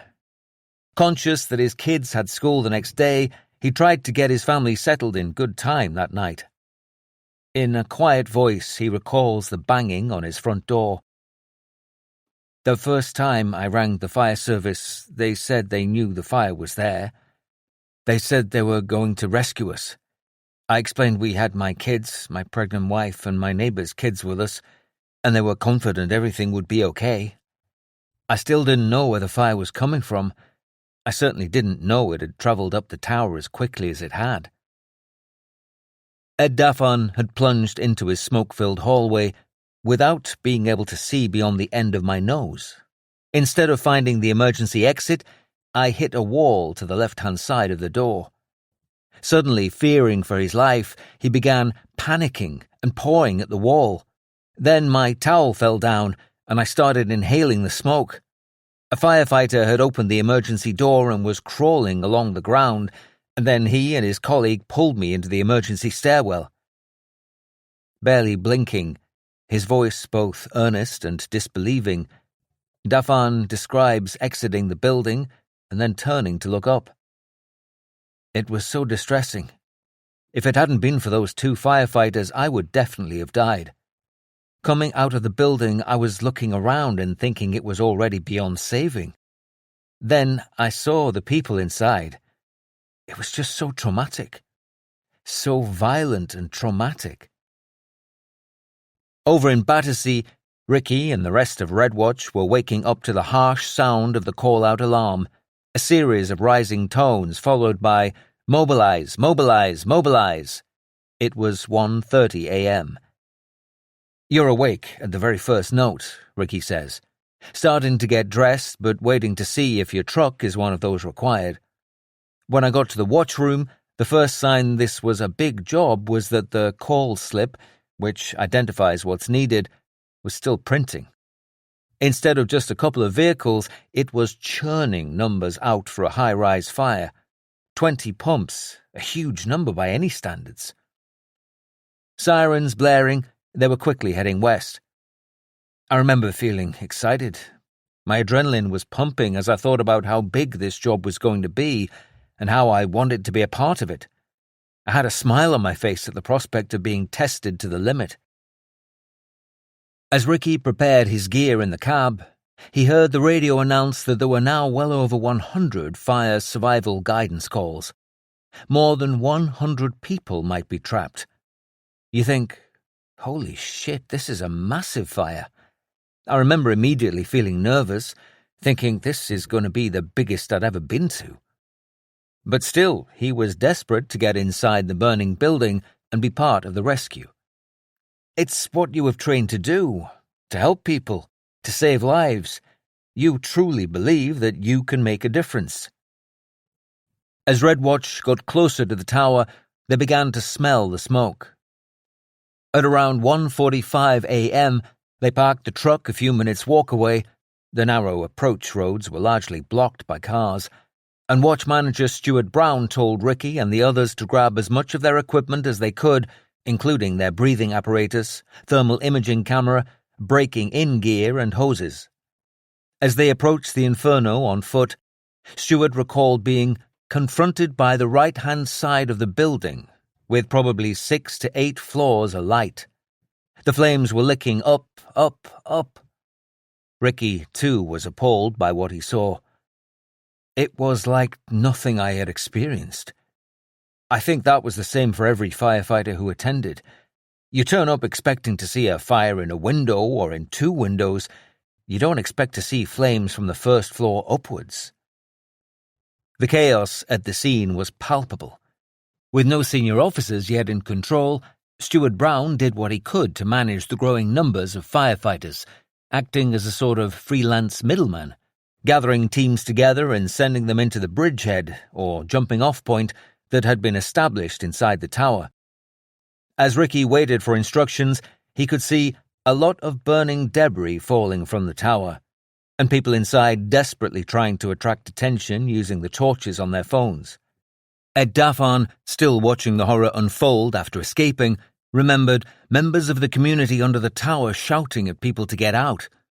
Then you had the police shouting at us to move back. At 2:06 a.m., the London Fire Brigade officially declared a major incident. 40 pumps were in attendance or en route to Grenfell. With the flames firmly established, fire was breaking into flats up and down the block. Recently installed plastic cladding was acting like a fuse around the building, encouraging the blaze ever onwards. To make matters worse, the smoke extraction system wasn't working. There was no wet riser running through the building, a charged water pipe to which firefighters could connect their hoses as they worked their way up, and none of the internal doors met fire resistance standards. One firefighter later said it was as if someone had poured petrol over the block. Tragically, many of the residents were still obeying the standard recommendation to stay put, to wait to be rescued by firefighters rather than attempting to escape on their own. One man recalls shouting from the 14th floor, "Please, please help us." They yelled from the ground saying, "We are coming to you, stay there." We felt, okay, that's fine. They know what they're doing. Let's just wait here. By now, Ricky and Leon, equipped with their specialist breathing apparatus, had been sent into the tower. Every firefighter who entered that building understood it could be fatal, says Ricky. It was harrowing. With any fire, there's always the potential that something might go wrong. You're dealing with an unpredictable force. I think everyone that went in was concerned about whether they would come out. My own son had just had his 4th birthday, but you don't think about that. You can't let yourself become adversely affected by what you are doing, become emotionally involved. You're solely concentrating on getting your job done, contributing to bringing this horrific situation to a successful conclusion, rescuing people and saving lives. They found wispy, acrid white smoke wafting around in the ground floor lobby. Firefighters emerging looked like they had been working fucking hard. Normally you would be buzzing, tired but excited, saying that was hard but smiling about it. These guys were not smiling. They were in shock and exhausted. One looked straight into my eyes, saying, "Please be fucking careful in there." As if to underline the seriousness of the situation, Ricky watched as two colleagues carried a naked, unconscious woman past him. At the bridgehead command area on the 3rd floor, the pair were eventually told to head up to flat 122 on the 15th floor, from where a 999 call had been received. Ricky was particularly pissed off that he'd been wasting some of the air in his tank waiting for clearer instructions. He now doubted he even had enough to get to the 15th floor and then bring whoever was there down safely. Marcio Gomez, still stuck on the 21st floor with his family, including his pregnant, asthmatic wife, was now becoming increasingly desperate. Footage from his phone shows him opening the front door of the flat to find just a black fog. You couldn't see your hand in front of your face. The smell was overpowering. Another resident described it as hot, black, thick, toxic. In the hallways, it was almost impossible to see or to breathe. It was into this black fog that Ricky and Leon now climbed. The steep, narrow stairwell was clogged with fire hoses, making the task even more difficult. Everything was happening so quickly. Ricky pauses to sip his brew, and I can sense him reliving the moment. It was hard to decipher what was fear and what was just adrenaline forcing you onwards. There was so much going on. Radio calls, firefighters racing back and forwards, endless shouts for help, casualties coming out. It was a scene of carnage happening around you. Like many of the rescuers in attendance that night, Leon found himself dwelling on the fate of the World Trade Center in New York after the 9/11 terrorist attacks. Sitting on a brown leather sofa, the sound of children playing in the background, it clearly doesn't take much to propel him back to Grenfell. We all know how that building, the Twin Towers, collapsed. I thought, we might not make it out. I usually walk into fires very cautious but not scared. That was the first time I was scared. Once we got past floor 4, the visibility completely vanished. He rubs his palms together, a tired look in his eyes. We couldn't see anything. You could hear loud bangs and screams, bits of debris dropping behind you. You're losing your bearings a bit, but you're trying to remember all your training. You're feeling around on the floor to make sure that you're not missing any casualties. As the pair continued their ascent, they tried to keep track of their progress by counting their steps. Ricky remembers that the combination of dark soot and each floor number being painted black on the walls made it impossible to distinguish them, even with their torches on. We tried to wipe the walls and to count, but with everything going on, we couldn't remember what floor we were on. I think we were on the 7th or 8th landing when we got lost, feeling our way around for numbers. It was like trying to read Braille with thick leather fire gloves on. I started to panic, thinking I was going to be the arsehole that would have to be rescued himself. They paused to assess the situation. I said to Leon, "This is fucked up. We have to do whatever we can. Let's just barrel up a load of stairs, come off onto the landing and see where we are." So that's what we did. Ricky pauses again. It was very difficult with hoses still on the stairwell and very dark. I stood on what I thought was a hose, but in fact was a body. Looking back, He doesn't believe he could have helped the lady. It might seem harsh to civilians. I note his choice of description. But there was nothing that we could do for her. We had limited resources in an escalating and dire situation. We had to concentrate our efforts on saving the living, not, at that moment, dealing with the already dead. It was awful, but that was the reality. By around 3 a.m., more than 60 flats were on fire, many of the tower's hundreds of windows bright with flame. More than 100 people remained in the building. With the curtains in his bedroom now alight, Marcio Gomez was taking the terrifying decision to evacuate and try to guide his family to safety. In a recording of his distraught 999 call, you can hear him tell the operator, "The fire's here." Trying to stay calm herself, she tells him, "Get your family outside, all hold hands and get as much wet clothes on you as possible." Gomez tells his children, "Hold hands, girls," before coughing violently. Heading out through the front door, the family quickly lose sight of each other. Still on the line to the 999 operator, Gomez begs his children, "Come on, girls, please, please." All the desperate operator can do is encourage him. "Be proud of yourself. Be so proud. Anybody would like a dad like you, anybody." Somehow, Gomez and his family made it to the central staircase and began the descent to safety. Stranded on the 23rd floor, architecture graduates Gloria Trevisan and Marco Gottardi had seen flames on the stairs and the smoke in the hallway getting increasingly intense. Waiting to be rescued, the young Italian couple began calling family back home, telling them not to worry. I think back to the many thousands of people trapped in burning buildings during the Blitz, when any form of outside communication was almost unheard of. From where did those trapped, terrified victims awaiting rescue draw comfort? Nearing the 11th floor, Ricky and Leon halted for a moment. There were no alarms ringing, no shouting or screaming, just an eerie silence, Ricky remembers. They checked their air levels and, feeling they had enough to reach their designated rescue area on the 15th floor, pressed on. Exhaustion was creeping in, however.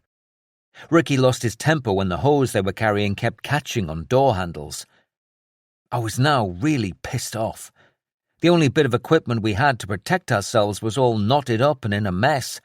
I was thinking, if we even get to the 15th floor and we can't even get water, what is the point? Leon, bless him, turned and said, "Rick, we've got this. Let's just get there. We'll work it out." He managed to calm me down and we pushed on. I was out of breath and my heart rate was pounding. Engulfed in black smoke, he and Leon could barely see each other. We were feeling our way through the darkness. Any sense of excitement, any desire to be tested to the limit had left me, Ricky says. It was now simply about survival, mine and that of the casualties. Finally, reaching the 15th floor, he checked the temperature on his thermal imaging camera, around 500 degrees Celsius, high but not unheard of in the middle of a blaze. Now, with truly dreadful timing, the low-pressure whistle on his breathing apparatus went off. He had only 12 minutes of air remaining. Kneeling down in the darkness and the smoke, I truly felt fear. My wrists and neck were burning, really burning from the intense heat. He gestures to demonstrate where on his black hoodie, and my protective suit was smoking. He pauses for a second, his despair resurfacing. I felt alone. I simply didn't think that I was going to get out of that situation alive, that I would ever see my son again. Leon was thinking along similar lines. If there was ever a job we don't get out of, this could be the one. Ricky and I spend a few minutes discussing the reality of facing death. I tell him that, like his forebear, Sub-Officer Cyril Deman during the worst of the Blitz, I found my own near-death experience strangely calming. He has a very different perspective and talks me through the options he considered at that moment. He could have tried to race down the stairs. Even if he collapsed, there was a chance that a colleague might find and rescue him. And there was another, almost inconceivable possibility. I actually contemplated the reality of throwing myself out of a 15th floor window. Astonished, I asked if this was ever really an option. It honestly was. I simply couldn't accept the alternative if it came to it, the agony of burning to death. Most cruelly, Ricky and Leon's diminishing air supply forced them to now abandon their rescue mission. They had just reached flat 122 but couldn't risk opening the door. With almost no air and no idea what lay beyond, they could actually be putting any residents in greater danger, with no means of getting them down the stairs safely. We could feel our skin burning through our fire gear. We still hadn't secured a water supply, we had a tangled hose, our emergency whistles were going off on our breathing apparatus. If we'd succumbed, other firefighters would have had to come and rescue any casualties we had retrieved and us. I have wrestled with that decision for years. The guilt of leaving another human being behind is very hard to come to terms with. Their unimaginably difficult decision made, Ricky and Leon left their hose in place, ready for any following firefighters. We were pounding back down the stairs, Ricky says, running down like kids, one hand on the rail, one on the wall, and flinging ourselves down 8 steps at a time. With just a couple of minutes of air remaining, they reached the exit, to be escorted out by police using riot shields as cover. With debris raining down, Leon felt like he was in a war zone. Worst of all was the look on his colleagues' faces. They were distraught, beside themselves. A lot of people looked emotionless. They just didn't know what to think. They couldn't believe it. It was like being in a war film, echoes another firefighter. Things were exploding overhead, landing on our shields, and craters were appearing in the ground. Shards of metal were falling, as well as concrete and glass, and there were fireballs coming down all over the place. Trapped residents were now desperate to escape the inferno. One man apparently considered fashioning a makeshift parachute from bin bags. Another tied sheets together to create a rope on which to descend. It was reported that, tragically, 5 people jumped to their deaths to avoid the flames. Gloria and Marco, the young Italian couple on the 23rd floor, were now realizing their chances of survival were slim. In a call to his father at around 4 a.m., Marco said that he could see smoke starting to enter the couple's flat. The phone line went dead moments later. Gloria rang her mother to thank her for all you did for me. I'm about to go to heaven. I will help you from there. Their call, too, cut out. At the foot of the tower, watch manager Stuart Brown met a man whose family were trapped on the 21st floor and promised to try to establish what had happened to them. But the command unit were unable to help as they were struggling to get people up there. There was nothing more Stuart could do. Despite his best efforts, he then couldn't find the man to relay the news. He pocketed the piece of paper he had given him with the names of his family and tried to focus on other things. We had walked over to the grassy area to the right-hand side of the tower and dumped our gear by the wall. Ricky's voice is quieter now, a flicker of pain in his eyes. Leon and I had a little chat. I reassured him and him me, and said we had done everything we could. We sat down for about 20 minutes. I was just exhausted. Steam was pouring from my head. Every time I went to stand up or moved around, I felt dizzy and thought I was going to pass out. His hands in a bucket of cold water to cool his skin, Ricky looked up. From the top of the tower, down beyond the 10th floor, He could see people inside desperately trying to attract attention, waving clothing, spelling out SOS in Morse code with the torches on their phones. I realized I needed to get back in, to do the job I had been trained to do. I thought, this is not how I want to remember myself in this uniform. I needed to demonstrate to myself that I had the courage to return to the fray. A blurred photograph taken that morning shows the exhausted firefighters standing in a holding area nearby. Yellow helmets are strewn around and stretchers await the injured. You can clearly make out Leon Whitley, his open jacket revealing his scarlet London Fire Brigade t-shirt. The sense of helplessness was palpable. A firefighter's job is to turn up and save lives. Now I felt as though I was watching lives being lost, Ricky continues. It is incredibly frustrating, a sense of failure. It reminds you exactly how unspecial you truly are. You have spent your whole professional life feeling capable, prepared, even heroic. Now this fire has come along and knocked it all for six, reminding you just how insignificant you are as a human being. Ricky's memories of his second trip into the tower are a blur. Noisy, smoky chaos, flashing images of trying to ferry people down the stairwell. A third chance to help materialized when Stuart Brown recruited those members of Red Watch he could find to re-enter the tower with longer-lasting, two-cylinder breathing apparatus. It was now daylight, around 7:30 a.m.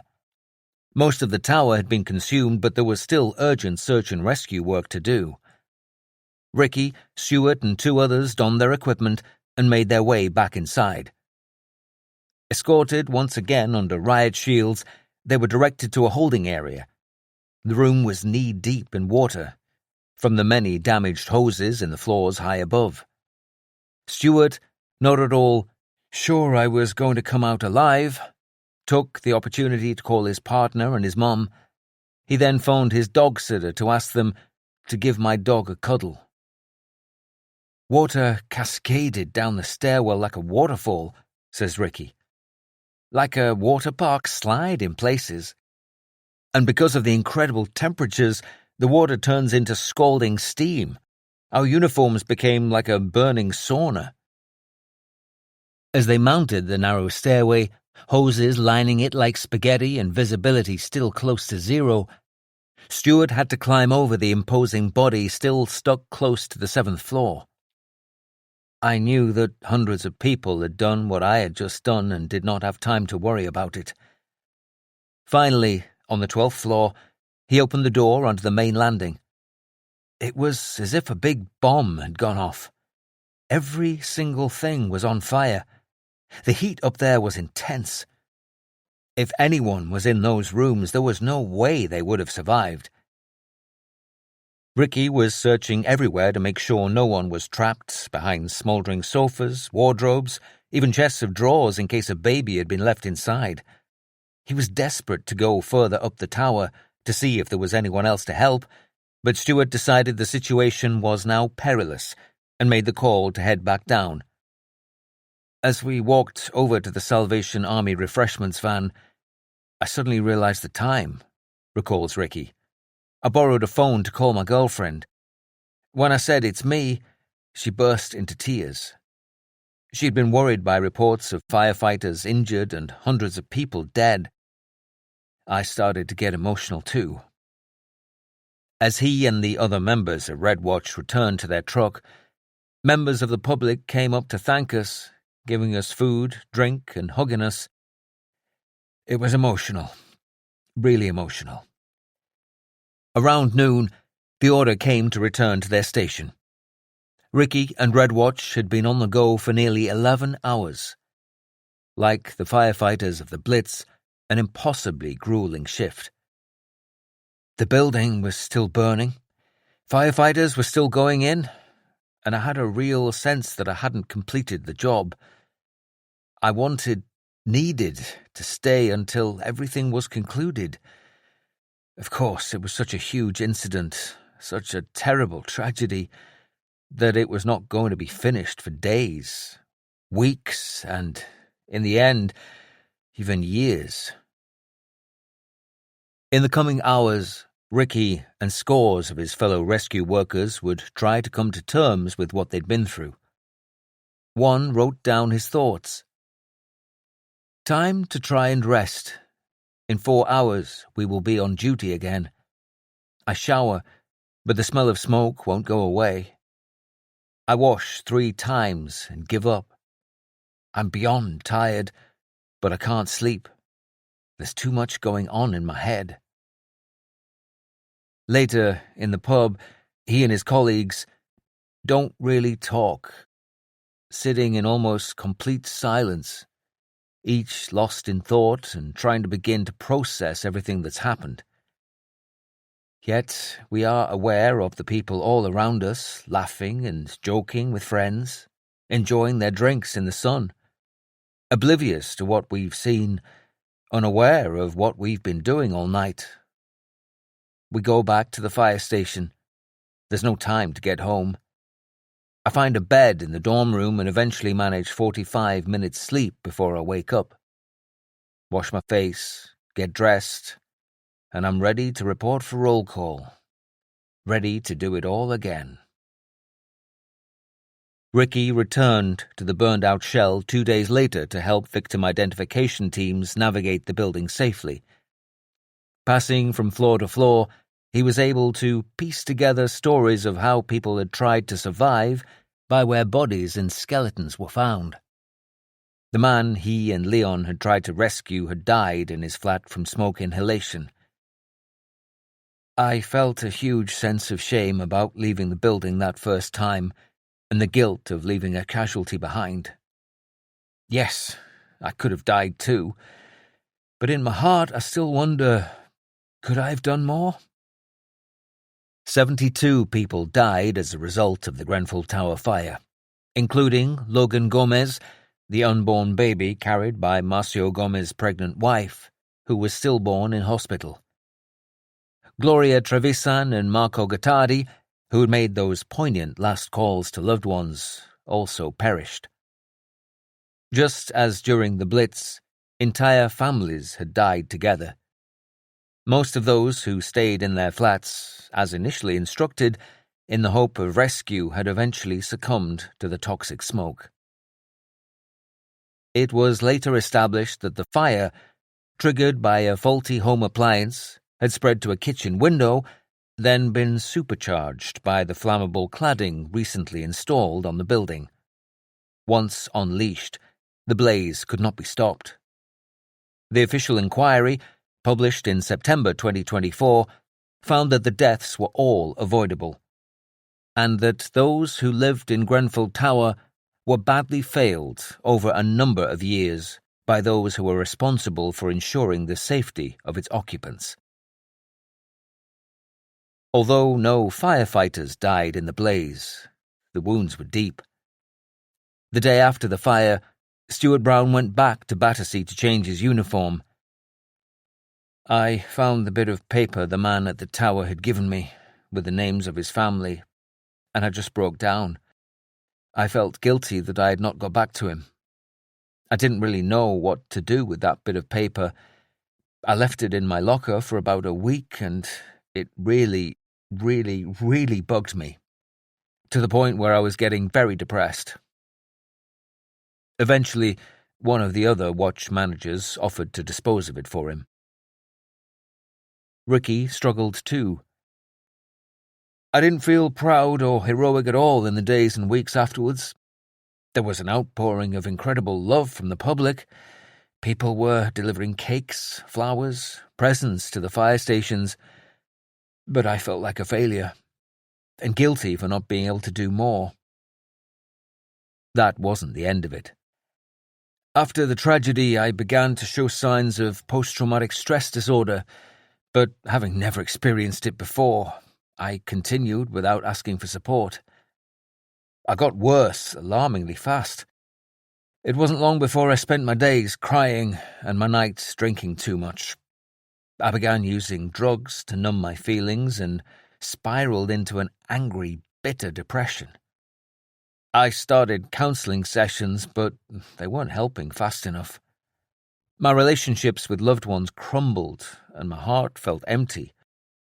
I got so bad that one day I sat on my living room floor and cried for 4 hours straight. I then realized that I couldn't feel this sad for the rest of my life, and didn't see any way I could recover. That was the first time I wanted to kill myself, and it scared me. A couple of years after the fire, Ricky made a short film in which he performs a poem he wrote while walking through the streets close to Grenfell, its charred skeleton clearly visible. The stairs were too many, my breaths too few, my body exhausted, now mentally too. He was far from alone. In the years that followed, more than 20 firefighters and 999 call operators involved that night were diagnosed with PTSD. It is not known how many suffered in silence. I read an article in Forbes magazine a while ago about the world's most stressful jobs, Ricky tells me. I was really shocked to see that firefighter came above being in the military. I sometimes wonder if fighting a blaze like Grenfell is a bit like fighting a battle during a war. We're not being shot at or bombed. We don't witness that level of carnage. But the reason they said it was the most stressful job is that you never get to leave the environment you're working in. Even today, when I wander around London, I have a running commentary going through my head about incidents that have happened at the places I pass. Grenfell, obviously, but also the house fires, the road accidents, the suicides on train lines. It's a haunting sensation. You live, work, and socialize around the same places you have witnessed people die. It's always with you. I find myself comparing Ricky's experiences to those lying at the heart of the Blitz story. Like him, the wartime firefighters had to live in the place they worked. The trauma and pain constantly with them. Even the language used to describe what the firefighters saw at Grenfell seems unnervingly appropriate. It was a war zone, and like a bomb had gone off. Many of the firefighters referred to civilians while recounting their experiences. The presence of a Salvation Army refreshments van at the foot of the tower, an absolute staple of the Blitz, is a poignant coincidence. Given all this, Ricky's admiration of the Second World War firefighters is probably no surprise. We fought one catastrophic, overwhelming blaze on one single night. At times they were doing it continually. Their firefighting and personal equipment was vastly inferior to ours. Their safety procedures must have been non-existent compared to today's standards. Yet they were performing to a level vastly greater than anything I had done. They were an incredible generation of firefighters, facing almost unimaginable levels of disaster. I wonder if any of them felt the way I had. I guess if they did, they just didn't talk about it. His question echoes in my mind. Did they feel the same way? Did they talk about it?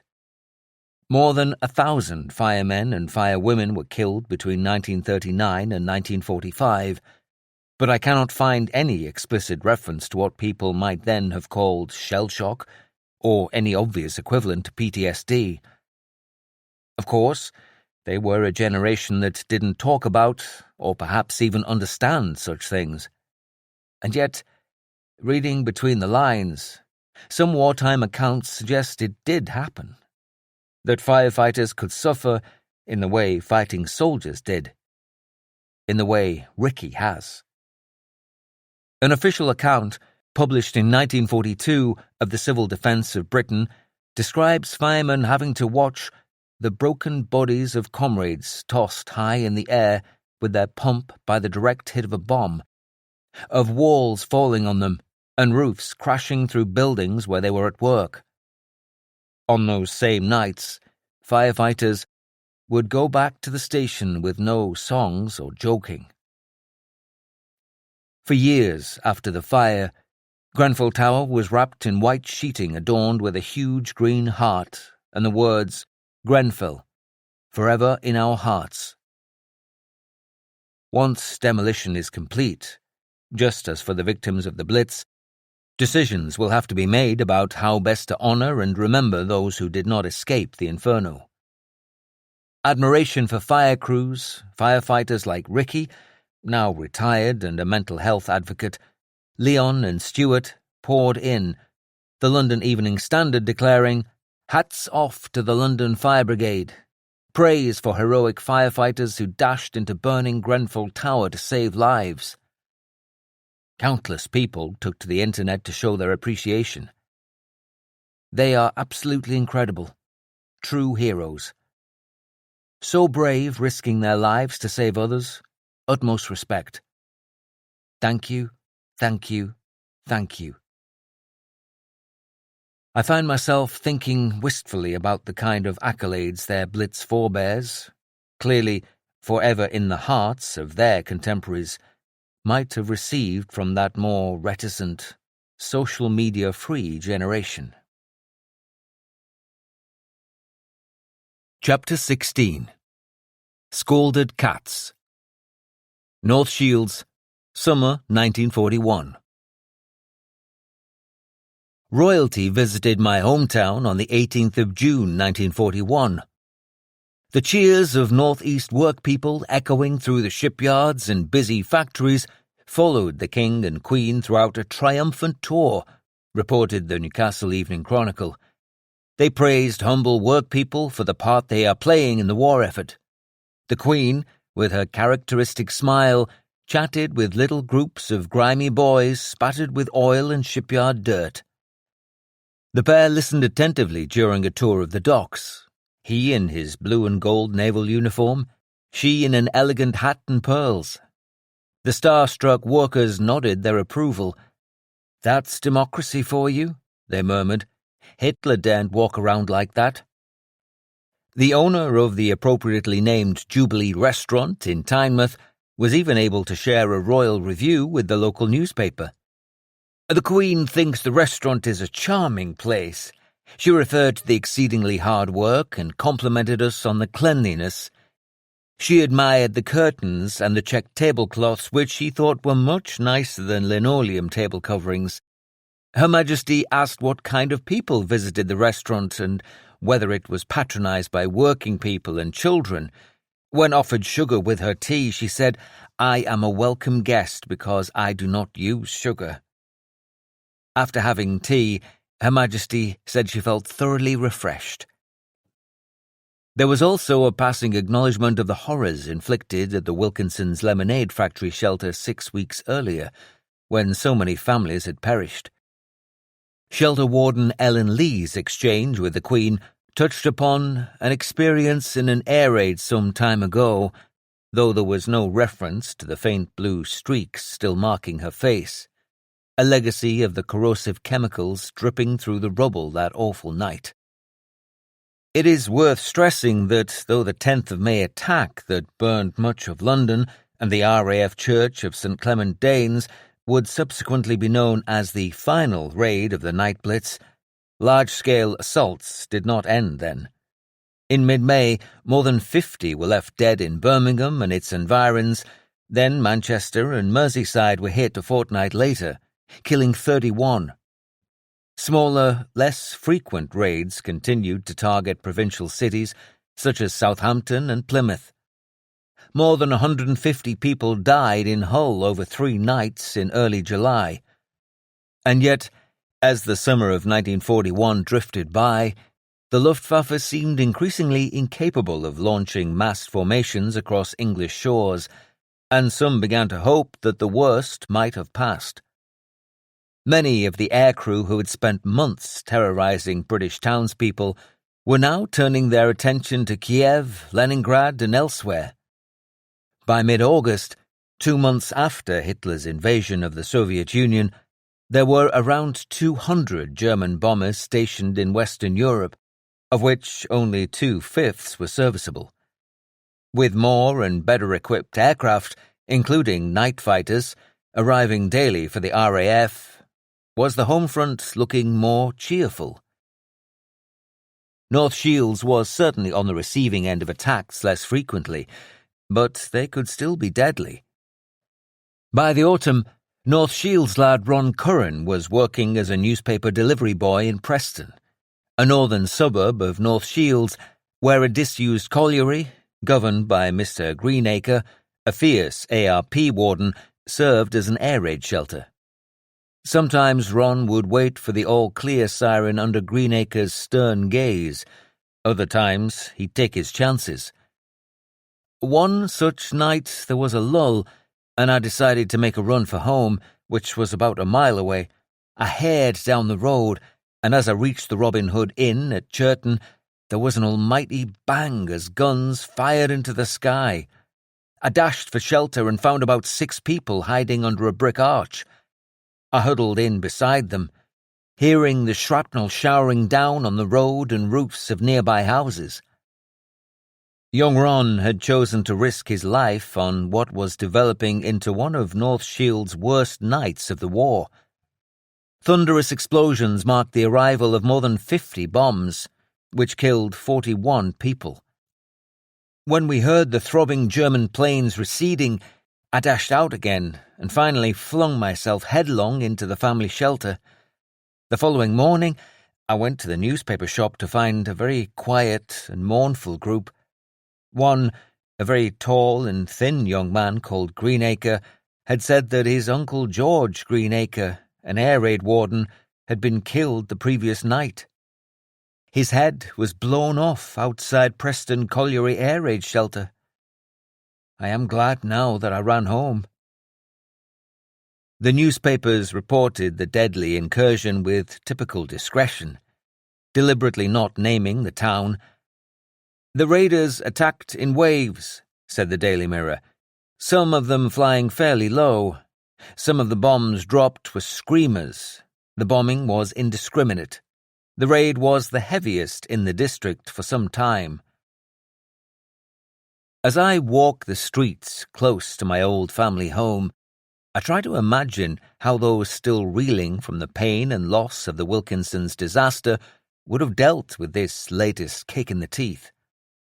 On his dash back to Churton, southeast of Oswin Terrace, Ron Curran must have passed just a few hundred yards from where I grew up, and within spitting distance of my primary school.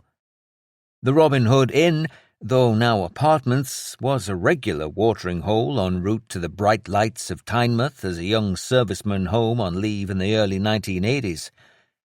Photographs of the surrounding streets, many familiar from my childhood, tell the usual story. Devastated houses, brick-strewn pavements, and muddy craters. Smith's Dock, visited by the King and Queen that June, a shattered wreck. 2 days later, it happened again. South Shields, across the river, bore the brunt, but another 28 bombs struck North Shields and Tynemouth.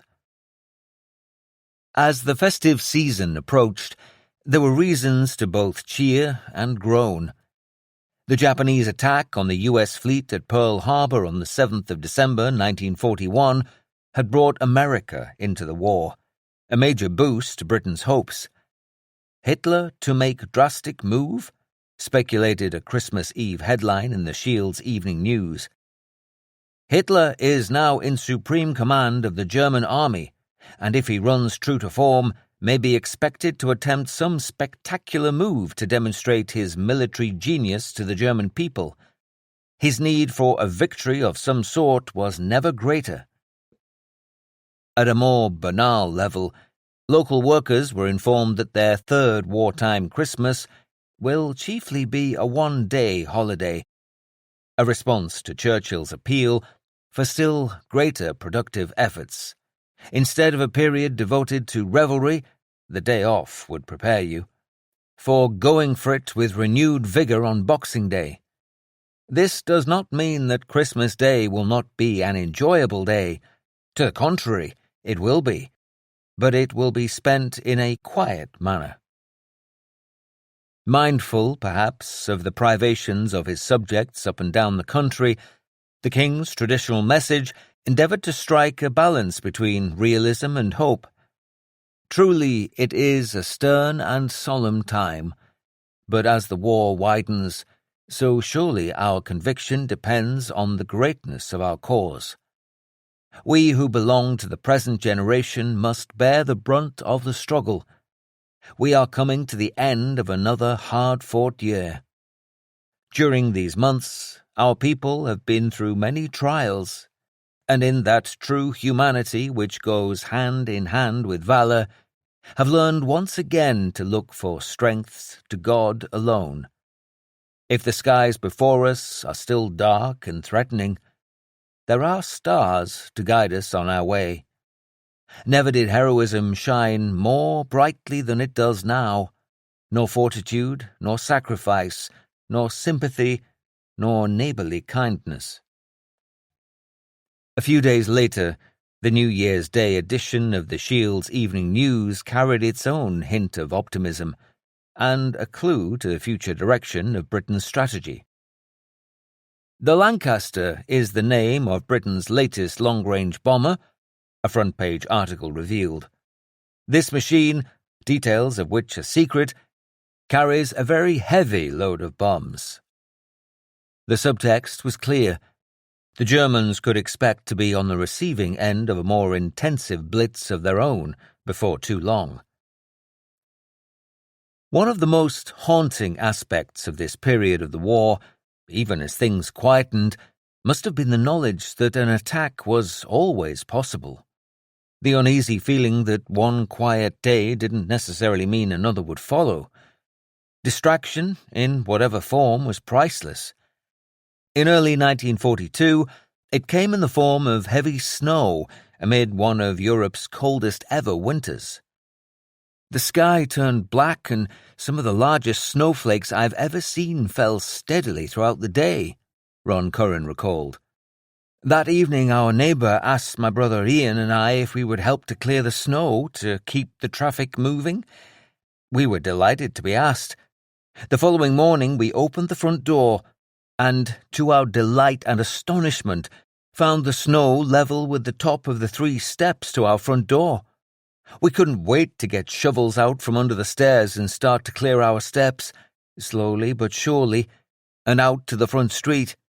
That took about 2 hours. After some hot drinks, we were back again in the street and saw, to our amazement, telegraph wires sagging under the weight of about 6 inches of snow. I never for one moment thought that it was possible for snow to stick to wire so much that the poles were lying towards each other. The silence was deafening. The street was eerily silent. It was a white wilderness in a council estate.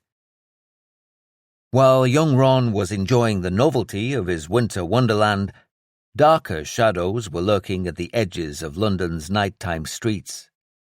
The blackout helped to protect city dwellers from the Luftwaffe, but it also provided cover for a multitude of less laudable activities, ranging from prostitution to burglary and murder. The much-vaunted Blitz spirit brought many together in solidarity. A small minority, however, seemed to have leaned the other way. Crime rose by 57% between 1939 and 1945, and homicides were up by a fifth between 1941 and 1945. Conflict provided both impetus and opportunity. Rationing created both motivation and marketplace. The populace behaved more recklessly, drinking greater quantities, going home more freely with strangers. Sexually transmitted diseases increased, as did the number of babies born to unmarried mothers. Late-night parties and unlit alleyways became the perfect hunting ground for predators. London, February 1942. London's gloomy pavements had been dusted with fresh snow on the 9th of February 1942. The picture postcard vista was torn apart by the discovery of a corpse in a Marylebone air raid shelter. Evelyn Hamilton, The 41-year-old manager of an East London chemist shop had left her nearby lodgings the previous night in search of somewhere to dine. She never returned. Her clothes had been interfered with, her scarf wound over her head. Scuffed shoes and scattered chips of mortar near the body indicated she had struggled fiercely with her attacker. Her skirt had been thrust aside, her underwear pulled down, her right breast exposed. The police concluded that she had been strangled by a left-handed killer.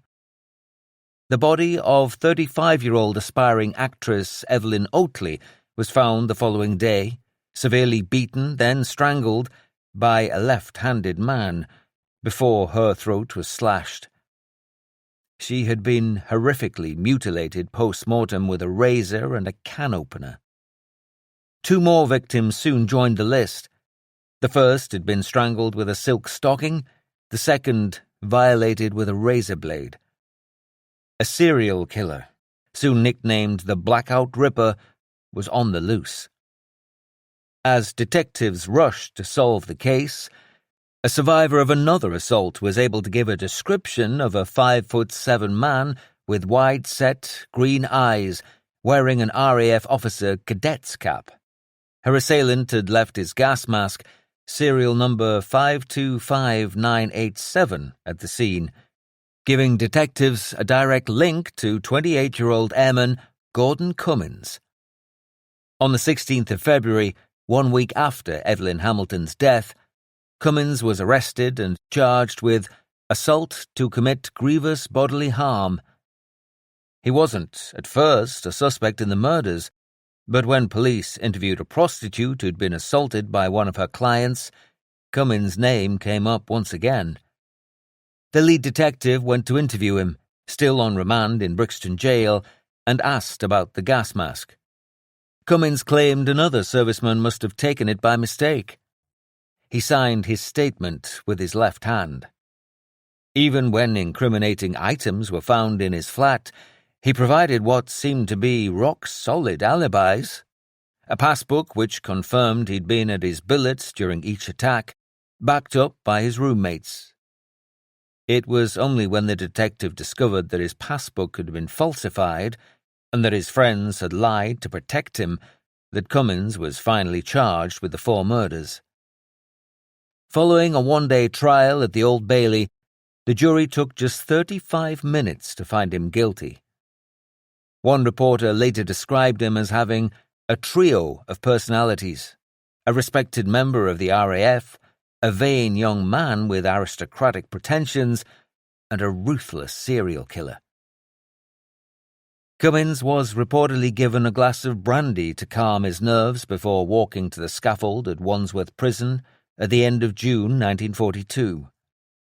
Legendary hangman Albert Pierpoint, who dispatched some 500 people in a 25-year career, presided over the proceedings.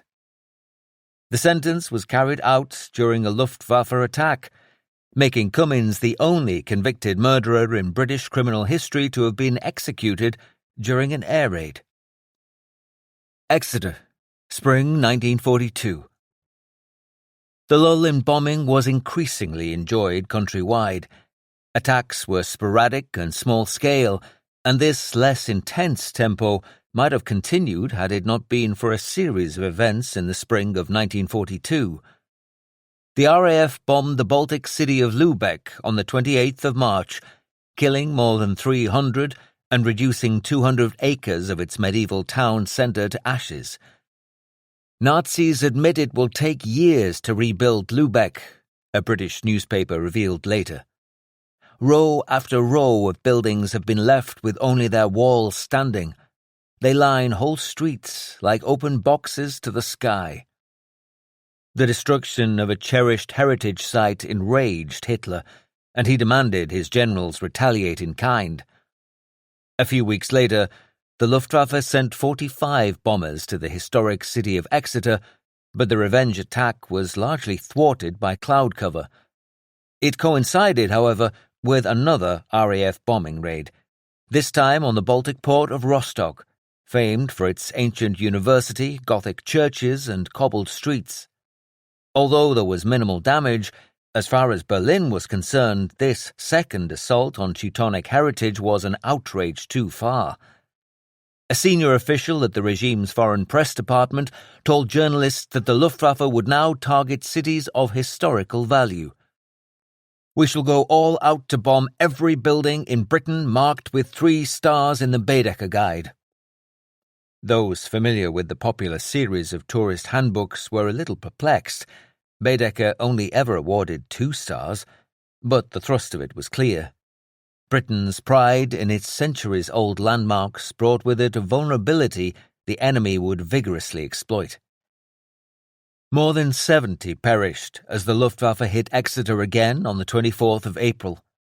In only a few hours, many of its most hallowed edifices were also decimated. The cathedral lost much of its treasured medieval glass. Its nearby crescents and terraces were battered and scarred. The next night it was Bath's turn. The ancient Roman city had received a host of air raid warnings over the course of the night blitz, but few significant attacks. 3 waves of German bombers took the lives of around 400 residents and removed the possibility of further complacency. "We crowded into a downstairs room," one youngster remembered. "My mother, wrapped in a blanket, sat in a chair near the fireplace, while my brother, wearing greatcoat and tin hat, hunched in a corner. My father threw himself over me, protecting me from glass splinters and a rain of incendiaries and bombs that flashed in the sky. The noise and juddering was deafening as the ground shook and our house rocked. I was so frightened I couldn't stop trembling." The next day, he and his brother went out to survey the damage. "We didn't need to go far. A shop had bricks spewing out of its windows, and houses and shops were collapsing. There were soldiers patrolling with rifles to prevent looting. One side of the church had disappeared. It was as if a crazed monster had passed by, lashing its tail, spraying bricks into large heaps. People buried in the rubble, their arms and legs sticking out, stared like dummies in a clothes shop onto a world of devastation." Other historic cities soon experienced similar pain and destruction, among them Norwich, York, and Canterbury. In early May, the Luftwaffe returned to the southwest with even greater fury. "It was a night of terror for the Exeter people," said one German bomber pilot. "Over the town I saw whole streets of houses on fire. Flames burst out of windows and doors, devouring the roofs. No one who saw it will forget the greatness of the disaster. We thought of our Führer and the command he gave: revenge. With cold calculation, we carried out our orders." North Shields, summer 1942. News from the wider front brought some hints of optimism. Japan lost 4 carriers in Midway battle. The Shields Evening News trumpeted at the end of June, when the U.S. Navy seriously interfered with Japan's plans for dominance in the Pacific Ocean.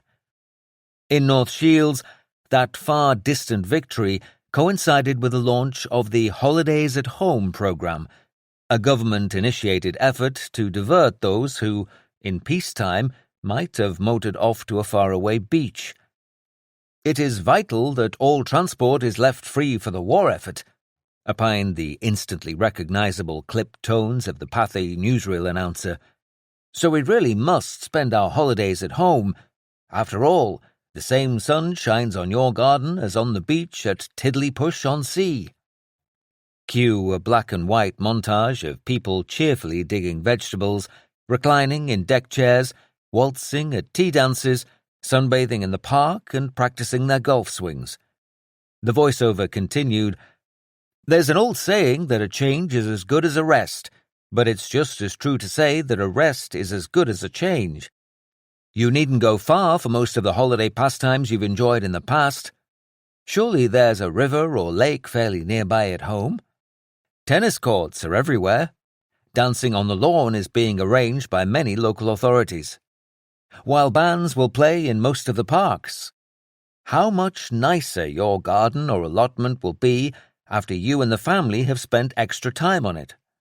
If you like an energetic holiday, how about a spot of cycling or hiking in pleasant company? Or a lazy day watching cricket? You can surely spend a happy holiday at home rather than impeding the war effort using transport needed for serious purposes. Entertainments were organised across the region. In Wallsend, the programme ran for 3 weeks from mid-June and laid on tennis, bowling, golf putting and band performances. Norman Christensen, ever the literary wag, considered holidays at home something somebody in our far-off capital decided would be a great fillip for folks who couldn't travel to the Riviera this year. It was a real bonus for those of us who hadn't realised you could go further than Whitley Bay for the day. We descended, with every other urchin from miles around, on the big marquee the troupe erected. Eventually, a man jumped on the stage and asked, "Is everybody happy?" And nobody said no. Then he told these fantastic jokes before another man started pounding away on the piano. This frenzy of excitement climaxed when the first man called for volunteers to sing something. The embarrassed silence was broken by a few tentative claps, soon building to a roar, as the audience spotted the urchin-like figure of my cousin John MacDonald walking towards the stage. My family looked at each other in stunned disbelief. It was common knowledge that John was irreversibly tone-deaf. Undeterred, he plunged into a rendition of the White Cliffs of Dover, the likes of which had never been heard before, nor since. The pianist tried every key. The audience squirmed. The MC tried to put on his "isn't he a brave little chap" face, and we tried to look as if we'd never seen Cousin John before. It's not generally known that the observation "war is hell" was first expressed at this recital. Good news arrived that October in the form of Montgomery's victory at El Alamein, which put a halt to Germany's eastward advance through North Africa. Autumn also saw the creation of the first detachment of the unofficial Women's Home Defence Organisation outside London. 30 Whitley Bay ladies between the ages of 25 and 40 began to receive training in skills such as cooking for troops in the field, camouflage, map reading and unarmed combat. When a local reporter visited, he found a party of ordinary-looking women of varying ages sitting in a scantily furnished room, listening to a couple of local home guards explaining the points of a rifle. Although the group hadn't yet received official approval to carry weapons, they are hopeful that they will get the blessing of the authorities. They'd even adopted a unit badge depicting crossed rifles and a revolver. One of the group's leaders told the reporter, "The women want to be in a position to assist the Home Guard if the occasion ever arises, even to the extent of picking up a rifle and shooting the enemy." Another said she was proud to be watching her husband's back while he was abroad on active duty, and that she would do everything she could to protect him from attack from the rear. Attacks in the northeast were rarer, but the south remained on high alert.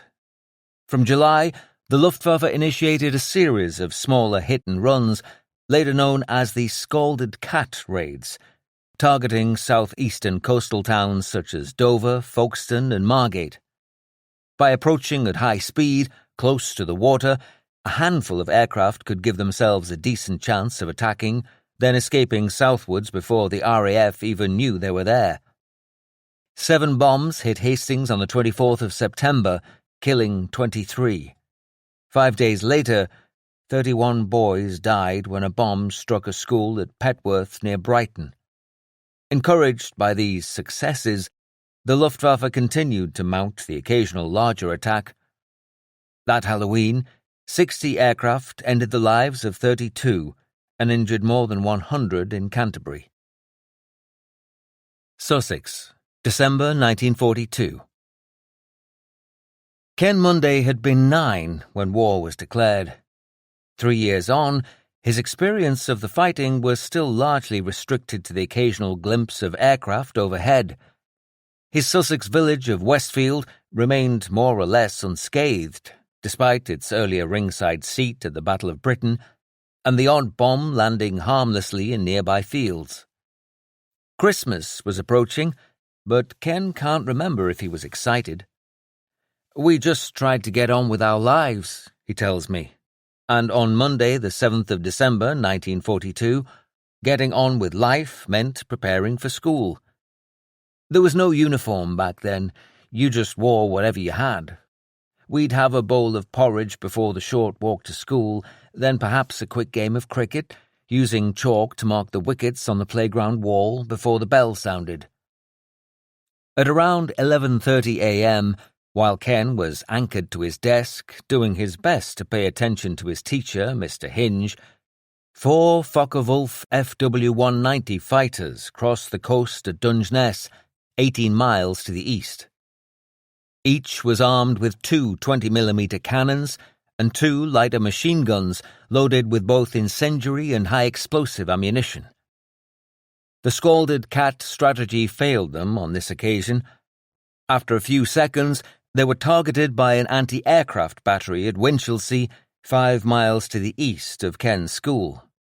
However, the startled British gunners failed to score any hits, and 2 were wounded when the Focke-Wulfs returned fire.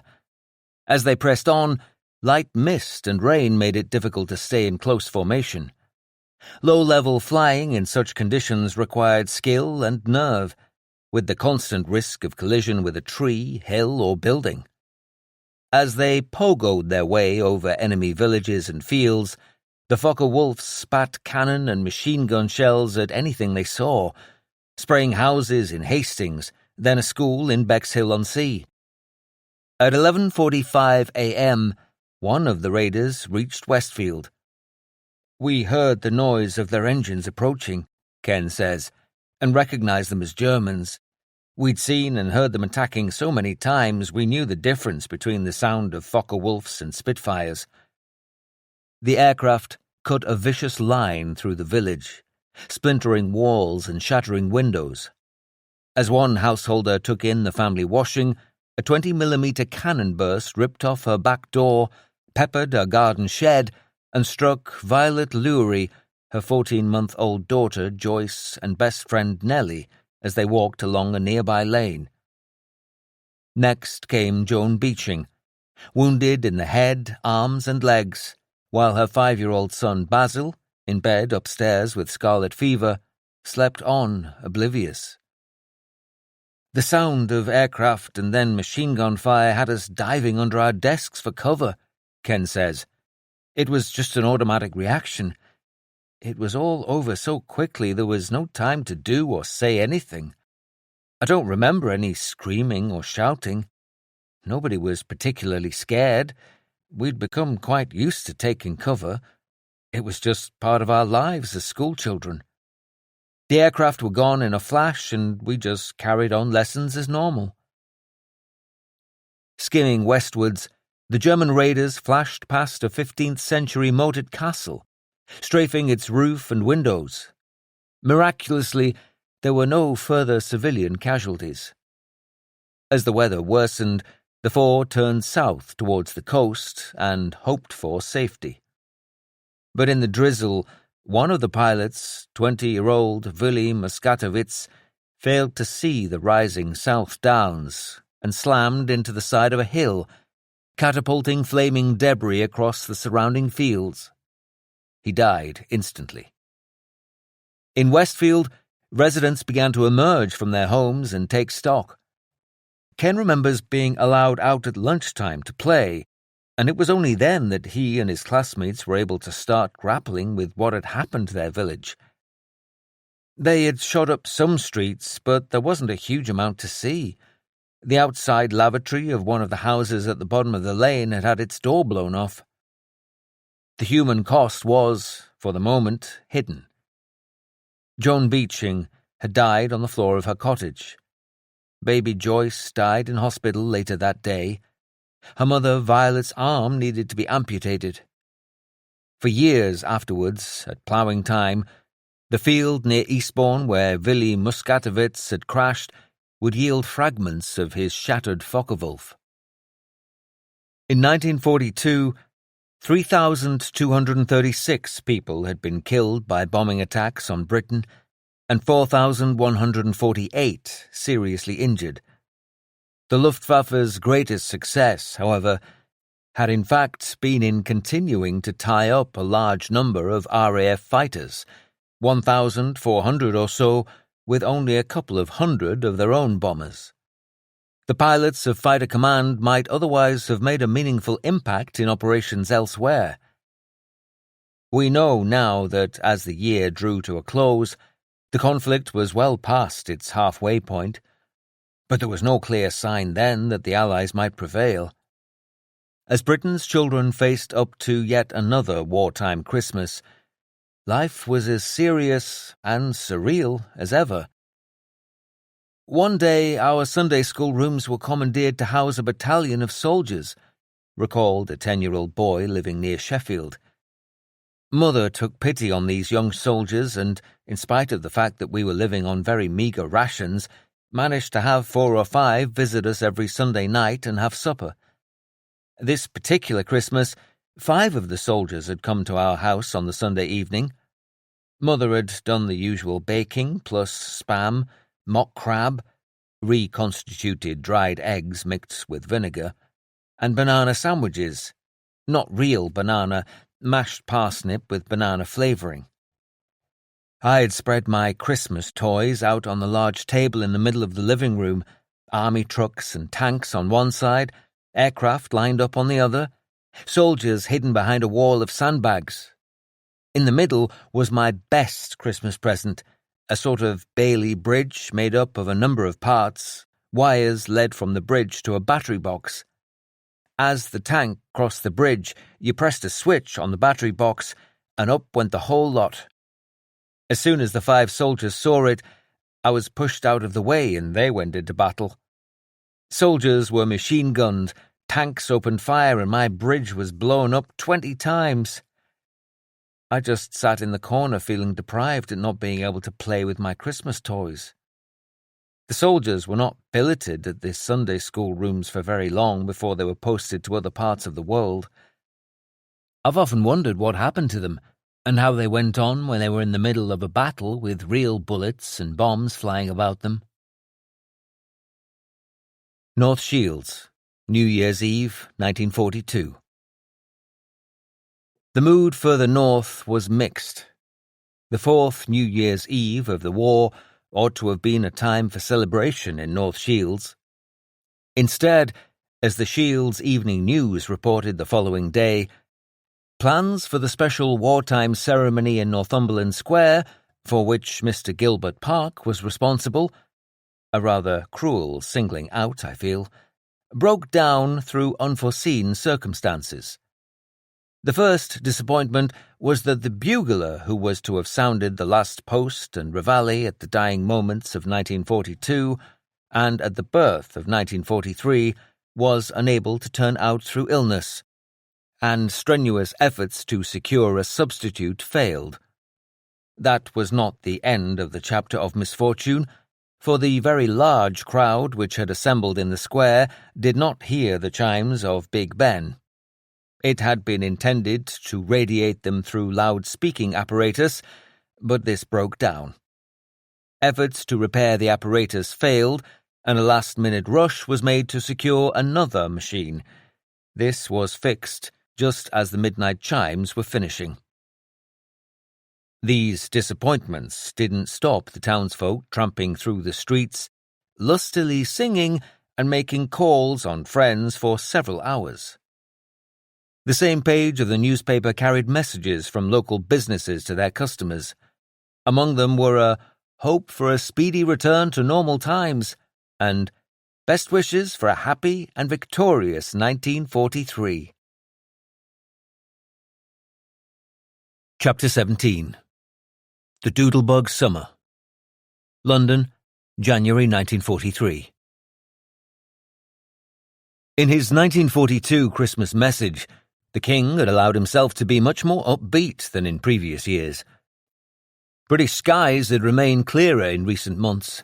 Just the odd foray against coastal targets, and further afield, prospects were encouraging. Blows have been struck by the armies of the Soviet Union, the effects of which cannot yet be measured on the minds and bodies of the German people, he told listeners. In the Pacific, we watch with thrilled attention the counterstrokes of our Australian and American comrades. We still have tasks ahead of us, perhaps harder even than those which we have already accomplished. We face these with confidence, for today we stand together, no longer alone, no longer ill-armed, but just as resolute as in the darkest hours to do our duty whatever comes. So let us brace and prepare ourselves for the days that lie ahead. Victory will bring us even greater world responsibilities, and we must not be found unequal to a task in the discharge of which we shall draw on the storehouse of our experience and tradition. But even as the nation dared to dream of victory, however distant, a single enemy air raid, a single enemy aircraft could still crush a community. At noon on the 20th of January 1943, a force of 28 Focke-Wulf bombers took off from northern France. Shortly after, a group of children at Sandhurst Road School in southeast London made their way to lunch while others played outside. The four-storey Victorian building, with its ornate windows and towers, filled the locals with pride. Before the war, Lewisham had been on the up, but it had taken a beating during the night Blitz, and many of its Georgian and Victorian streets were in urgent need of repair or demolition. A siren suddenly wailed, followed in short order by the arrival of a low-flying bomber. "The window had been opened. We were looking out," recalled one young schoolgirl. "I saw the plane, saw the pilot, his leather flying helmet, his goggles. I said to somebody, he grinned, but it was more like a snarl."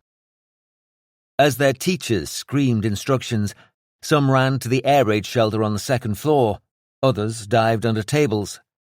Moments later, the Focke-Wulf's 500-kilogram bomb plunged through the roof and deep inside before detonating. Dozens were caught between the collapsing floors, to be instantly buried beneath tons of bricks, beams, and plaster.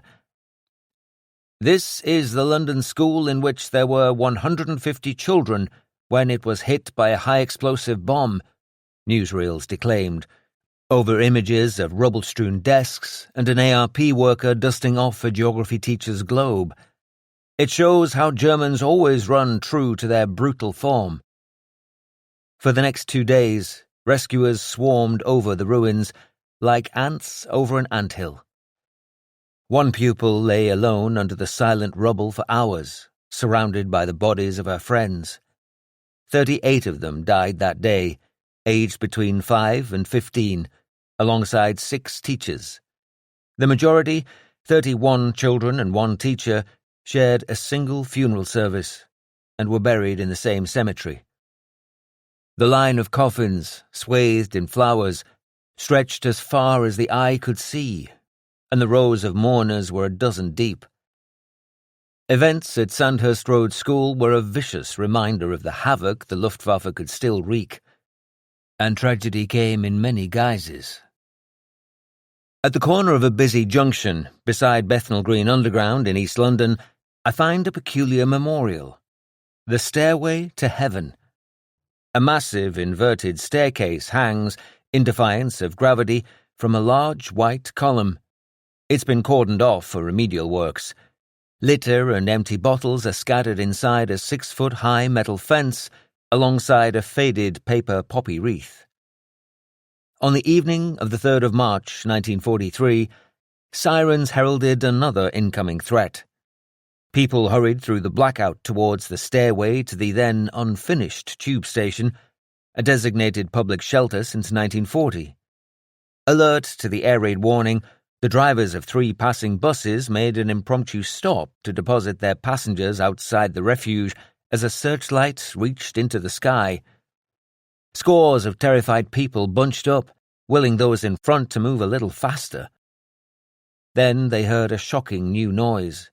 A brand-new anti-aircraft battery had opened fire from a nearby park, but some assumed it was a deadly new weapon landing.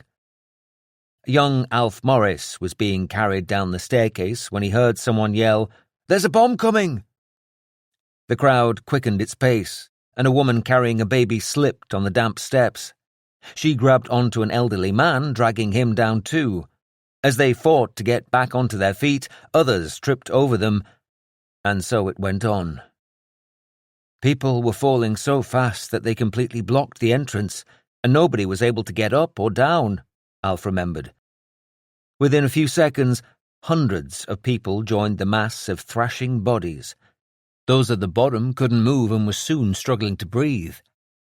Alf, a few steps from the bottom, was yanked out of the crush by his hair. He was one of the lucky ones. It took several minutes before passing air raid wardens realized the gravity of the situation and sounded the alarm, and 3 hours before the last victim was removed from the scene. By then, the death toll had reached 173, 84 women, 27 men, and 62 children. Another 90 were hurt. There were no visible signs of injuries, said a student nurse at a hospital where many of the casualties were taken. No wounds, no broken bones, nor crying or exclamations of pain. All were pronounced dead on arrival and were beyond resuscitation. A doctor on duty elsewhere remembered the procession of wet, mauve bodies. Wet because apparently when they pulled them from the shelter, all they did was dump them on the pavement and throw water on them. Mauve because they were all asphyxiated. Speaking in 2016, the same doctor said that because of the experience, she had suffered nightmares about people being trampled her whole life. To make the tragedy yet more heartbreaking, the original air raid warning turned out to have been a false alarm.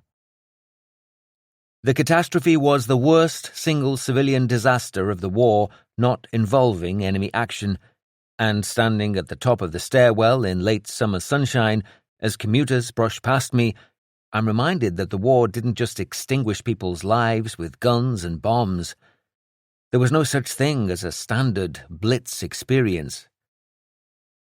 I find an official report into an earlier wartime train crash. During darkness and dense fog, the 6:53 a.m. passenger train from Rochdale to Pennington, travelling at about 35 miles per hour, passed the signals at danger at Eccles Station Box and collided sidelong with the 6:53 a.m. passenger train from Kenyon to Manchester. The two trains were travelling in opposite directions, and the collision was violent.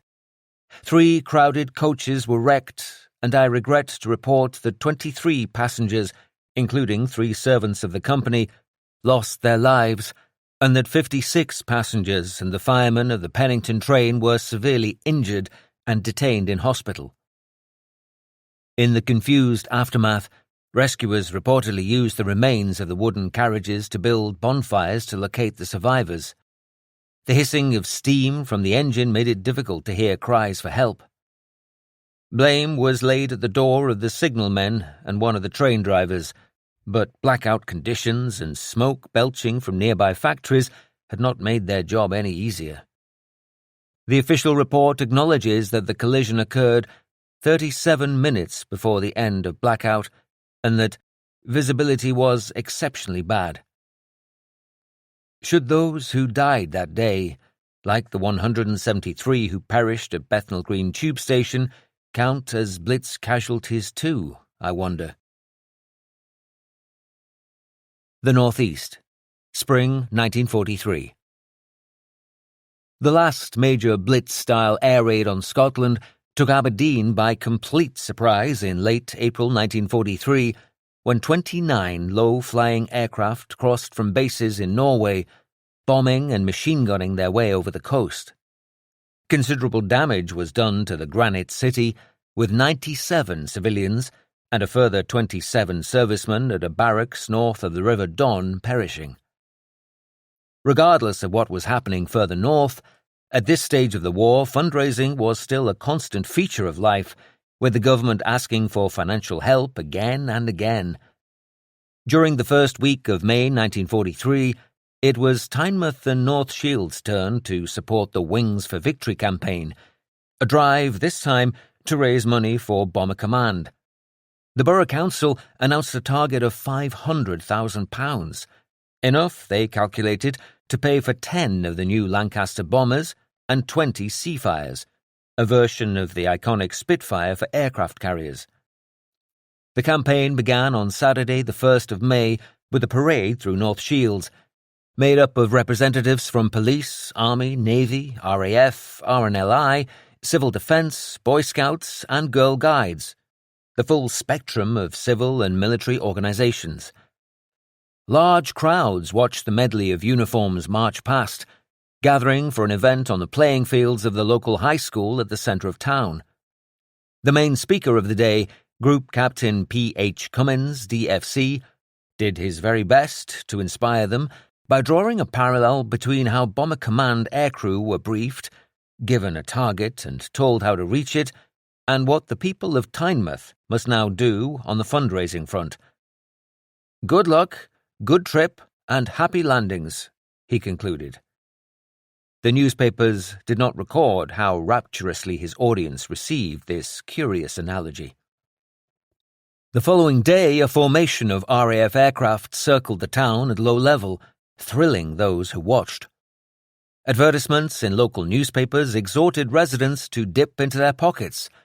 "Look out, Herr Hun, here it comes," warned one eye-catching ad in the Shields Evening News, before pretending to address German U-boat crews directly.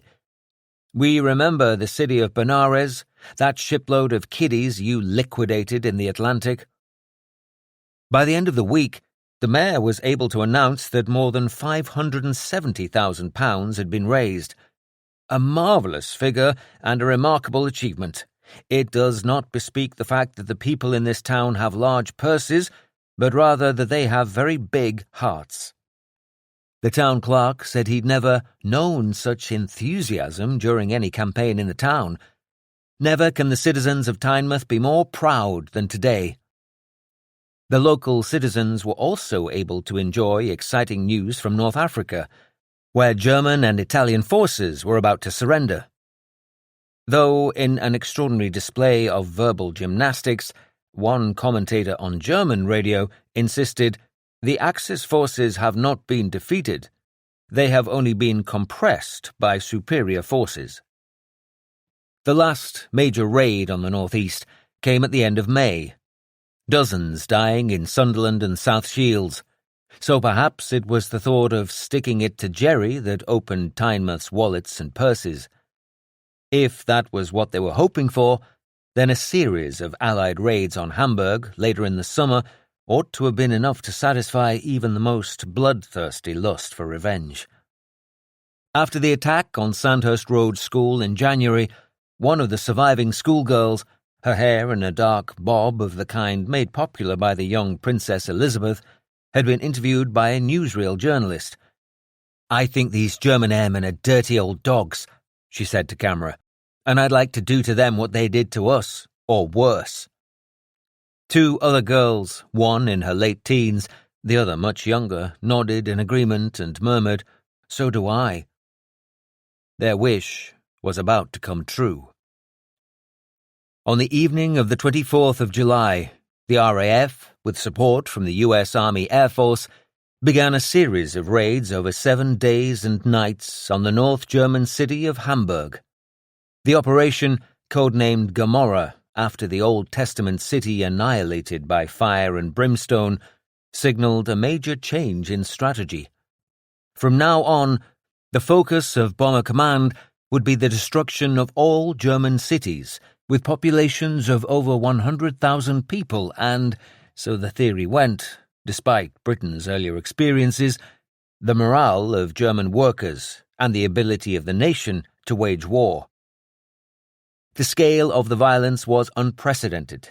In 1937, German aircraft had dropped 44 tons of explosives on Guernica and killed around 250 people. On the 10th of May 1941, the worst of the so-called night blitzes, The Luftwaffe had killed 1,436 Londoners with 711 tons. On the 27th of July 1943, during just one of the Gomorrah attacks, the RAF dropped more than 2,300 tons, whipping up a firestorm that incinerated around 20,000. The raids would eventually end the lives of some 30,000 to 50,000 people, estimates blurred by the many corpses cremated in situ. Close to 1 million would be made homeless. I struggled to run against the wind in the middle of the street, recalled one 19-year-old woman after fighting for survival on Hamburg's streets. We couldn't go on across the road because the asphalt had melted. There were people on the roadway, some already dead, some still lying alive but stuck in the asphalt. They must have rushed onto the roadway without thinking. Their feet had got stuck and they had put out their hands to try and get out again. They were on their hands and knees screaming. With gale force winds forming, combined with temperatures of up to 800 degrees Celsius, the term firestorm was no exaggeration. The noise was like an old church organ when someone is playing all the notes at once, said another survivor. We came out into a thundering, blazing hell. The streets were burning, the trees were burning, their tops bent right down to the street. Burning horses ran past us. The air was burning, simply everything was burning. The fires were incredibly fierce, recalled an RAF crewman. You couldn't see a black spot among this huge sheet of flame which covered acres and acres. We didn't know about the firestorm. We just knew the target was well alight, which meant a good raid. Some RAF crews later said they could sense the heat of the inferno below, even the odor of burning flesh. A German policeman witnessed a half-crazed woman's suitcase spring open, revealing clothes, a toy, and the shriveled, carbonized body of a child. On another occasion, he saw a young girl dragging her dead little brother along the road, causing one side of his face to be scraped smooth. I got so angry at this incident that I would have shot any enemy airman who parachuted down. I also think that any English or American person would have felt the same way.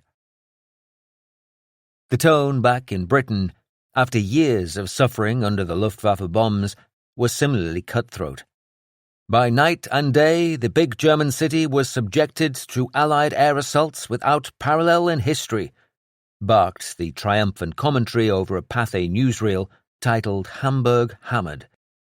The cargoes of our bombers shattered military objectives in the city and started hundreds of fires, while American air crews proved there are certain kinds of hamburgers they don't like. Targets thoroughly blitzed include the huge gasworks, submarine slips, port installations, shipbuilding yards, and hundreds of factories. No less than 7 square miles of Hamburg were laid in ruins. The cold-blooded tone spoke volumes about the emotions of the British public enduring their own Blitz, and of the support further such attacks was likely to draw. London, December 1943. Encouragement was taken in the months that followed from the Allied invasion of Italy, the Red Army's reversal of German gains on the Eastern Front, and the advance of US forces through the Pacific, but the war still had a way to go. The mood in London, if it's possible to sum up the frame of mind of an entire city, seemed to be philosophical. In the run-up to Christmas, American infantryman Walter Ehlers and his brother took time out to visit the capital. Ehlers had been fighting for some time, including in North Africa and Sicily, and would later win the Congressional Medal of Honor, America's highest military honor and equivalent to the Victoria Cross in Normandy. In London, it was unbelievable to see all the destruction, he said years later. Block after block of town completely destroyed. You couldn't believe it until you saw it. As a battle-hardened soldier, he knew what it was like to come under fire, and when the air raid siren sounded, he followed the crowd, heading for the nearest shelter. We were sitting down there on the benches, and the English are down there talking away. The bombs started dropping. It's making a heck of a noise, and the dust and the dirt are coming up, but the English sat there as if nothing was happening. We were shaking in our boots. We didn't know what the heck to do. Pretty soon we got the all clear. We followed the English out, and they went about their business as though nothing had happened. We suddenly realized they'd been doing that for 3 solid years. It was very moving to see them do this, and we gained a lot of respect for the English. They knew what they had to do because there was nothing they could do about those bombs. As the end of 1943 approached, an editorial in the Shield's Evening News observed that peace and goodwill are words of irony in a wartime Christmas when the flames of human strife encircle the globe. Nevertheless, they remain symbolic of the eternal aspiration in the hearts of men. And while wars will pass, man's striving towards the better life will go on. The front page of the same edition celebrated another heavy RAF attack on Berlin. One of the bomber pilots described how, by the time we left, the fires were well alight and concentrated. As we made our way home, we could see a deep red glow in Berlin, visible 120 miles from the capital. The war was finally being taken back to the very heart of the enemy regime. As another year began, some Londoners began to take the lack of bombs for granted. 3 years ago, we were sleeping downstairs in the lounge and worrying every time we heard a plane go over, one woman wrote in her diary on the 21st of January 1944. Now we go to bed, and if we hear any noise, listen for a moment, and then go off to sleep. Within hours, she had reason to regret her nonchalance. 8:30 p.m. Warning went and fires started over London. We stood at the back door until the local guns started and then came inside. It got so heavy we sat under the table. The windows shook so hard I thought the glass might come in. All clear at 10:15, and how thankful we were to hear it. The period of relative calm was over. That night's attack on London, involving more than 90 aircraft, was the country's heaviest since July 1942. 14 were killed, mostly in a Dartford hospital, but the city's newly honed air defences kept the enemy substantially at bay. Operation Steinbock, christened the Baby Blitz, or Little Blitz by those on the receiving end, sought to remind Londoners their enemy still had teeth, but its effects over the following weeks and months were limited, even though the Luftwaffe aircraft now carried a much heavier payload. A second raid on the 29th of January killed 51 in the capital. As the Steinbock offensive continued, there were 26 attacks before the end of March, eventually expanding to include significant ports such as Hull, Bournemouth, Bristol and Portsmouth. They never came close to the night blitz in either scale or consequence, however, and dwindled to a halt in late May. The cost of losing roughly 1 bomber and 4 skilled aircrew for every 5 British civilians killed became too great for the Luftwaffe to bear. They had hoped to exact some retribution for the devastating Allied raids now ripping the heart out of the Third Reich. Instead, they had little to show for the loss of over 300 aircraft. When the Normandy landings began shortly afterwards, they would be sorely missed. North Shields, Spring 1944. Millie Matthews, now 17, was still haunted by the Wilkinson's air raid shelter tragedy 3 years earlier. It was a terrible time, she tells me. The horrors of that night were always lurking in my mind, and I reacted really badly every time an air raid siren went off, a bomb exploded, or even just if a door slammed. To make matters worse, she had her father to worry about. He was away with the Merchant Navy, and they were torpedoed on a number of occasions. On the few times he made it home, it was after a ship had been sunk. I have memories of him arriving, walking down the street in all sorts of weird mixes of clothes and outfits, not carrying a thing because he'd lost all his possessions when the ship went down. On one occasion, there was a bloodied bandage wrapped around his head. I can still see that to this day. Her younger brother, Stanley, had similar memories. I recall my dad coming home every now and then during the war and seem to remember him being bandaged up a couple of times. But then he would just disappear off to sea again for months. I suppose one of the abiding memories was of missing him. But you just got used to the war, used to that way of life. What else could you do? You didn't really have any choice in the situation. I suppose we did a lot of growing up very quickly. As Allied commanders made their final plans for D-Day, the people of North Shields and Tynemouth continued to do what they could to join the struggle for victory. The last 2 high-explosive bombs recorded on the Tynemouth bomb map, numbers 328 and 329, had hit early on the morning of the 25th of March, 1943. Where their role had once been simply to endure, my mother and her next-door neighbours could now look forward to a brighter future. They had shown themselves willing to provide financial support in previous years, and in May 1944, the focus became Salute the Soldier Week. The borough set itself the task of raising enough money to clothe an entire brigade of around 2,500 men. A target of £500,000 was settled on, the same sum as for the Wings for Victory campaign the year before. The new appeal clearly reflected progress in the wider war. In 1940, the man in the street had been asked to help buy Spitfires to defend Britain. In 1943, it had been bombers to take the battle back to the enemy. Now, it was about equipping our boys for the ground invasion of the continent. In an attempt, perhaps, to appeal to their inhabitants' competitive streak, each street in North Shields was issued with a financial objective. Bulkwell Green, just a few hundred yards from my childhood home, was asked to raise £20, nearly £800 today, and a substantial sum when a low-skilled worker might earn just £4 a week. Once again, the campaign began with a colourful parade, complete with members of the armed forces and no fewer than 6 bands. A major general addressed the crowd from a dais, a row of dignitaries seated behind him, and urged those listening to help the army to win the war. His appeal was followed by a display of unarmed combat.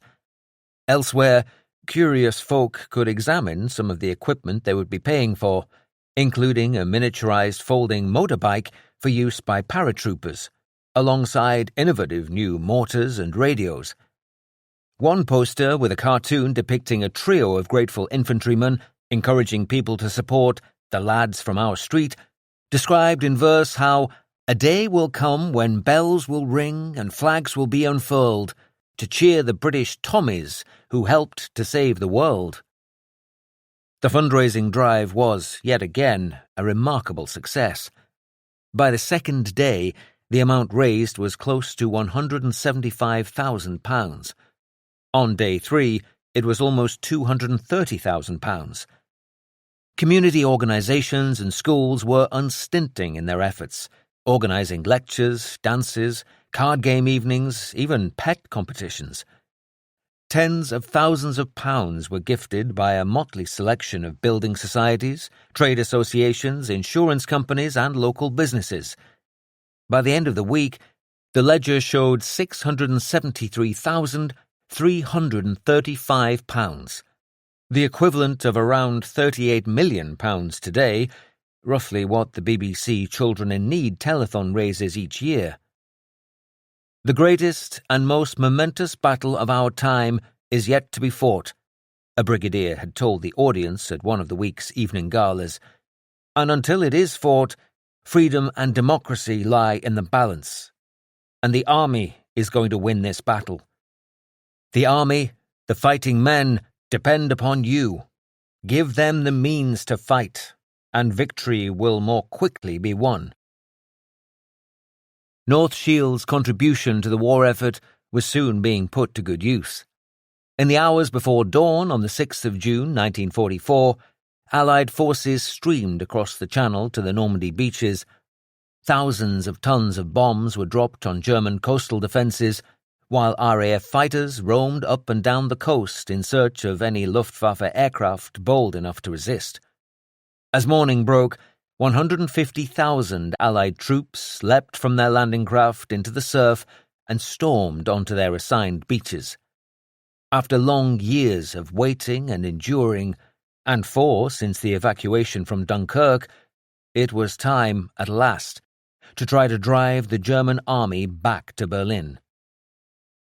Allies land in northern France. Our forces secure a beachhead, revealed a celebratory front page of the Shield's evening news. The landings in Normandy, which were preceded by the heaviest attack ever by Bomber Command on German batteries along the French coast, was first reported by Berlin, the paper continued. 3 hours later, at 9:33 a.m., a brief communiqué from General Eisenhower's HQ gave the welcome confirmation to an expectant world, and since then reports have indicated satisfactory progress. Readers were even informed that the paper would be receiving dispatches from its very own war correspondent. He is Mr. Hurst Hales of South Shields, who was well known under his pen name of Bobstay as the shipping correspondent of this paper before the war. In his first dispatch the next day, Hales described how the Northeast had helped lay the foundations for the assault. As a Tynesider, he wrote, "It has been a great satisfaction to note, since my arrival, the number of our very own ships making ready for the invasion." Sussex, summer 1944. There had been whispers going around for weeks and weeks that something might be going on, remembers Ken Munday, by then a strapping 14-year-old. After we heard about D-Day, there was a sense that the end of the war might be in sight. Perhaps now there was a little hope for the future. Had Ken tramped the few miles from Westfield to the south coast, he might have seen elements of the invasion fleet embarking on their crucial mission. Instead, he watched an RAF Tempest fighter crash land nearby after getting into difficulties. The Tempest had only recently come into service and would prove itself one of the most effective aircraft of the war, especially in the coming Battle of Normandy. As usual, I tore across the fields towards it, Ken tells me, eyes gleaming. The pilot had just climbed out and was smoking a cigarette. He was looking around and trying to decide what to do next. It was fantastic to be up close to this amazing aeroplane, and especially the man who flew it. What a day! I asked the pilot if I could climb into the cockpit. He told me, "Of course you can, son, but just be careful in there and do not touch the button on the control column. The guns are still armed." I scrambled over the side into his seat, imagining what it must have been like to fly one in battle. Ken was confronted by a dizzying and impossibly glamorous array of black and white dials and switches. Most prominent was the flying control column, topped with a circular handle. Sitting in a battle-ready fighter was the thrill of thrills. My eyes were drawn to the metal firing button on the control stick. I could hardly stop my thumb from moving over it and giving it a quick press. Fortunately for the inhabitants of Westfield, he resisted. As Allied forces fought to secure their priceless foothold in northern France, German High Command accelerated plans for yet another iteration of the Blitz. As early as February 1943, British intelligence had got wind of the development of some form of long-range projectors capable of firing on this country from the French coast. Exactly 1 week after Allied landing craft had lowered their ramps into the Normandy surf, those fears were confirmed. In the morning gloom of Tuesday, the 13th of June, at a site 30 miles south of Calais, a first Vergeltungswaffe 1, revenge weapon number 1, powered up, rolled swiftly up its camouflaged ramp, and took off to the north. A little over 25 feet long, and weighing 2 tons, the stubby-winged V-1 flying bomb climbed into the pre-dawn sky. It maintained a straight line for a few minutes before its primitive guidance system took control and began nudging its nose in the general direction of London. Several minutes later, now cruising at around 3,000 feet, it reached the channel. A Royal Navy patrol boat picked it up soon afterwards, noting a bright horizontal flame before it crossed the English coast close to Romney Marsh in Kent. Here, at 4:08 a.m., two members of the Royal Observer Corps, perched on top of a Napoleonic-era Martello observation tower, noticed something heading their way. Making a sound like a Model T Ford going uphill and trailing a jet of flame, they mistook it at first for an ailing aeroplane. Quickly realizing their mistake, and having been briefed in advance about this fiendish new weapon, they shouted the prearranged code, "Diver, diver, diver," down the phone line to HQ as the V-1 spluttered its way into the early morning murk. On it flew at around 300 miles per hour, its path taking it west of Ashford, then close to Maidstone. Around 10 minutes later, the missile reached its designated target area. A small, wind-driven propeller in its nose had been busily powering an internal counting mechanism, which then locked the rudder in position and triggered two spoilers on the tailplane, pushing it into a dive. The steep descent simultaneously starved the engine of fuel, causing it to flame out and splutter to a stop. 10 seconds later, it hurtled into the ground. The target had been London, but this very first missile struck open ground close to Dartford, east of the capital. The 800-kilogram warhead caused a blast damage over a large area, but happily, there were no casualties. 10 V-1s were launched that first day, the distinctive buzzing of their engines eventually earning them the nickname Doodlebugs. 4 malfunctioned on takeoff, 2 splashed into the sea, and 2 more made it across the channel before exploding harmlessly on empty fields. The last of the 10 did make it as far as London.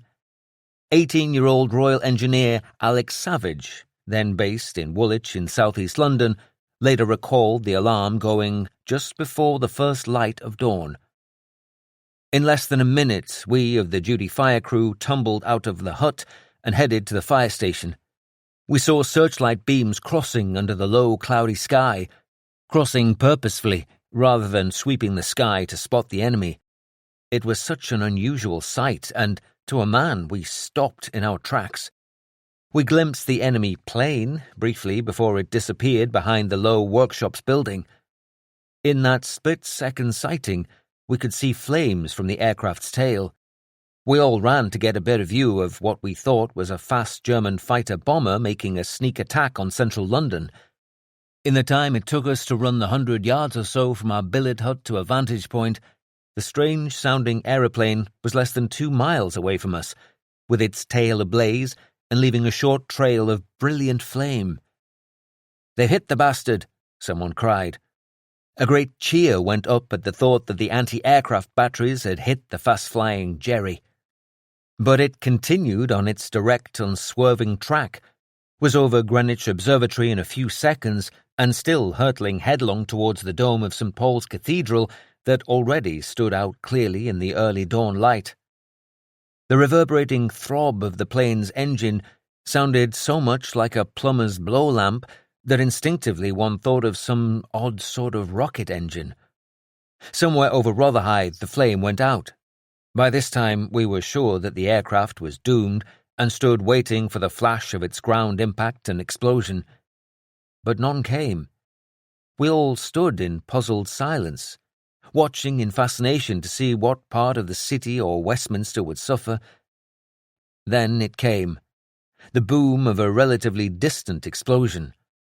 There was silence, until several minutes later the air raid sirens sounded the all clear. We returned to our beds, wondering if it had all been nothing but a dream. It was no dream. The first of thousands of V-1s to strike London in the coming months had plunged into Bethnal Green in the East End, an area that had already suffered so much at the hands of the Luftwaffe, killing 5 adults and an 8-month-old baby.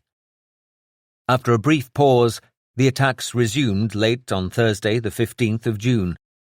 Alex Savage again bore witness. How many filled the night sky above us we couldn't know. Only after the war did we learn that Hitler had fired 244 V-1s simultaneously. 73 got through to Greater London. At first, the all-clear siren wailed after each salvo headed towards London, only to be almost immediately followed by yet another warning. We dared not think what would have happened to us if a V-1 hit our camp. The following morning, Savage watched in horror as a doodlebug speared out of the clouds, diving diagonally towards the sprawling Royal Artillery barracks at Woolwich. Seconds later, the flying bomb was lost to our sight behind the barrack frontage. Then the flash of its explosion and the sighting of ornamental masonry caught in the blast and shooting skywards. Then the boom of the explosion split the silence of the early morning. It turned out that the V-1 missed the barracks by only a few hundred yards, instead hitting the Royal Engineers' main drafting offices. Because of the early hour, no one was working in the building, and the casualties were relatively light. Not everyone was so lucky. The following Sunday, one of these new doodlebugs demolished the Guards' Chapel immediately to the south of St. James's Park in central London. 121 of the worshippers perished, more than half of them serving members of the armed forces. 48 people died the following week when a V-1 landed on a crowded pavement near Covent Garden, including 6 members of the Women's Auxiliary Air Force, sunbathing on a nearby roof, who were sucked to their deaths by the blast. The V-1 became an instant new front, with both sides desperately seeking an advantage. As German forces worked to expand their infrastructure, the RAF organized patrols to intercept the threat. 3 bands of aircraft were deployed to intercept them 20 miles off the coast, along the coastline and, finally, 15 miles inland. A belt of AA guns 20 miles deep was also quickly established, behind which were hundreds of barrage balloons. In the early days, people in what became known as Bomb Alley, Sussex and Kent, cheered the flaming missiles as they passed overhead, thinking them mortally wounded German aircraft. Ken Munday remembered his dad telling him that the first time he'd heard a V-1, he'd thought, German fighters must have followed some of our planes back over the channel. This strange new noise didn't make any sense. Some of my friends were evacuated to Wales when the flying bombs started coming over, but I didn't go. I'd started working for the butcher, cycling around delivering parcels of meat. There wasn't much point in leaving by then. We used to hang around outside the school gates, hoping for the sirens to go off. Ken admits with his familiar grin. That'd mean we didn't have to go in. Luckily for us, during the days of the flying bomb attacks, we missed quite a lot of schooling. Ken had now also volunteered as a school air raid lookout. It was a job for some of us older children and got us out of lessons, so I was more than happy. I had to climb on a wall about 5 foot high, then up onto the bike shed roof. The local observer corps used to launch red flares if they saw a flying bomb approach. If I saw a flare go up, my job was to wait to see if it was coming our way, and if so, to ring the big old school bell I'd been given like mad, and everybody would crawl under their desks. During the second half of June 1944, 2,442 flying bombs were launched across the Channel, around 150 a day. 1/3 crashed or were shot down before even reaching British soil. A further third suffered a similar fate over southern England, and the remainder reached the capital and surrounding areas. Just as the people of London had begun to dream of more peaceful times, their hopes were again being dashed. One teenage boy, enjoying a lie-in at home one Sunday morning, was rudely awoken by a V-1 crashing on his street. My parents' home was completely demolished, with me underneath, he wrote later. I was still alive because my bedroom door had been blown inwards, twisted in the air and somehow fallen over the bed, creating a space in which I was saved from being crushed. I soon regained consciousness, choked with the soot, dust and smoke, and terrified by the noises, shouts and screaming. My reaction was to struggle and shout, until I noticed a chink of light above me through which I eventually pushed my hand. This led to a frantic effort to get to me by some rescue workers, and I was pulled out quite naked and bleeding. I saw my mother and father framed by what was left of the front door jambs, standing, crying, and in a state of shock, hardly believing that they could see and hear me again. We were led through the smoking rubble and past people tearing at and digging into the ruins of other houses where other people were still buried. Whether it was reality or not, I still remember seeing the head of an old lady who had lived next door lying on top of the ruins of her home, detached from her body. On the afternoon of the 3rd of July, Ken Munday and a few friends, among them the butcher's daughter, had gathered in a field near the village pub. Suddenly and shockingly, a droning V1 appeared in the sky overhead. Rather than trundling on in a straight line towards London, it appeared instead to be malfunctioning, flipping in slow motion through the air. It seemed to be standing first on its tail, then on its nose, remembers Ken. It looked out of control, going around and around. Perhaps a Spitfire had shot it up. The engine was making a really strange noise, whining and pulsing. The small group watched it circle in the distance, wondering when and where it was going to fall. But then it started spluttering back in their direction. It was all quite frightening now. I thought it was going to drop on us. I shoved the butcher's daughter into a ditch and dived on top of her. The rest of our gang were lying flat in the field with their hands over their heads. The V1 seemed to be now circling around us, which was terrifying. I kept peering over the edge of the ditch to see what was happening. Ken gesticulates enthusiastically as he's transported back in time, excitement and fear shining in his eyes. At last, it disappeared, but a few seconds later there was a huge explosion. We jumped up and saw a smoke plume rising in the distance from what we thought was the cricket pitch. We tore across the fields and saw the bomb had landed in the back garden of a cottage, which had been badly damaged, and there was debris lying all around. A handful of men were already trying to dig people out, scrabbling around in the remains, using their hands, shouting at each other and trying to get to someone beneath the rubble. Ken's voice cracks as he relives the moment. His face begins to contort in pain, and he struggles to continue. It was clearly a shocking event for a 14-year-old and his friends to witness, and I begin to feel guilty asking him to relive the horrors of that day, but he insists he's content to continue. Inside her cottage, 23-year-old Doris Lynch had been at her kitchen sink. She must have been looking out into her garden when the bloody thing exploded. Ken lowers his voice. They were trying to dig her out. I can still see it happening now. It was all very quiet. Then there was this terrible, terrible scream. Just the one. Such a scream. Awful. Then it all went silent. I think that's when she must have died. Ken begins to weep. It still upsets me 80 years on, he says a little later. I can see it all unfold in my mind as clear as day. It was so terrible. Something I've never, ever forgotten. I think she was about 6 months pregnant. It was all too much for me. Ken tells me that everything changed for him that day. The war came home, and I finally realized what it meant. It was no longer an adventure. It was very real and meant pain and death.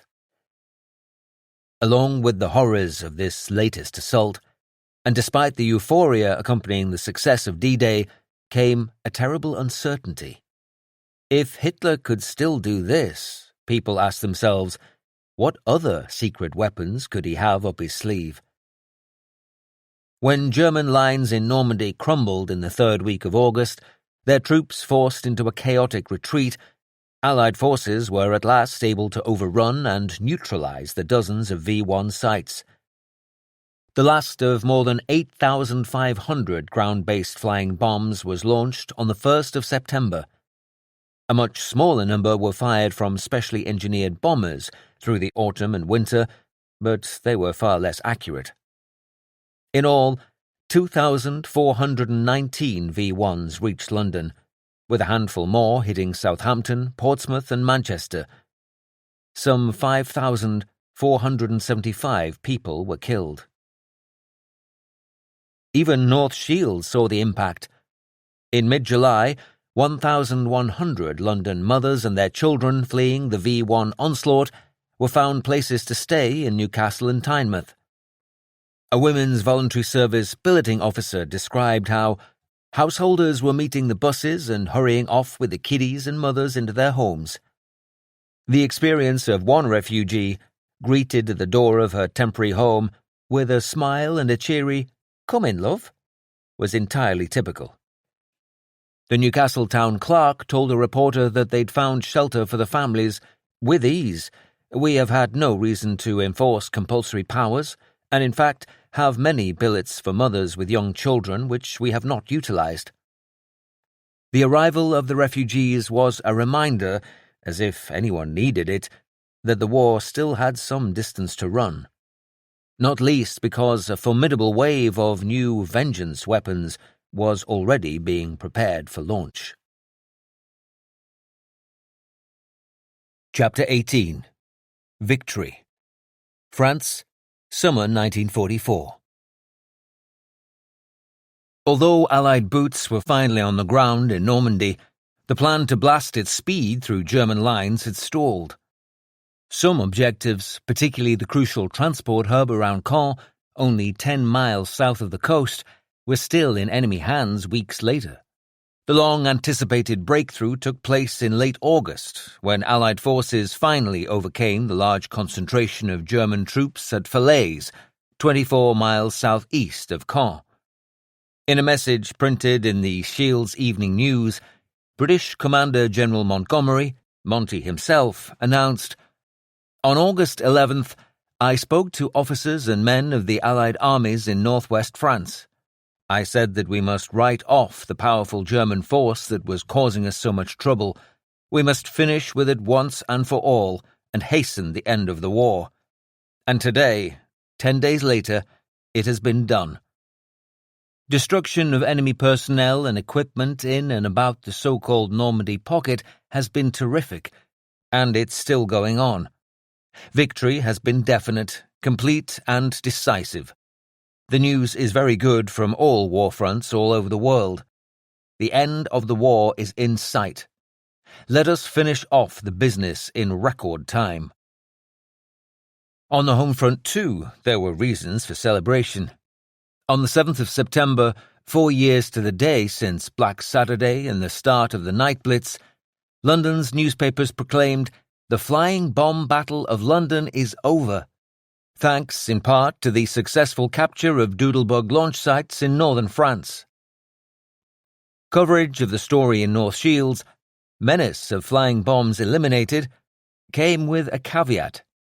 The MP responsible for countering the V1 threat warned, "This form of attack can be carried on from air bases right in the heart of Germany."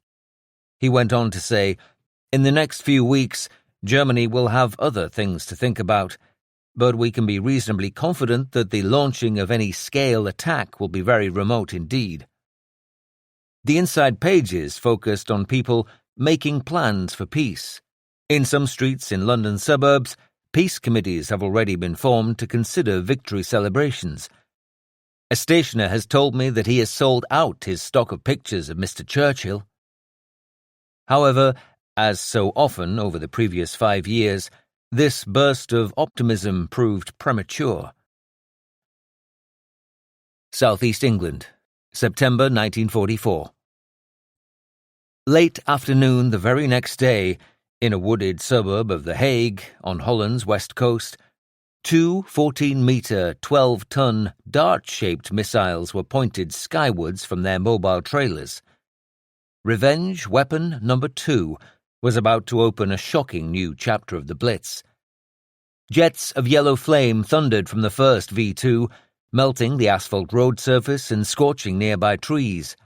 It ascended steadily, accelerating for 4 seconds before tilting 35 degrees from the vertical in the direction of London.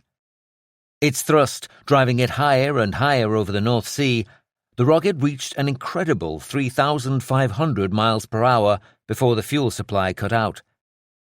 Such was its momentum that it continued to climb through the atmosphere, reaching its zenith at an altitude of around 50 miles, 264,000 feet, before tipping back towards Earth.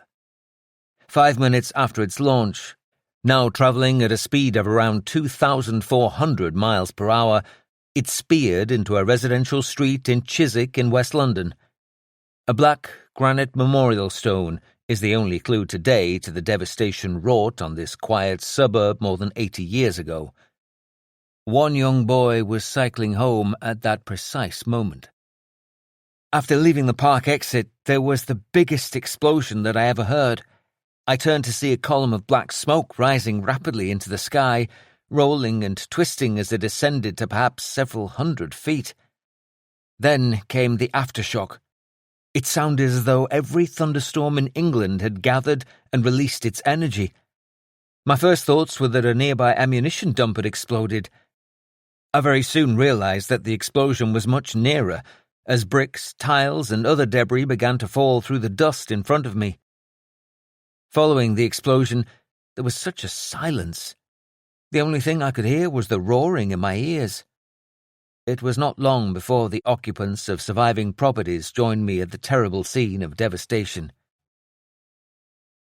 The hole created by the rocket extended across the road, the adjoining verges and pavements, and the fronts of many houses on both sides of the road had been demolished. Many more were damaged. The massive explosion had ravaged dozens of houses and taken the lives of 3 residents: a royal engineer on his way to the train station to visit his girlfriend, an elderly newsagent, and a 3-year-old baby girl, killed by the blast wave without it leaving a mark on her. 10 others were badly wounded, one of them dying later in hospital. The rocket reportedly left a crater in the reinforced concrete roadway 30 feet wide and 8 foot deep.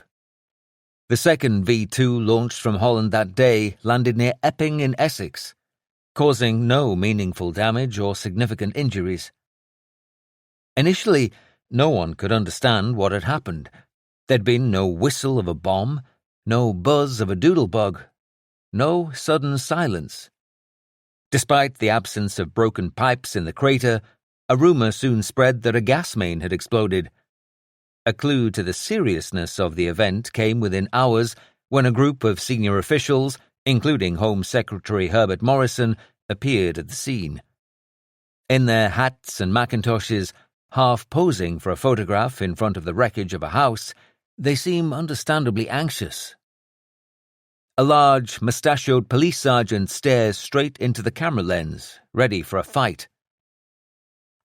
The government at first sheltered behind the rumours of a faulty gas main, even as the New York Times told American readers what had really happened. They adhered to the pretense for a month. For the last few weeks, the enemy has been using his new weapon, the long-range rocket, Winston Churchill finally admitted to the House of Commons on the 10th of November, and a number have landed at widely scattered points in this country. In all, the casualties and damage have so far not been heavy. No official statement about the attack has hitherto been issued. The reason for this silence was that any announcement might have given information useful to the enemy.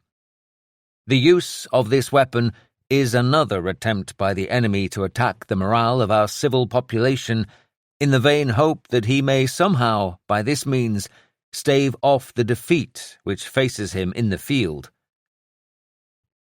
It didn't take long for these new, improved revenge weapons to become a familiar feature of wartime life. I'd just boarded a tram to go to the Woolwich Arsenal at maximum busy time, 6:30 in the evening, a 14-year-old boy reported. As I got on, a V-2 hit a nearby public house. Because it was a missile, you only heard a swishing noise just before it impacted, and that's what made it terrifying. The tram rocked from left to right. It was only 100 yards away. There was a bus alight, then it exploded and I saw bodies being flung out into a nearby field. A person was trapped, but none of the firemen could get down through the debris because they were too big. As soon as they saw me, they thought, "This little chap can do it." I said yes. The boy was lowered into the hole, where he immediately heard the sound of gas. The girl was trapped underneath a bath, which had given her some protection. I put a rope around her and gradually the body was hauled up. Then I had to wait for the rope to be passed back down to me. The gas ignited, but they were quick in getting the rope down. I tied it around myself and practically pulled myself up. V-1 flying bombs could be fended off with fighters and anti-aircraft fire, but this new generation of pilotless weapon seemed invincible.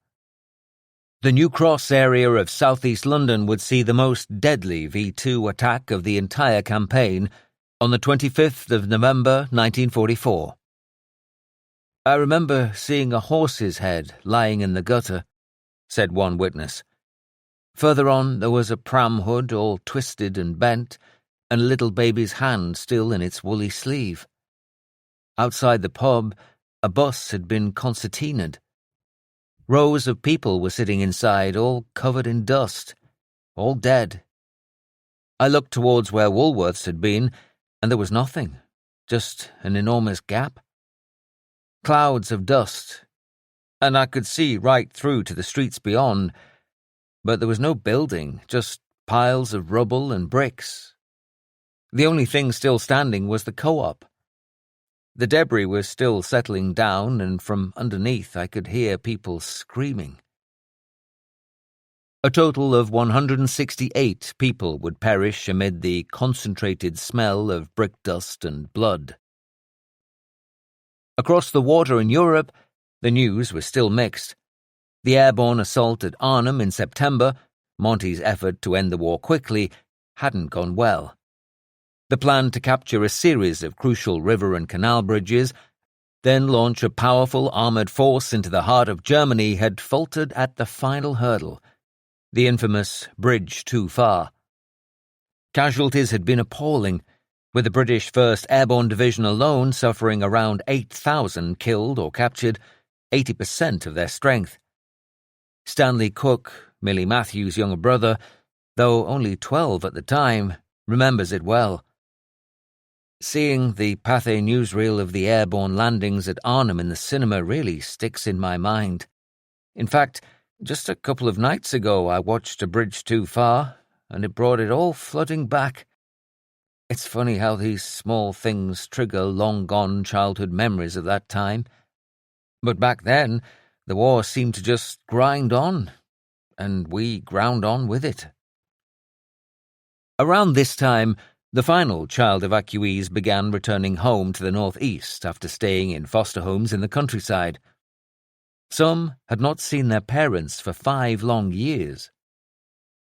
"Oh, there's our mum," some of the children said as their bus pulled up at the school chosen for the reunions, reported the Newcastle Journal. 7-year-old Derek Coulson cried nearly all the way home because he had to leave his foster mother.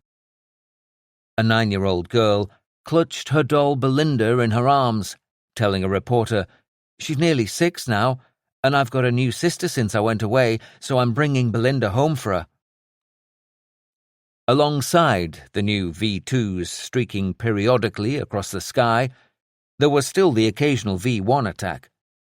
On the 24th of December, a salvo aimed at Manchester was launched from specially equipped Heinkel bombers operating off the northeast coast, near the Humber estuary.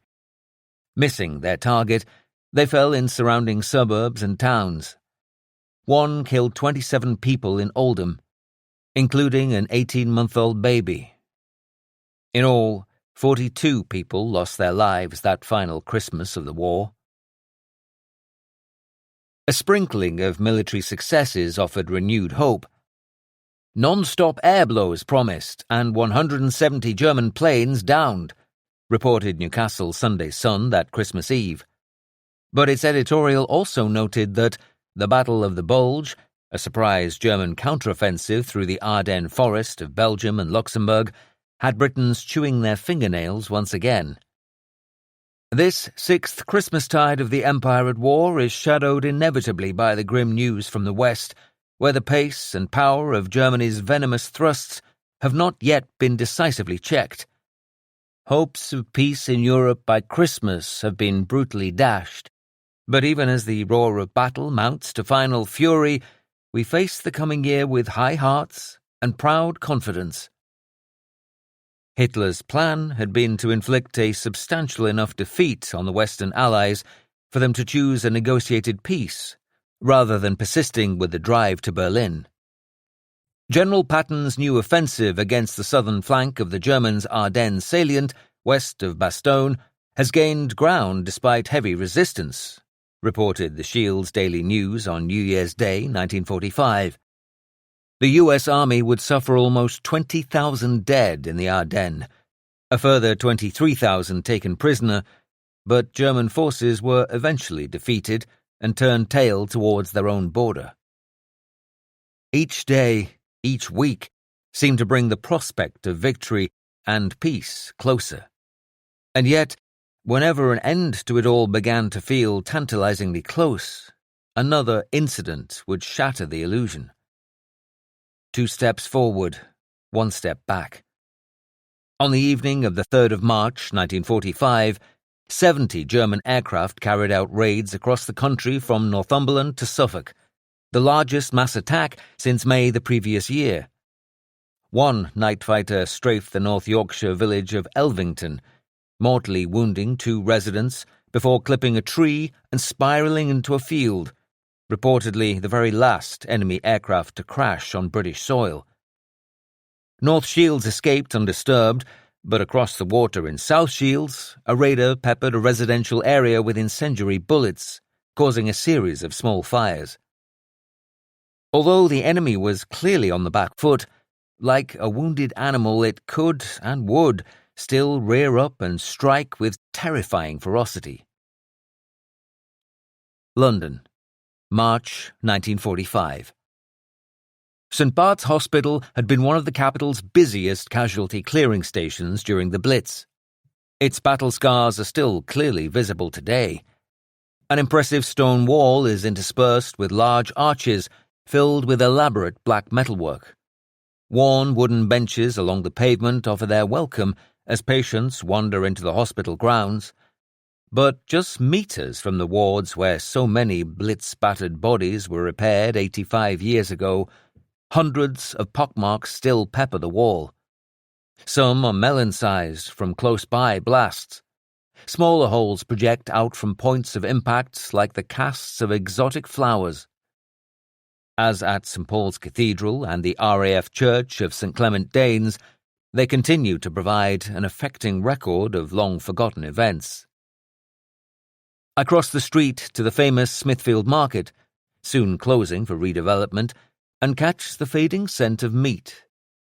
A large, ornate, wall-mounted memorial commemorates a long list of employees killed in both World Wars. A little further north, the tribute I'm seeking is set in the pavement outside a gleaming contemporary office block.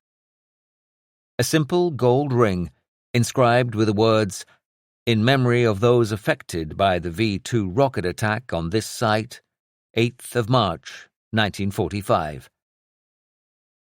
There were large supplies of fish on the stalls, the Daily Express reported. People had queued up to buy the unrationed food. A woman was stuffing her bag with halibut, the most hard-to-get fish, and her face reflected her achievement. Traffic was at its peak. Before the woman had pocketed her change, the rocket burst. The queue was no more, and the streets were littered with dead and injured. One witness remembered seeing a man on a milk cart, and after the explosion both the horse and the wagon were there, but the milkman was never seen again. I was in a salon in Kingsland Road at about 11 a.m., said firefighter Cyril DeMarn, when the sound of a V-2 explosion, not very far away, brought us all to our feet. The barber had just finished cutting my hair, and I hurried back to Kingsland Road Fire Station. Already the report was in. Smithfield Market. I was there within 5 minutes. The rocket had landed in the centre of the island site occupied by the market, penetrated the floor and exploded in the underground railway network beneath. All the market buildings collapsed into one huge crater, with the surface shops fronting Farringdon Street reduced to rubble. The extensive wrought ironwork, which formed a feature of the facade, lay scattered across the debris, and I noticed several people pinned as a fire crew came running to release them. Only one small fire was burning, and a crew was already at work there, leaving the remainder to assist with rescue work. Apart from those buried under the debris on the Farringdon roadside, all the casualties seemed to be located in the crater. Many people were buried by the fall of rubble which poured over the pavement. 110 were killed outright, and many more were severely injured by one of the last rockets to fall on central London. The very last V2 to hit Britain arrived late afternoon on the 27th of March 1945, killing a 34-year-old woman in Orpington, Kent. In the 5.5-month campaign, 1,115 V2 rockets had wiped out 2,855 people, more than 90% of those in London. The last two V1 flying bombs struck 2 days later in Hertfordshire and Kent, with no reported casualties. The final German munitions to fall on British soil, and the last enemy aerial incursion over the British mainland. The Blitz, at long last, was finally over. Great Britain, May 1945. In the weeks that followed, the canter towards the end of the war must have seemed painfully slow. More than 3,000 Allied tanks are tearing into the heart of the Reich, reported the front page of Newcastle's Sunday Sun on April Fool's Day. The inside pages reported the rather gentler news that a councillor in Whitley Bay was lobbying to levy an additional penny on train fares to the seaside resort to make sure day visitors pay towards the provision and upkeep of the seaside amenities they enjoy. One of the most visible manifestations was the relaxation of blackout restrictions later in the month. As the aerial threat had diminished the previous autumn, the so-called dim-out had allowed weak lighting equivalent to moonlight, but now even that was lifted. On the final day of April, the day Adolf Hitler committed suicide in his bunker in Berlin, Big Ben was illuminated for the first time in almost 5.5 years. Up and down the country, expectation was building. Factories had been pumping out Union Jacks for weeks. Bunting was in high demand. Speakers had been placed on public buildings in readiness for any announcement. As if to heighten the excitement, while simultaneously risking anticlimax, the BBC told listeners on the 7th of May, "It is understood that, in accordance with arrangements between the three great powers, Britain, the USA, and USSR, an official announcement will be broadcast by the Prime Minister at 3 o'clock tomorrow, Tuesday afternoon, the 8th of May. In view of that fact, tomorrow, Tuesday, will be treated as Victory in Europe Day, and will be regarded as a holiday." The war was over. Well, nearly. People had been lingering by their radios, waiting to celebrate as soon as the announcement came, but now they needed to somehow control those emotions until the following day. When news first leaked out of the German unconditional surrender, there was full expectations of an official announcement by the Premier, one commentator noted in the Shield's Daily News. As time advanced, people found it difficult to repress their feelings, and when the wireless statement was given that the next day was to be VE Day and a general holiday, there was a feeling of disappointment and frustration. People had been keyed up to give immediate expression to their emotions, and the delay definitely dampened their ardour.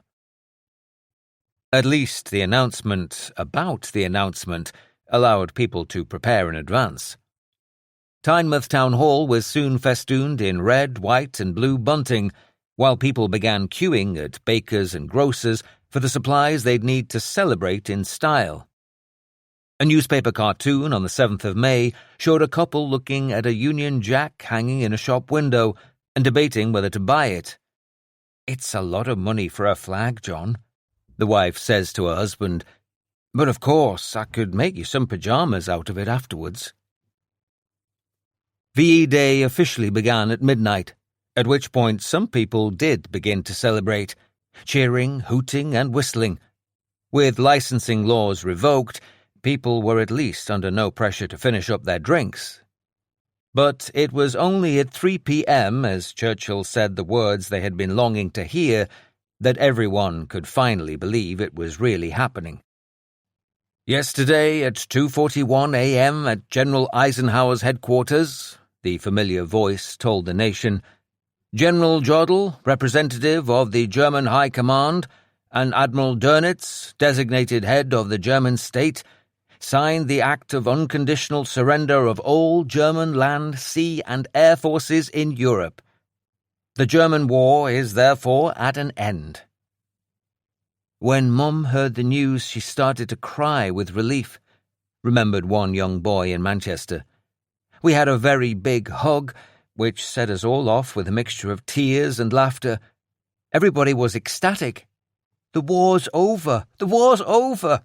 people were shouting to one another. Neighbours were hugging and kissing, shaking hands and patting people on the back.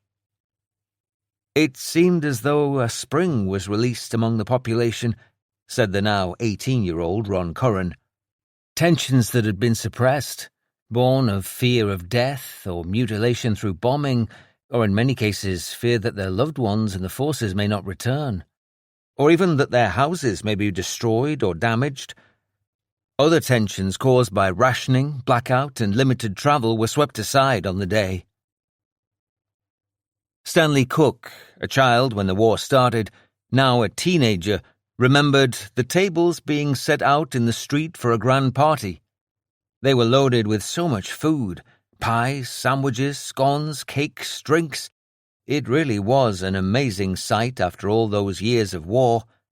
The flags were out, music was playing, people were singing and dancing. The sense of joy, celebration, and relief was incredible. His 18-year-old sister, Millie, now a young woman like my mother would have been, recalls, "Everybody crowded in the streets, shouting, cheering, hugging, and dancing. It really was a truly amazing sight to see. We had all survived. It was all over." 13-year-old Norman Christensen was determined to let his hair down after years of deprivation. "We went into a great round of victory parties. Kids sat at long trestle tables, stuffing their faces with homemade cakes and mugs of tea beneath lines of Union Jacks or anything else that fluttered like a flag. The surrounding countryside had been scoured for anything flammable as we assembled bonfires that climbed 10, 12, 15 feet high as we strove to be bigger than the one in the next street. Night seemed to take forever to fall, but eventually many hands applied matches and lighters to the paper we'd saved for this very purpose. And soon the flames flickered, flamed, and finally roared into a huge conflagration that forced the happy faces further and further back from the intense heat. Long past their normal bedtime, the kids sat and watched the fire die to a molten red glow as the songs quietened down. The mums had a last cigarette, and one couple caused many a nudge by getting up to dance. The films showing in local cinemas and listed in the Shield's Daily News on VE Day seemed to sum up the mood. The Hitler Gang, a mock documentary about the rise of the Nazis. They Met in the Dark, a comedy thriller about a couple tackling a German spy ring, and Western Approaches, about a group of Royal Navy sailors stranded in a lifeboat. Over leaf, the newspaper headlined a Shield's baby born with V sign. 11-month-old Jean Fenwick, daughter of Petty Officer and Mrs. G. Fenwick of 77 Coronation Street, North Shields, presumably my mother's neighbours, was born with a V for Victory mark on her forehead. This has been growing more distinct since her birth on June the 7th, 1944, the day after D-Day, and today her parents are very proud of their daughter's prophetic sign. The Mayor of Tynemouth published a congratulatory message to the people of the borough. At this moment, our hearts and minds are filled with mixed feelings of thankfulness and relief. Divine Providence has guided His Majesty's forces and the forces of our gallant allies to victory in Europe. Never in the history of warfare has any country been engaged and organized upon a total war battle as our own. The success has therefore been hard won and well-deserved by all. The emotions, for my mother, her friends and neighbours, must have been overwhelming. Joy and relief, mixed with exhaustion and grief. However, they must also have been tempered by the knowledge that the war with Japan, in which Britain had already paid a great price, was still not yet over. Ken Munday, down near the coast in Sussex, perhaps encapsulated the feelings of the nation. We had a big party in the village hall with all our friends and neighbours. It was a wonderful celebration, but in the midst of it all we were also wondering what the future might hold. London, of course, was at the heart of celebrations, Buckingham Palace the focal point. Greater and greater crowds surge around the palace railings, chimed a newsreel, as onto the balcony come the royal family, accompanied by our Prime Minister himself. The King and young Princess Elizabeth were in military uniform, the Queen and Princess Margaret in elegant pale suits. In the middle stood a relaxed-looking Churchill, clad as ever in dark suit and bow tie. I remember the thrill and relief after the previous days waiting for the Prime Minister's announcement of the end of war in Europe, said Princess Elizabeth later. My parents went out on the balcony in response to the huge crowds outside. I think we went on the balcony nearly every hour, 6 times. And then, when the excitement of the floodlights being switched on got through to us, my sister and I realized we couldn't see what the crowds were enjoying. My mother had put on her tiara for the occasion, so we asked my parents if we could go out onto the streets and see for ourselves. I remember we were terrified of being recognized, so I pulled my uniform cap well down over my eyes. We cheered the King and Queen on the balcony and then walked miles through the streets. I remember lines of unknown people linking arms and walking down Whitehall, all of us just swept along on a tide of happiness and relief. After crossing Green Park, we stood outside and shouted, "We want the King!" We were successful in seeing my parents on the balcony, having cheated slightly because we sent a message into the house to say we were waiting outside. I think it was one of the most memorable nights of my life. Fire Officer Cyril Deman, so central to the capital's firefighting efforts during the darkest and most grueling hours of 1940 and 1941, took his wife and daughters on a celebratory tour. We all went up to the roof of Cannon Street Fire Station in the city, where we looked out on a scene reminiscent of the worst nights of the Blitz, the sky a bright pink colour, and visibility restricted by the dense pall of smoke rising from thousands of bonfires. We had driven up Ludgate Hill towards St. Paul's, where the dome was floodlit by 4 searchlights. The cloud was low that night, and the shadow of the Golden Cross stood out high above the dome like some great omen, a symbol of peace. Not all London's firefighters got the night off, however. Many of the bonfires got out of hand and needed the attention of firemen, who soon became aware that the public are a fickle lot. A few weeks ago we were being cheered and lauded to the skies. Now the men were soundly booed, and in some cases threatened, as they doused those bonfires which were damaging road surfaces or threatening surrounding property. One individual, carried away by excitement, drove a lorry right to the centre of a large bonfire and left it there, to add to the blaze. It was like a gigantic November the 5th. Central London had become a de facto pedestrian zone. the weight of numbers making the passage of motor vehicles near impossible. The new focus of celebrations became 3 balconied windows on Whitehall, each decorated with a Union Jack. It was 10:30 p.m., and the thirst to celebrate had not yet been quenched. As people jostled for position, standing on tiptoes, Churchill appeared at one of the windows to address the crowd one last time. As he sought to sum up the bitter war years, they cheered his every line. "The lights went out and the bombs came down," he told the giddy mass, his voice echoing through the public address system. "But every man, woman, and child in the country had no thought of quitting the struggle. London can take it. So we came back after long months from the jaws of death, out of the mouth of hell, while all the world wondered, when shall the reputation and faith of this generation of English men and women fail? I say that in the long years to come, not only will the people of this island, but of the world, wherever the bird of freedom chirps in human hearts, look back to what we've done, and they will say, 'Do not despair. Do not yield to violence and tyranny. March straight forward and die, if need be, unconquered.' Now we have emerged from one deadly struggle. A terrible foe has been cast on the ground and awaits our judgment and mercy. But there is another foe who occupies large portions of the British Empire, a foe stained with cruelty and greed, the Japanese.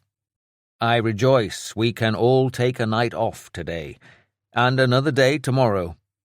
And after that, we must begin the task of rebuilding our hearth and homes, doing our utmost to make this country a country in which we all have a chance, in which we all have a duty. Even if it is a hard struggle, we will not be the ones who fail." As a band played, with thousands singing along, Churchill raised his hands to gently conduct Land of Hope and Glory. Chapter 19. A Hopeful World? Accepting that the war was over was not to be taken lightly. On the evening of VE Day itself, when Germany had formally surrendered, 12,000 people still chose to sleep below ground, in shelters and on underground platforms. "We were certainly glad," Stanley Cook, Millie Matthews' brother, tells me, "but we now faced a new normality, and everybody had to move on. It was a mixed joy, and not always easy. We had got used to our old lives and the ways of war. Perhaps we had become immune to the hardships. We had survived and got through it. Now that was all over, we were going to have to live a different life, adapt to new ways." Victory was wonderful, remembered Winston Churchill's daughter, Mary Soames. But already I sensed a feeling of tremendous anxiety and foreboding.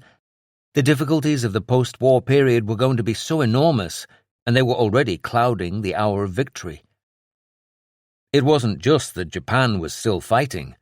The economic and social challenge of putting the country back on its feet was daunting. A cabinet memo would later describe Britain facing a financial Dunkirk, civilian industries, shipping, and foreign investment all broken or anemic. For Winston Churchill, there was also the small matter of a general election to win, the first since 1935. He, like many others in the political establishment, expected voters to reward his military victory with an electoral one. But from the off, he seemed to misjudge the national mood. No socialist government conducting the entire life and industry of the country could afford to allow free, sharp, or violently worded expressions of public discontent, he told listeners in his first election broadcast. They would have to fall back on some form of Gestapo. This over-the-top accusation seemed only to alienate working-class voters dreaming of a fresh start for the country. At times, out on the election trail, Churchill even found himself being heckled. On one occasion, standing at the centre of a crowd of many hundreds, he heard jeering. "I dare say there are some here who are afraid to hear my words," he said, a look of bewilderment on his face. "You better listen. You'll find it interesting." People that he was addressing and speaking to seemed not to be the same sort of people he'd talked to in the war on the radio, Mary Soames remembered. Back then they had been waiting to see what he said, seeking guidance. No longer, it seemed. A political earthquake was in progress. The Conservatives had been expecting a majority of around 80 seats. The electorate had other ideas. Clement Attlee's Labour Party won by a majority of 146 seats, having presented themselves as most likely to satisfy the nation's desire not just for peace, but for fairness and prosperity too. "We are facing a new era, and I believe that the voting at this election has shown that the people of Britain are facing that new era with the same courage as they faced the long years of war," the new Prime Minister declared. Although not appreciated at the time, and even now perhaps not fully understood, the mood of the people had changed, wrote North Shields chronicler Ron Curran. The biggest surprise of all, if not shock, was the removal from office of the country's wartime leader, Winston Churchill. He was the rock upon which the nation stood and depended upon his leadership to win us through the ravages of war. Now it looked as if an ungrateful nation had tossed him aside. It was evidence, Curran continued, of a mood that swept the country for change after a devastating war. Despite Churchill's prediction, made the previous October, that it would take a further 18 months of fighting after the defeat of Germany before Japan too would surrender, victory over Japan Day, or VJ Day, came much sooner, and church bells rang out once again on the 15th of August. In the event, the end of the war was accelerated by the United States' use of the atomic bombs at Hiroshima and Nagasaki in early August. A terrible new kind of Blitz. Bonfires were lit, and the royal family reprised their appearance on the balcony of Buckingham Palace. In Tynemouth, wind and rain punctured some of the enthusiasm. An open-air dance was called off, and many celebrated at home rather than on the streets. "This is the day of peace," declared the Shields Daily News. Peace, hidden for nearly 6 years amid the swirl and devastation of bestial war, today once more assumed dominion over the world and received the heartfelt acclamation of suffering humanity.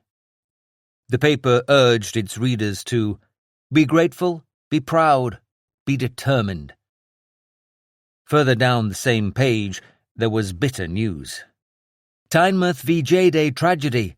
Child killed in gun mishap. 11-year-old Mary Glass had received fatal injuries as a result of an accident between 12 and 1 o'clock this morning during the VJ celebrations in the vicinity of the North Shields Fish Quay. A ship's gun was fired on the river, and the girl sustained injuries to her head as a consequence, her skull being fractured. Mary's sister, Violet, felt the child let go of her hand and turned round to find her lying on the ground. It feels like a punch to the gut when Millie Matthews tells me she thinks Mary and her family might have been in Wilkinson's lemonade factory on the night of the attack there. Now, at the very last moment, her life had been snatched away. "Can you imagine going through the whole war and dying like that?" she says, a mixture of sadness and frustration in her voice. A later inquest established that amid the cheering crowds, a group of children managed to clamber aboard a Navy warship before playing with one of its 20mm cannon. The gun had been fired by a 13-year-old boy.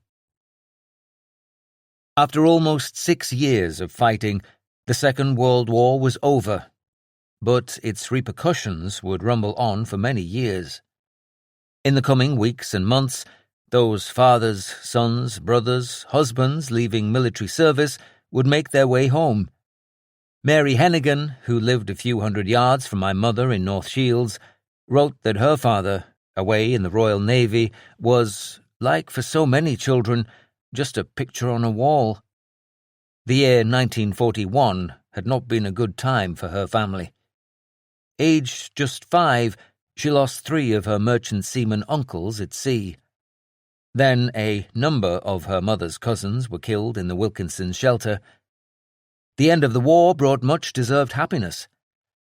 I was outside playing with friends when I saw a sailor walking down the street towards my house. He walked past us and then went into my house. I had no idea who this was, and obviously he didn't know who I was. When I went indoors, I found out he was my father, the person in the picture on the wall.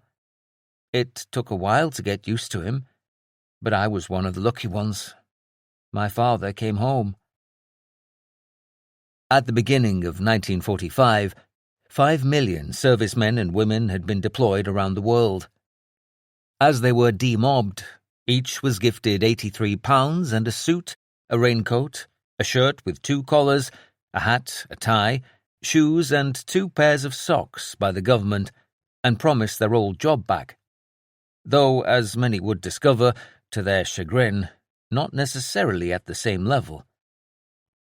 Coming out of the forces into civilian life is rather like a tepid bath, warned Call Me Mister, a guide to civilian life for the newly demobilized.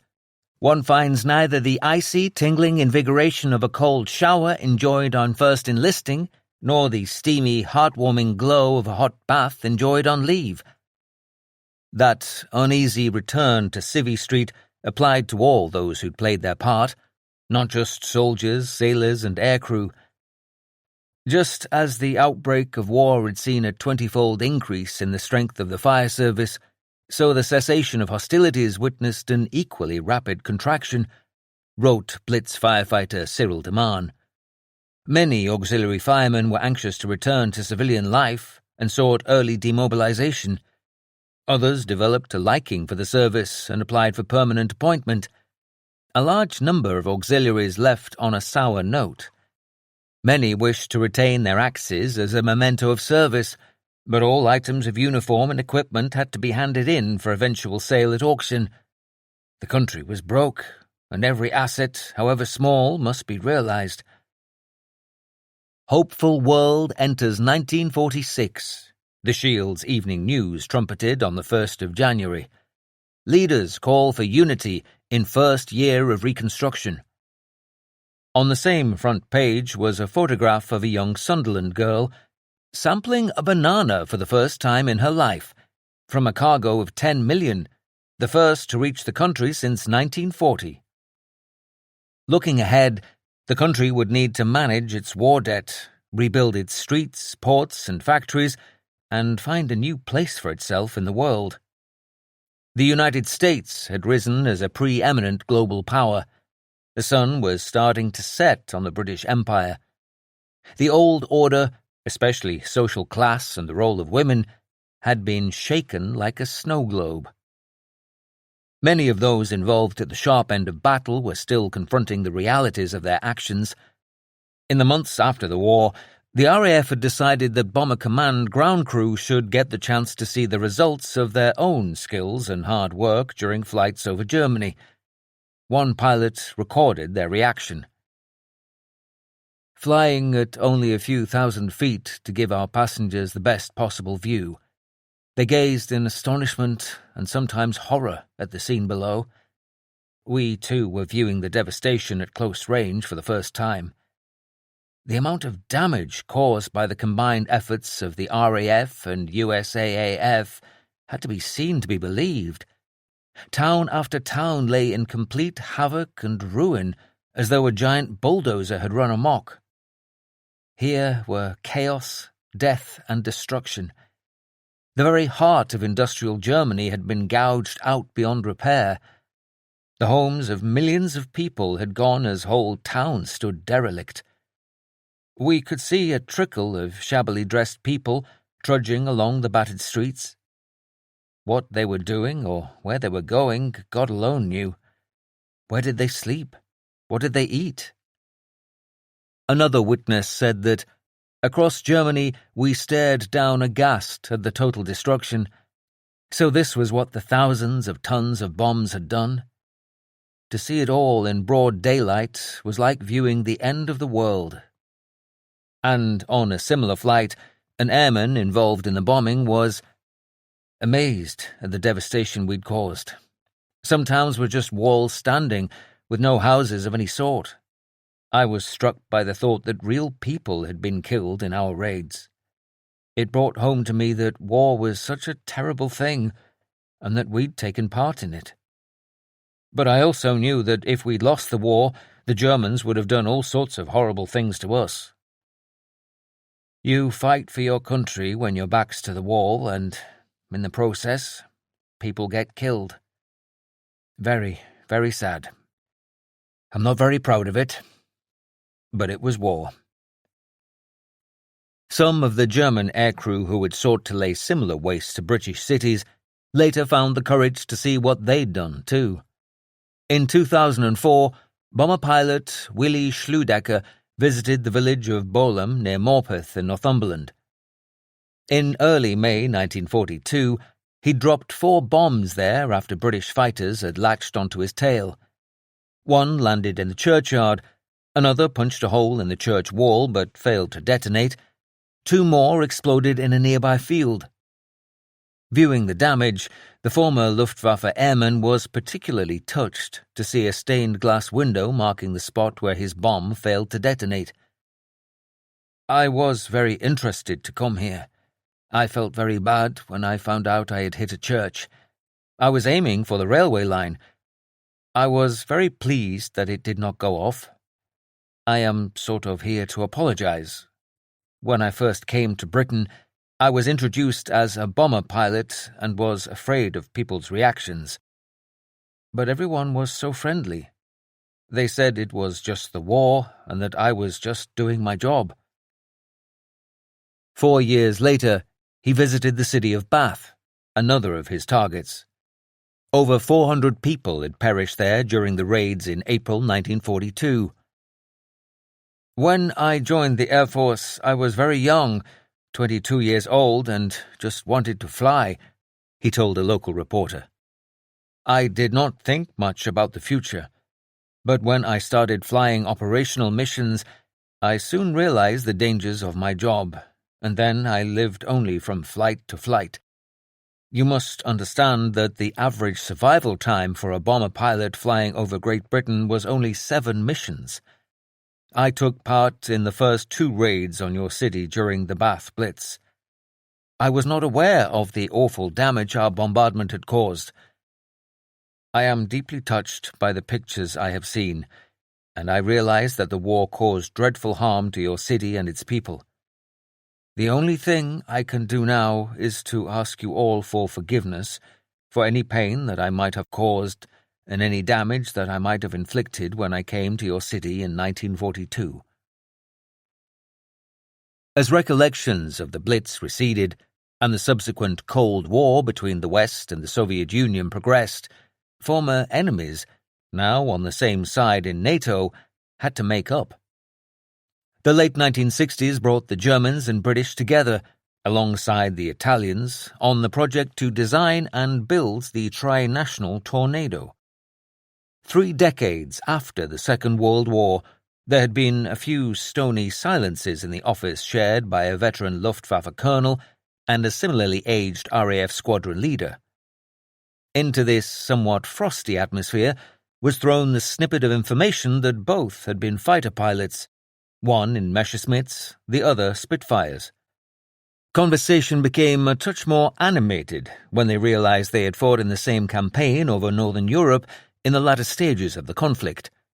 Logbooks were produced, dates aligned, and in no time their whirling, twisting, twirling hand gestures favoured by fighter pilots revealed that they had indeed shared the same airspace, though fortunately neither had been on the receiving end of the other's bullets.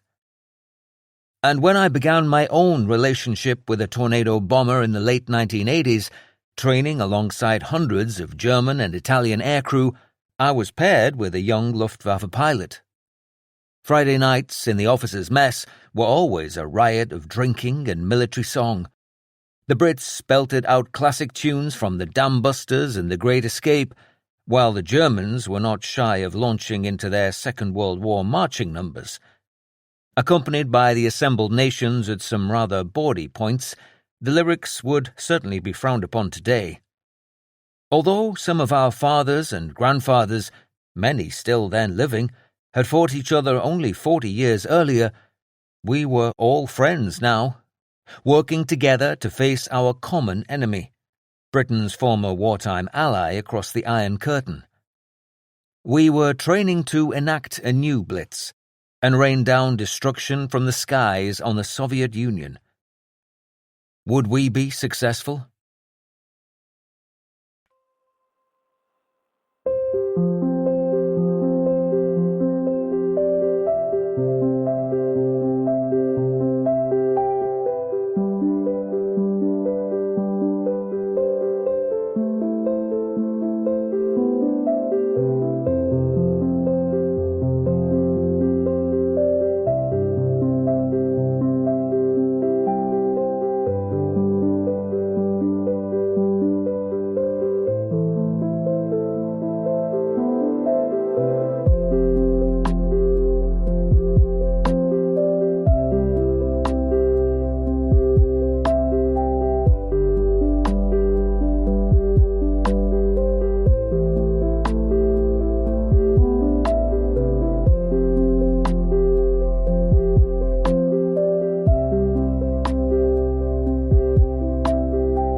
Chapter 20. The Anatomy of a Blitz. Analysis of any bombing campaign, in this case the Luftwaffe's Blitz on the UK and the RAF's reciprocal attacks on Germany, begs some fundamental questions. Primarily, did it work? Did the raids on industrial and civilian centres shorten or change the course of the war? Were the hundreds of thousands of civilian deaths justified? Can they ever be? Could the British attacks on the likes of Hamburg and Cologne, or the German raids on London and Coventry, ever be considered war crimes? An analysis of one of the most notorious and widely documented Second World War conflagrations might answer some of these questions and offer some insight into the thinking behind the strategy of aerial bombardment. Between the 13th and 15th of February 1945, British and American bombers flew to Dresden, and more than 80 years later, historians and propagandists continue to argue about the incident. Who launched the assault and why? How many died? Did the attack hasten the end of the war? Was it a just cause or a war crime? There is no dispute about the awfulness of the slaughter and the devastation of a city of rare beauty. By all accounts, old Dresden was a jewel. Its grand palaces and churches inspired comparison with Venice and Florence. But the idea that its aesthetic magnificence had previously somehow excused it from the conflict has no foundation. It had already been hit twice by American bombers, but neither attack could have prepared its citizens for the savagery inflicted upon them in 1945, and that was the intention. The instructions to the crews at briefing and the composition of their bomb loads, a mix of high explosives and incendiaries, left no doubt that shock and awe was the order of the day. To many of the 8,500 Allied airmen who made the 900-mile round trip to the ancient capital city of Saxony, close to Germany's eastern border, it was a routine operation. One RAF flight engineer thought it uneventful, just another raid. A Lancaster rear gunner remembered that when he got there, the area below was a mass of spreading fires. But it didn't stand out as something special. It was just another target. The fires were intense because of the large number of aircraft in the action. As for why Dresden was bombed, he had no doubts on that score either. We were told before we took off that we were doing this operation at the request of the Russians, who were advancing from the east. Churchill agreed that we should bomb it. It was also a munitions town. They made armaments there. One pilot remembered being told precisely the same at his briefing. The target was nominated by the Russians. We were on our way home when my rear gunner got terribly excited about the fires we had left. He wanted me to turn the plane around and take a look for myself, but I said it would be too dangerous to maneuver across the stream of bombers. When we landed back at base, a few people were talking about the fires, but we had seen worse. It was just another target, and it faded into the memories. Only years later would it come back to haunt us. On the ground in Dresden, death and chaos reigned. In the first 15 minutes, the RAF dropped 880 tons of high explosives and incendiaries. The job of the giant cookies, 4,000-pounders, was to tear down buildings, but also to create waves of high-pressure air to fan the flames ignited by the incendiaries. Those Dresdeners who could find room in the woefully inadequate public shelters, or who fled to the cellars of their own houses, cowered under the onslaught. One man remained haunted by a series of whistling sounds. Then the building shook from a quick succession of steadily more powerful explosions which drove us into the corner of the basement. The roaring crash of the bombs just didn't seem to stop. We hunkered down ever lower as one shudder succeeded another.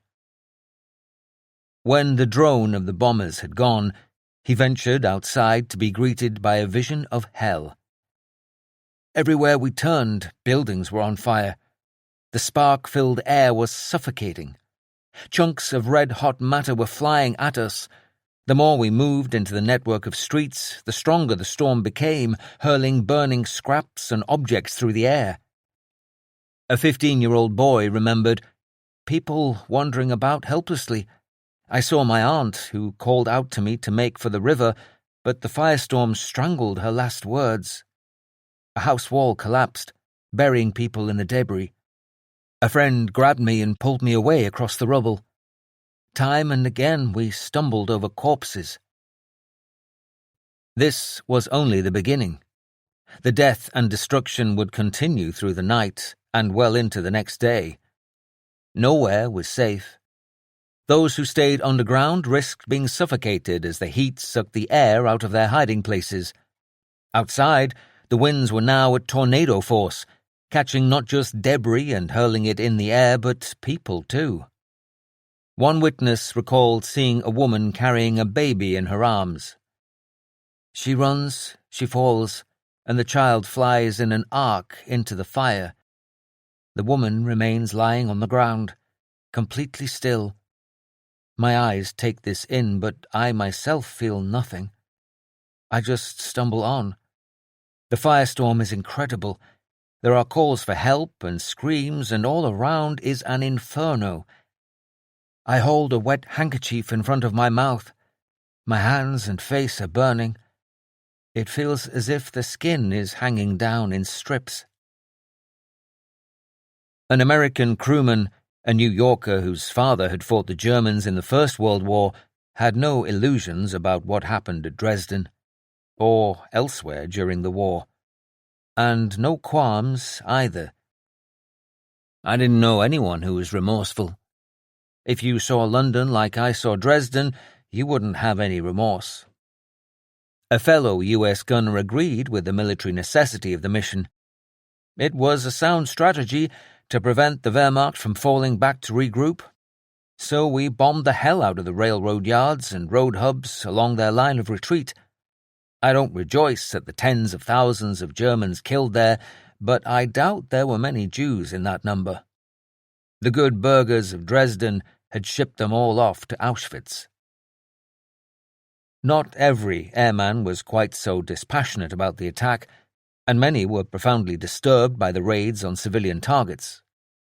For one RAF pilot, the flight to Dresden was so uneventful, peaceful even, that he could not help contrasting the tranquility in the air with the panic he knew would be spreading on the ground beneath.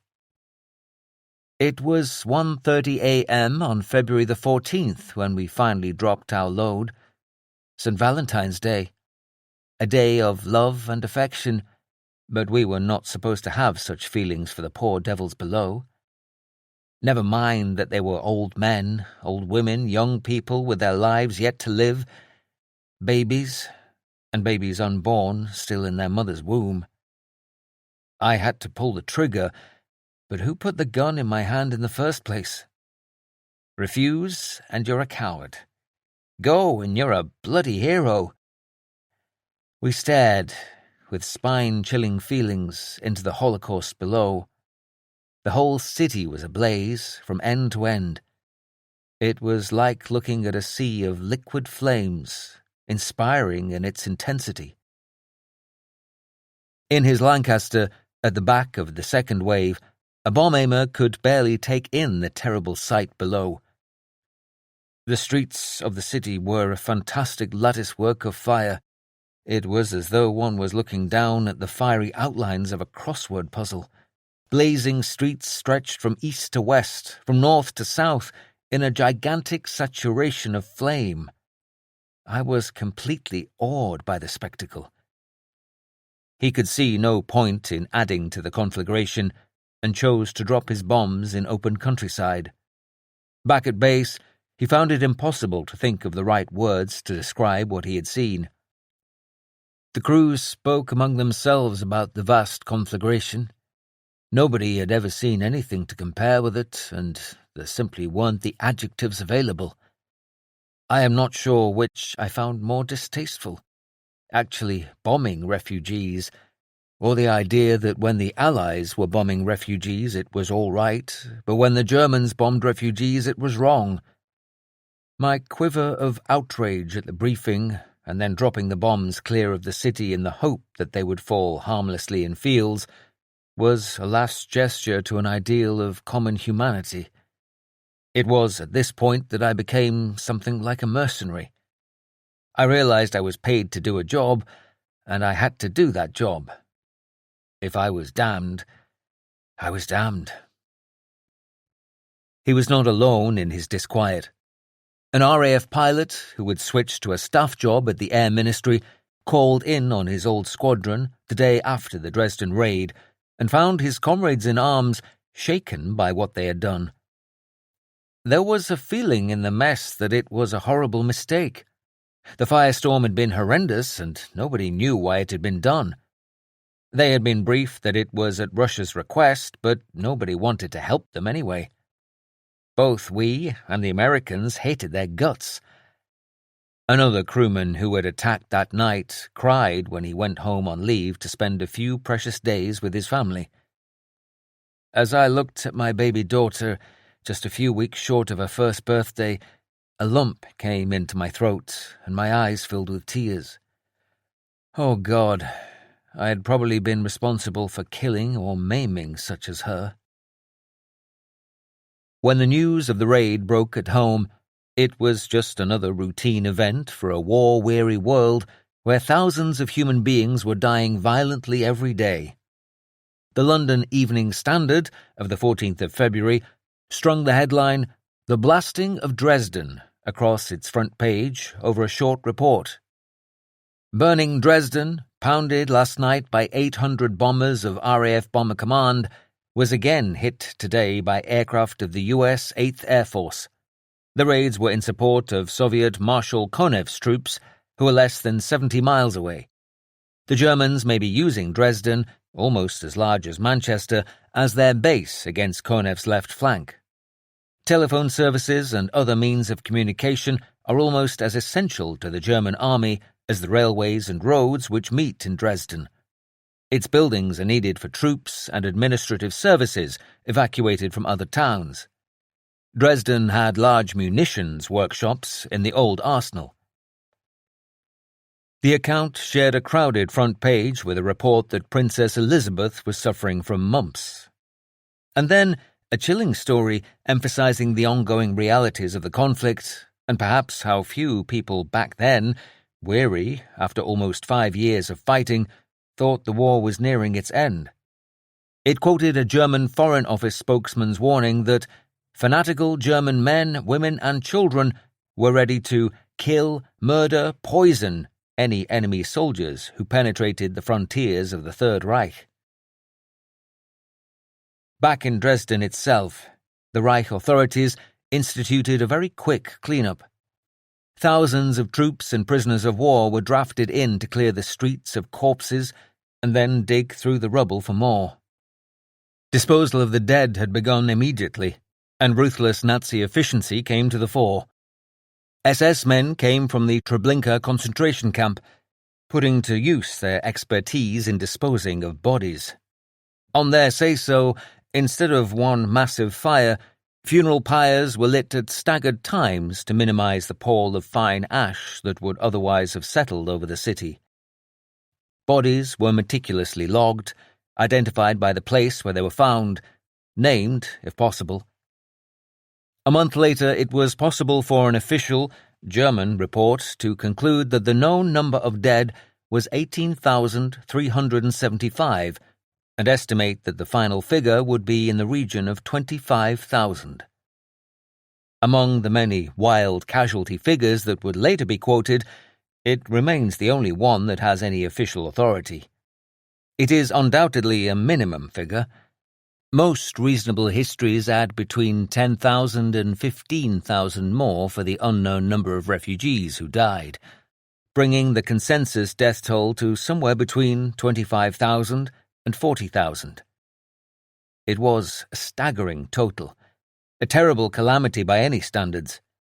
But for one man, it was still not big enough, and the story of Dresden was quickly moved beyond the world of hard facts by the Nazi propaganda minister. Dr. Joseph Goebbels, the original spin doctor, seized on it for his own purposes and simply added a naught to the casualty figures. In his hands, the number of dead in Dresden soared from tens of thousands to hundreds of thousands.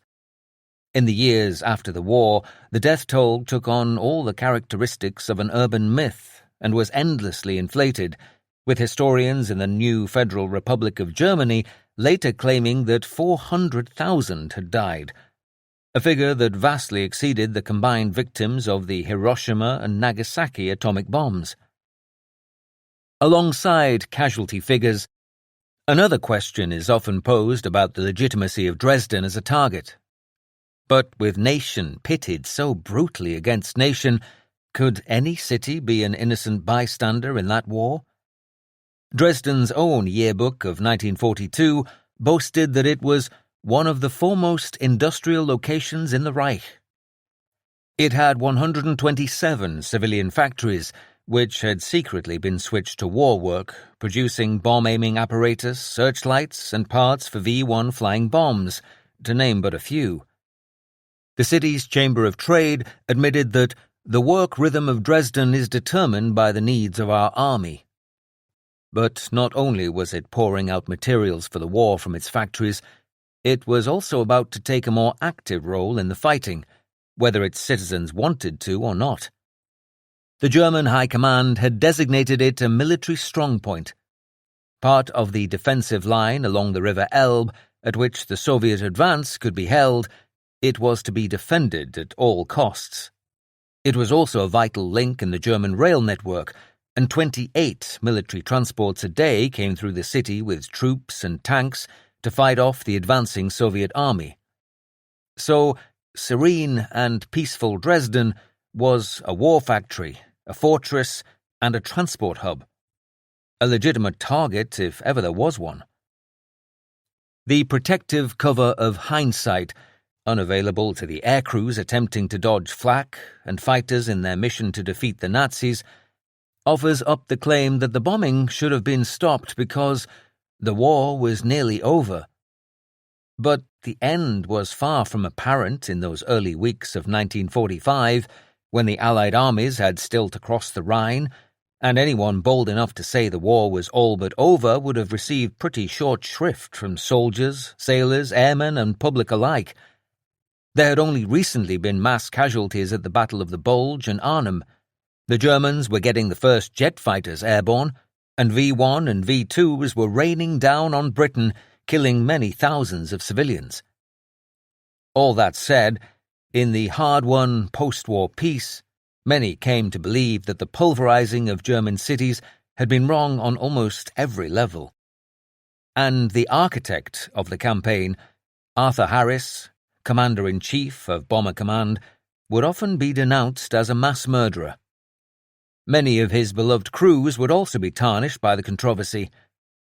One of many told me, "We took the fight to the enemy when no one else could, but people talk as though we slaughtered women and children because we wanted to, because we enjoyed it. I get very bitter about the criticism. They don't understand. Britain was fighting for its life."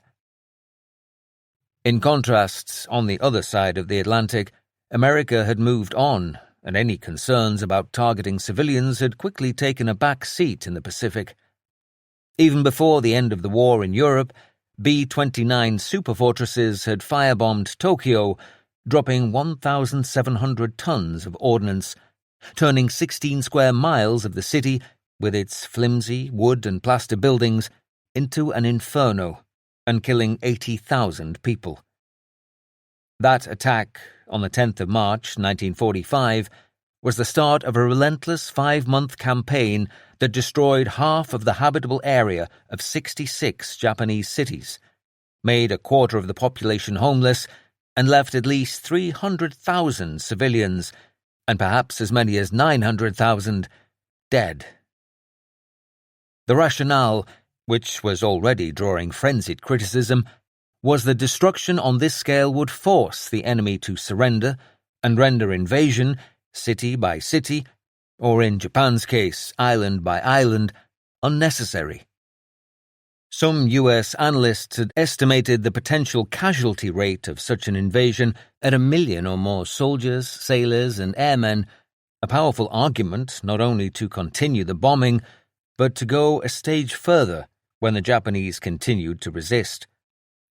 In August 1945, the world's first atomic bomb was dropped on Hiroshima, eventually killing around 140,000 men, women, and children. And even this level of devastation was not sufficient to make Japan surrender. They only did so after a second bomb flattened the port of Nagasaki 3 days later. It seemed that a battle waged from the air alone could, occasionally, force a nation to surrender, as long as the victor could justify the cost in civilian lives. The controversy surrounding aerial bombing still echoes today. When a statue honouring Sir Arthur Harris was unveiled in London in 1992, protesters quickly daubed it with red paint. In that same year, the Queen was booed during a trip to Germany for failing to make a formal apology for the bombing of Dresden, and the Bomber Command Memorial, unveiled in 2012 in London's Green Park, has also been defaced by protesters. In 2002, a local historian's book arguing that the Allied bombing of his country was a war crime became a bestseller in Germany. Many, on all sides of the political divide, agree with that analysis. Since German reunification in 1990, the anniversary of the raid has served as a rallying point for its far right. The commemorations have been an opportunity for various ultra-nationalist groups to make their voices heard in the public arena, one commentator said, by saying that Germany also suffered during the war, that it was a victim of violence. The Alternative for Germany, AfD party, believes that the death toll is grossly underestimated and uses the deliberately provocative Bomben Holocaust, the Holocaust of bombs, in its political discourse. On the 80th anniversary of the attack in 2025, the Duke of Kent, representing the King in the city, expressed the grief we feel in our hearts at the terrible destruction and loss of life. But far-right protesters were also out in force, their demonstration culminating in a symbolic funeral for the victims of Dresden and other bombed cities, and featuring several Holocaust-denying banners, one reading, "Before reconciliation comes truth. End the lies of history and anti-German propaganda." One Dutch historian observed that the extreme right wants to argue that Dresden constitutes a war crime that far exceeds the destruction caused by the Luftwaffe bombers and is just as horrible as the atrocities committed at Auschwitz and other death camps. It has suited critics of every complexion to exaggerate and distort the truth about area bombing, and of Dresden in particular. But one Dutch captive had her own thoughts. At the time of the raids, Elke Schrijver was one of 4,000 political prisoners in a jail southwest of the city, where the male inmates were digging a large hole. She says, "After our liberation, documents found by the Red Cross showed that this was meant to be a mass grave, and that orders from Dresden had been received to shoot all of us." Subsequent to the Dresden raids, nobody had the courage to execute these orders. Those of us who were political prisoners in Saxony at the time directly owe our lives to those air raids. The history of a conflict is, more often than not, written by the victors. In Germany, they were far too busy concentrating on survival and reconstruction to turn the spotlight on their own wartime strategies. So it had been left to Britain to flagellate itself about bombing missions. During a debate in the House of Commons in early March 1945, one MP had asked, "At this period of the war, is the indiscriminate bombing of large centres of population full of refugees wise?" With Dresden as an example, he went on, "Is terror bombing now part of our policy? If it is, I think we shall live to rue the day we have done this. It will stand for all time as a blot upon our escutcheon." Our allies across the Atlantic had no such qualms. A Washington intelligence document of July 1945 was unashamedly triumphal in its conclusion of what both American and British bombers had achieved. Headlined, "A Broken Reich States the Case for Strategic Bombing," it stated, "In past wars, it has always been necessary to dispose of an enemy army before being able to destroy, occupy, or dictate terms to the enemy nation, which, in the last analysis, is the real foe. The recent European war was unlike all others, in that this time the enemy nation was destroyed almost ahead of the army which was supposed to defend it. Her bridges are down, her canals ruptured, her harbours clogged, her rail yards pitted, many of her factories blasted and silent, her cities gutted. Wherever Germans gathered to build things or even to live together in large numbers may now be found scenes of desolation like those on the face of the moon. It is safe to say that at no time since the locust-like days of the Tartars has the physical property of a nation been ground into such small and useless fragments. Perhaps, unsurprisingly, it declared that the most important factors in the final victory had been the USAAF-led campaigns to knock out the Luftwaffe and the German aircraft industry, destroy transportation links, and, finally, deprive their military of fuel by attacking oil production. But it also acknowledged the long-term benefit. A sombre undertone to this symphony of aircraft rail oil destruction of the RAF's continuing campaign against German manufacturing in general, sapping the energies of factories and machine shops of all kinds in the cities they were methodically erasing. The result was that the defending forces had found the country at their backs had become an industrial graveyard. They retreated across the Rhine, falling back through one ghost city after another. They were out of food, out of gas, out of ammunition, out of transport. They surrendered in droves, a wrecked army in a wrecked nation. Nobody who was not there when the roof fell in to see it for himself can grasp the scope of the destruction which was meted out to the Germans. Of their 50 largest cities, all were from 30% to 80% destroyed. Dazed citizens wandered through crooked little paths between mountains of rubbish. The patched and repatched factories were silent, their twisted metal guts slowly rusting in the sun. Children played on the tracks of otherwise motionless rail yards. Sheep grazed on airfields.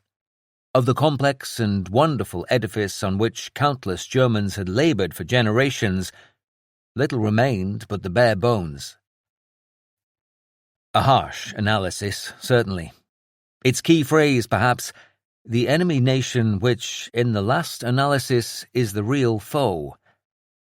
Army pitted against army, civilian against civilian, nation versus nation. The authors of this intelligence assessment had had access to the post-surrender interrogations of leading Nazi generals and the reasons they gave for their country's defeat. One declared unequivocally that, without bombing, the war would have lasted for years longer. Another said, Allied air power was the greatest single reason for the German defeat. Although it is difficult to quantify precisely, there can be no doubt that attacking German cities had a massive material effect on the conduct of the war. Tens of thousands of heavy guns were pointing skywards over the likes of Hanover, Cologne, and Berlin, instead of pointing west at the advancing Allied armies. Industrial production and transportation capabilities housed in and near the civilian populations were clearly diminished. Millions of man-hours were expended in defence, clearance, and reconstruction. Man-hours which were not then focused on the front lines. Similarly, the Luftwaffe's attacks on Britain had tied up huge manufacturing and defence resources throughout the country, which would otherwise have been directed towards our fight-back in the early years. For both countries, it had been an existential fight for survival, and a basic concept of war is that, when you are winning, you do not stop the fighting because you might be victorious in 3, 6, or 9 months. You fight until the bitter end, until the last weapons are placed on the ground and the last hands are raised in surrender. But, all of that said, the initial simplistic and isolated concept, implemented by both Germany and the UK, of just bombing the other side's cities to force a nation's surrender, was not successful. For either side. Most importantly, when analysing the anatomy of most bombing campaigns, it must be accepted that, while the battle is taken by air to the very heart of the enemy homeland, without troops on the ground, an air campaign alone is rarely successful. Perhaps the final word on bombing raids should be left to an RAF pilot whose Lancaster was one of the first over Dresden in 1945. He has little time for those who deliver their judgments on his friends' and colleagues' actions and the overall conduct of the air war, with little understanding of what it was like to be there. The war was far from over. I saw my role as saving lives rather than taking them.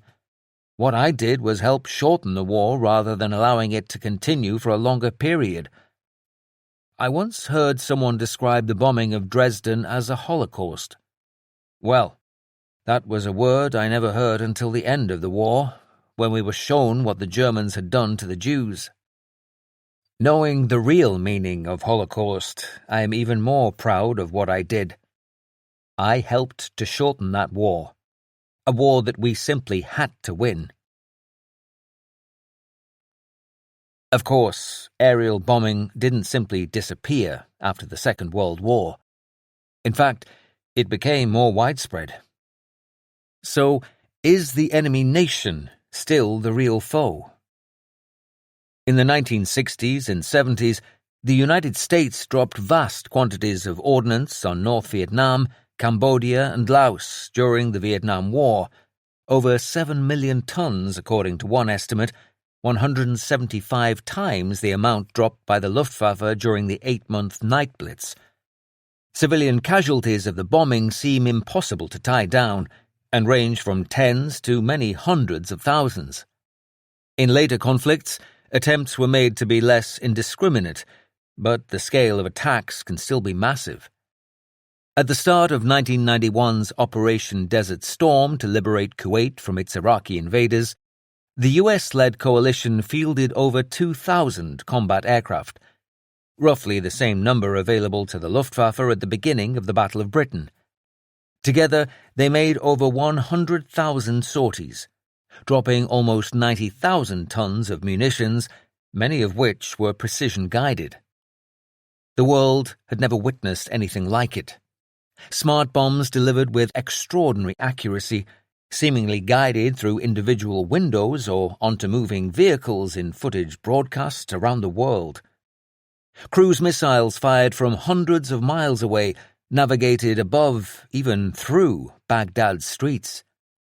The story was similarly one-sided during 2003's Operation Iraqi Freedom, when the United States coined the phrase shock and awe to describe its opening air assault, a sight regularly described by excitable TV commentators as an indiscriminate blitz. Nothing could have been further from the truth, with deployment of the latest generation of extremely sophisticated and precision weaponry capable of greatly reducing civilian casualties. As much, of course, as is ever possible in war. Annihilation, however, is still on the menu. The last few years have seen a once unimaginable reversion to the approach taken by both the Luftwaffe and RAF Bomber Command during the Second World War.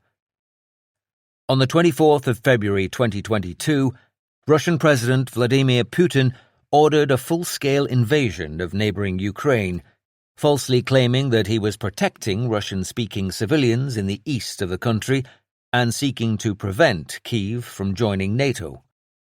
In the 4 years since, Russia has pummeled Ukraine with a merciless combination of manned bombers, missiles, and unmanned drones.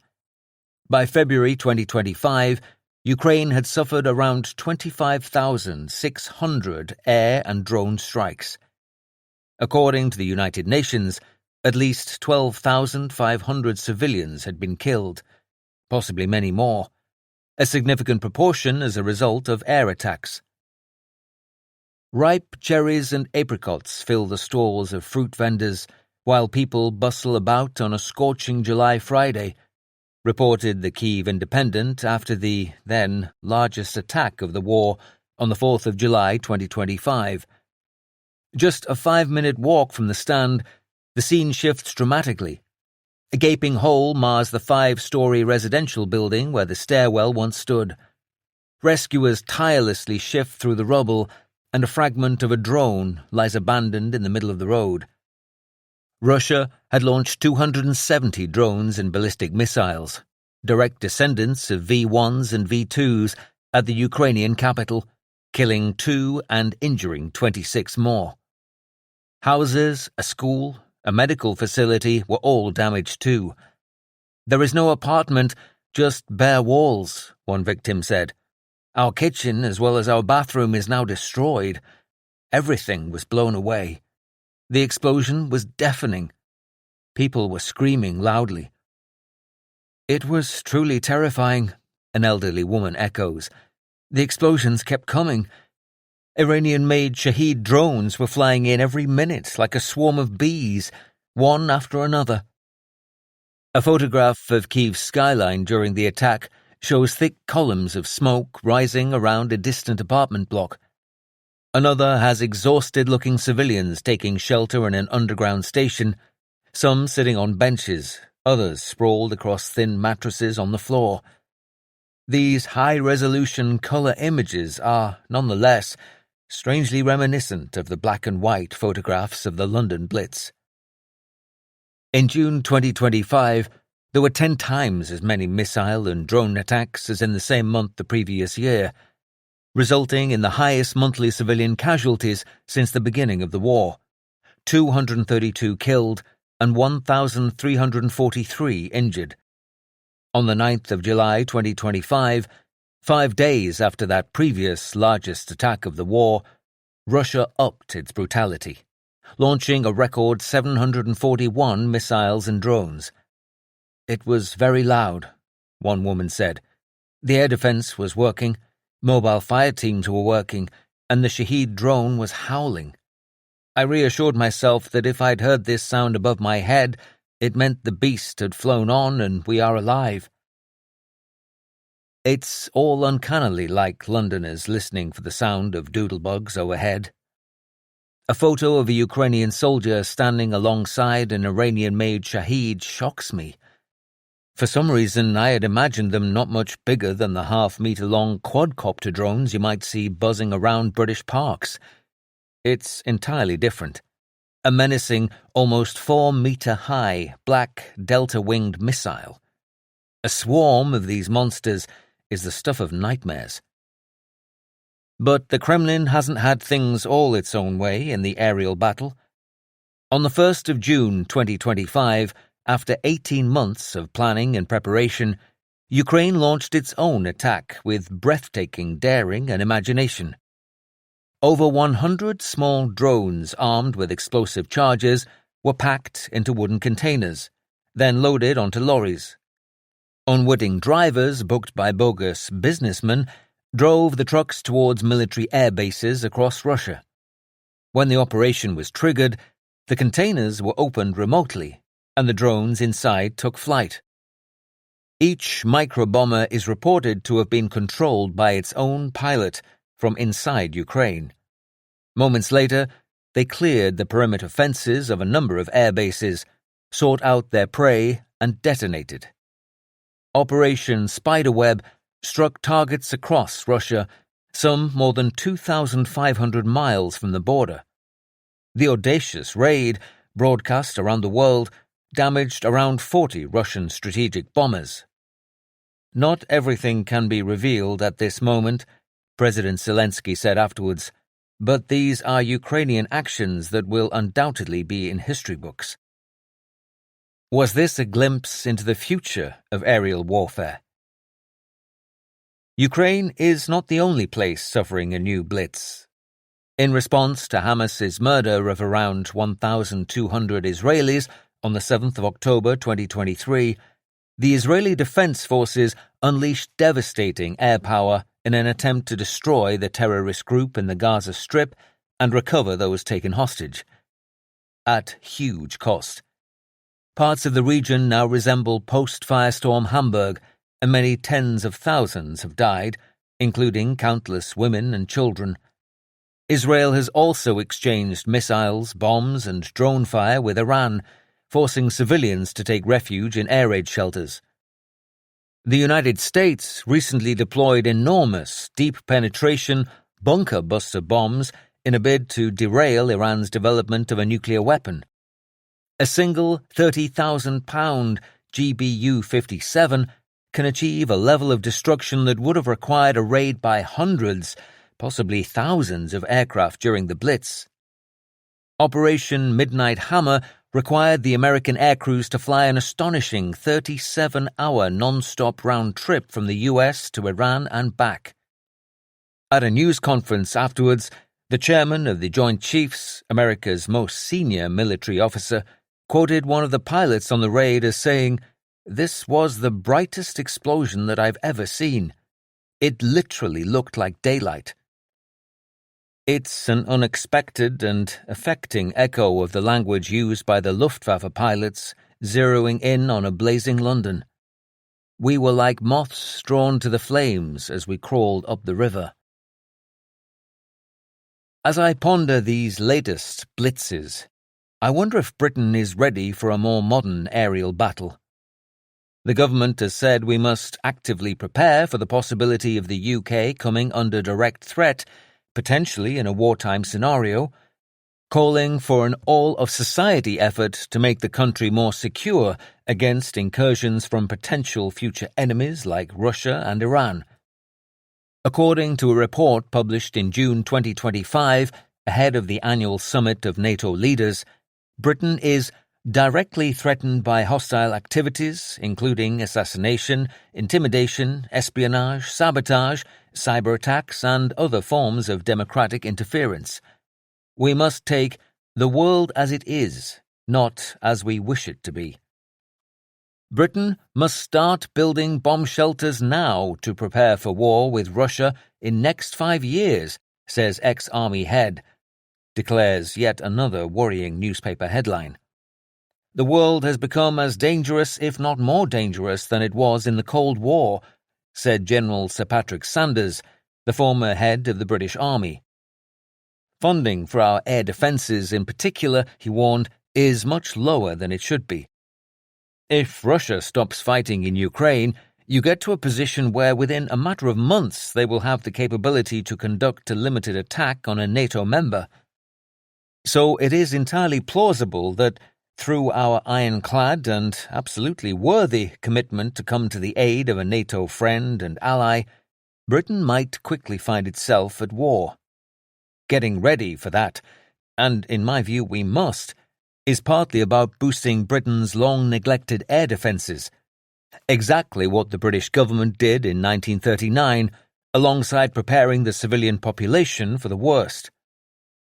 Finland has bomb shelters for 4.5 million people, Sanders says. It can survive as a government and as a society under direct missile and air attacks from Russia. We don't have that. The government seems to be waking up to the danger. In 2022, an exercise assessed the impact of a bombardment here, similar to that on Ukraine early in their war. It had concluded, in the words of one of the senior officers involved, that it would not be a pretty picture, and casualties could be great. A report in May 2025 suggested that the Cabinet Office was considering reviewing Britain's Homeland Defence Plan, including what steps should be taken after an airstrike by a hostile state on British soil. More recently, Defence Secretary John Healey has said billions of pounds will be invested to bolster the country's war-fighting readiness.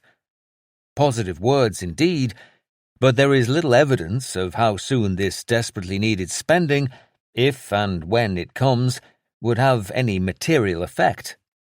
Especially as, in the words of one leading expert, our air defences are very limited, to the point of being negligible, lacking sufficient quantities of the right aircraft, warships, radar and missile systems. During the Cold War, we had a layered air defence system. Long-range interceptors to attack incoming Soviet bombers, long-range missiles to down those that got through that initial defensive screen, then short-range missiles defending key locations. The so-called peace dividend reaped when the Soviet Union collapsed and the Cold War became warm resulted in almost all of those assets being disbanded. On the home front, could the NHS cope with hundreds, perhaps thousands of casualties each day? A 2024 article by the Royal United Services Institute, a leading military think tank, asked, how would the UK's healthcare system cope with war? Disturbingly, the authors concluded that recent relatively limited combat operations have lulled militaries and societies into a false belief that medical processes and resources are fit for purpose and could cope with increased demand. In late 2025, the House of Commons Defence Committee released a highly critical assessment of the UK's readiness for any future war, which the Daily Mirror headlined, UK has no plans to defend itself from military attack, bombshell report claims. The worrying report laid bare the nation's lack of ability to fight a war and meet its NATO obligations in light of Russia's war in Ukraine, noting that amongst many shortfalls, the UK had next to nothing in regard to integrated air and missile defences, an analysis which many have been highlighting for years. Just weeks later, a Russian government official ramped up the threat of a possible future Blitz on the UK, which the Express described as Russia threatens to strike 23 towns and cities in the UK. Horror World War III map shows Putin's targets. The horror map shows possible defence-related locations ranging from Glasgow in the north to Plymouth in the south. Although the Russian statement clearly involves a level of hyperbole, seeing targets around Newcastle and near my own home in Hertfordshire certainly causes a brief moment of reflection. In an echo of the Second World War experience, the NATO Secretary-General would continue the discussion by warning, "Conflict is at our door. We must be prepared," and that Europe faced a conflict on the scale our grandparents and great-grandparents endured. The Defence Committee report had also commented that the government cannot shy away from direct engagement with the public. Wars aren't won just by generals, but by the whole of the population getting behind the armed forces and playing our part. There needs to be a coordinated effort to communicate with the public on the level of threat we face and what to expect in the event of conflict. It then observed that the Prime Minister's National Conversation on Defence and Security, highlighted in the SDR, Strategic Defence Review, in July 2025, is yet to start. Perhaps most alarmingly, as the writing of this book neared completion in early 2026, fractures appeared at the heart of NATO after the US government continued to loosen its bonds with the alliance, even declaring its desire to take ownership of Greenland. Then, amidst the ongoing conflict in Ukraine, tensions escalated across the Middle East following large-scale US-Israeli strikes on Iran and the subsequent launch of countless missiles and drones in retaliation, forcing tens of thousands of civilians and military personnel alike to shelter from this latest blitz. Around the same time, the UK government decided to raise the so-called Strategic Reserve age limit from 55 to 65, enabling the more widespread recall of retired service personnel should the country need to prepare for war. And amidst a reported £28 billion shortfall in defence spending, Sir Richard Nichol, the Chief of the Defence Staff, warned MPs of serious and ongoing problems with Britain's ability to endure a major conflict. Sky News headlined its coverage, "UK has no plan for defending nation in event for war," going on to reiterate the earlier reports, Britain does not know how it would mobilise NHS doctors and nurses if there was all-out war in Europe. So it is clear that the country is certainly not ready for any future conflict.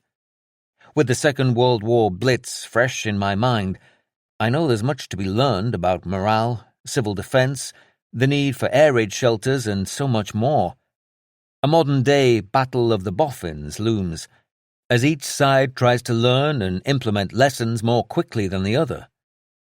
Clearly, there will be fresh challenges too: disinformation, civil unrest, catastrophic cyber attacks, and, of course, drone attacks. I think of the increasing popularity of the mass drone displays, those synchronized performances employing large numbers of illuminated drones to create astonishing airborne art.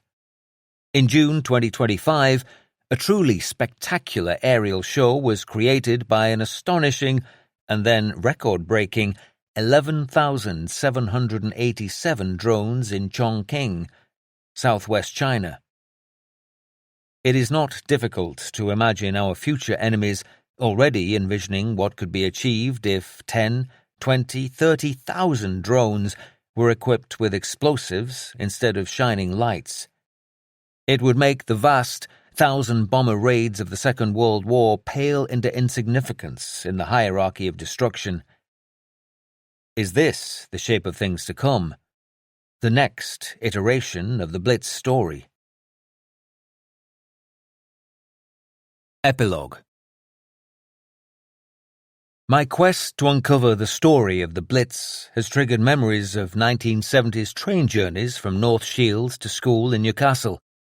Each morning I'd join the hordes making their way to countless Tyneside shipyards, men of all shapes and sizes, in heavy work jackets cramming the seats and aisles, their flat caps and canvas bait bags, lunch sacks, slung across their shoulders are vivid memories, but their faces are now clearer too. Back then, I had no real awareness of what these men, salt-of-the-earth strivers, must have gone through during the war, as combatants, workers, and victims of the Blitz. All that has changed. Not only was the war rarely mentioned at home, it wasn't even covered in my school history lessons. It was not until after my own war that I became interested in previous conflicts. Writing this book, I'd set out to try to understand what my mother went through in her war, and why she never talked about it. What I've uncovered, perhaps even experienced, is a narrative of almost limitless breadth and depth. A vast series of interlocking events lived by millions, recorded in countless diaries, newspaper articles, and letters. Historically fascinating, personally enlightening, militarily gripping, emotionally exhausting. I think of 17-year-old novice firefighter Richard Holsgrove rescuing a terrified man from a blazing 3-story building on Black Saturday. Child evacuees being selected at cattle markets on the basis of their looks or capacity for manual work. ARP rescue worker Thomas Alderson tunneling through the rubble day after day. Millie Matthews, whose wartime experiences must have mirrored my mother's, rescued from the carnage at Wilkinson's lemonade factory just yards from my mum's home by legendary shelter warden Ellen Lee. Daphne Pearson dashing towards, not away from, a burning aeroplane at RAF Detling. William and Louis Pennington Bickford, their hearts broken by the fire at St. Clement Danes, the RAF church. We experienced the blood, tears, toil, and sweat we had been promised, wrote Senior Fire Officer Cyril Deman after the war. We had witnessed the agony of civilians and been inspired by their fortitude and undaunted spirit. He was absolutely right. The Second World War Blitz lives on, in more ways than one. It was all a bit of an adventure at the start, Sussex man Ken Munday tells me. I suppose I enjoyed most of the war. It was exciting. I used to run towards trouble at the beginning, the crash sites and the bombings. But then, with the flying bombs, it all became very real indeed. I was one of the lucky ones who came through unscathed. I know all too well that not everyone was that fortunate. Unscathed is not quite true. Doris Lynch, the young woman killed by a V1 doodlebug in his village, continues to haunt him. Her death still plays on my mind, and I can still see that terrible day unfolding as though it was yesterday. 80 years on, I haven't forgotten it. No, it still upsets me today. His voice breaks, and he looks out of the window, the pain still raw and visible. Doris's family are all gone now, so it's Ken who tends to her grave today, taking care of the simple white cross marked with her name and date of death. As Ken says, somebody had to look after it, to make sure she is never forgotten. Her death is the story of my war. When I last met Ken in person in late 2024, he was enjoying a richly deserved cigarette on the pavement in the intermission during one of my theatre shows. Harsh memories are imprinted on the minds of many who lived through the Blitz. During my time in the fire service, confessed an auxiliary fireman from London, we had some bad times, we had some good times, some funny experiences, and some tragic ones, but a sight that I don't think I'll forget ever was that of a rescue squad releasing a small child from the collapse of a house.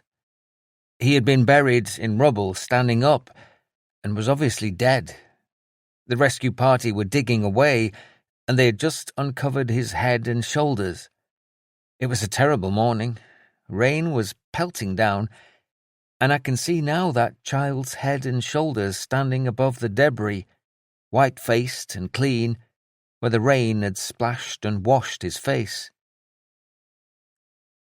The inhabitants of the northeast all needed to adjust to their new lives too. In one of his evocative books, which capture the very essence of my mother's wartime home, Ron Curran observed that North Shields is not a small place, but it still seemed to get more than its fair share of attention from the German bombers. I believed I knew personally where almost every bomb was dropped on the town. He wrote his memoirs for posterity, to let people know we took a hell of a hammering. After spending many years working as a blacksmith at the Rising Sun Colliery in Wallsend, Ron became a senior trade union leader. He died in 2021, aged 94. Norman Christensen left Tynemouth High School in 1948.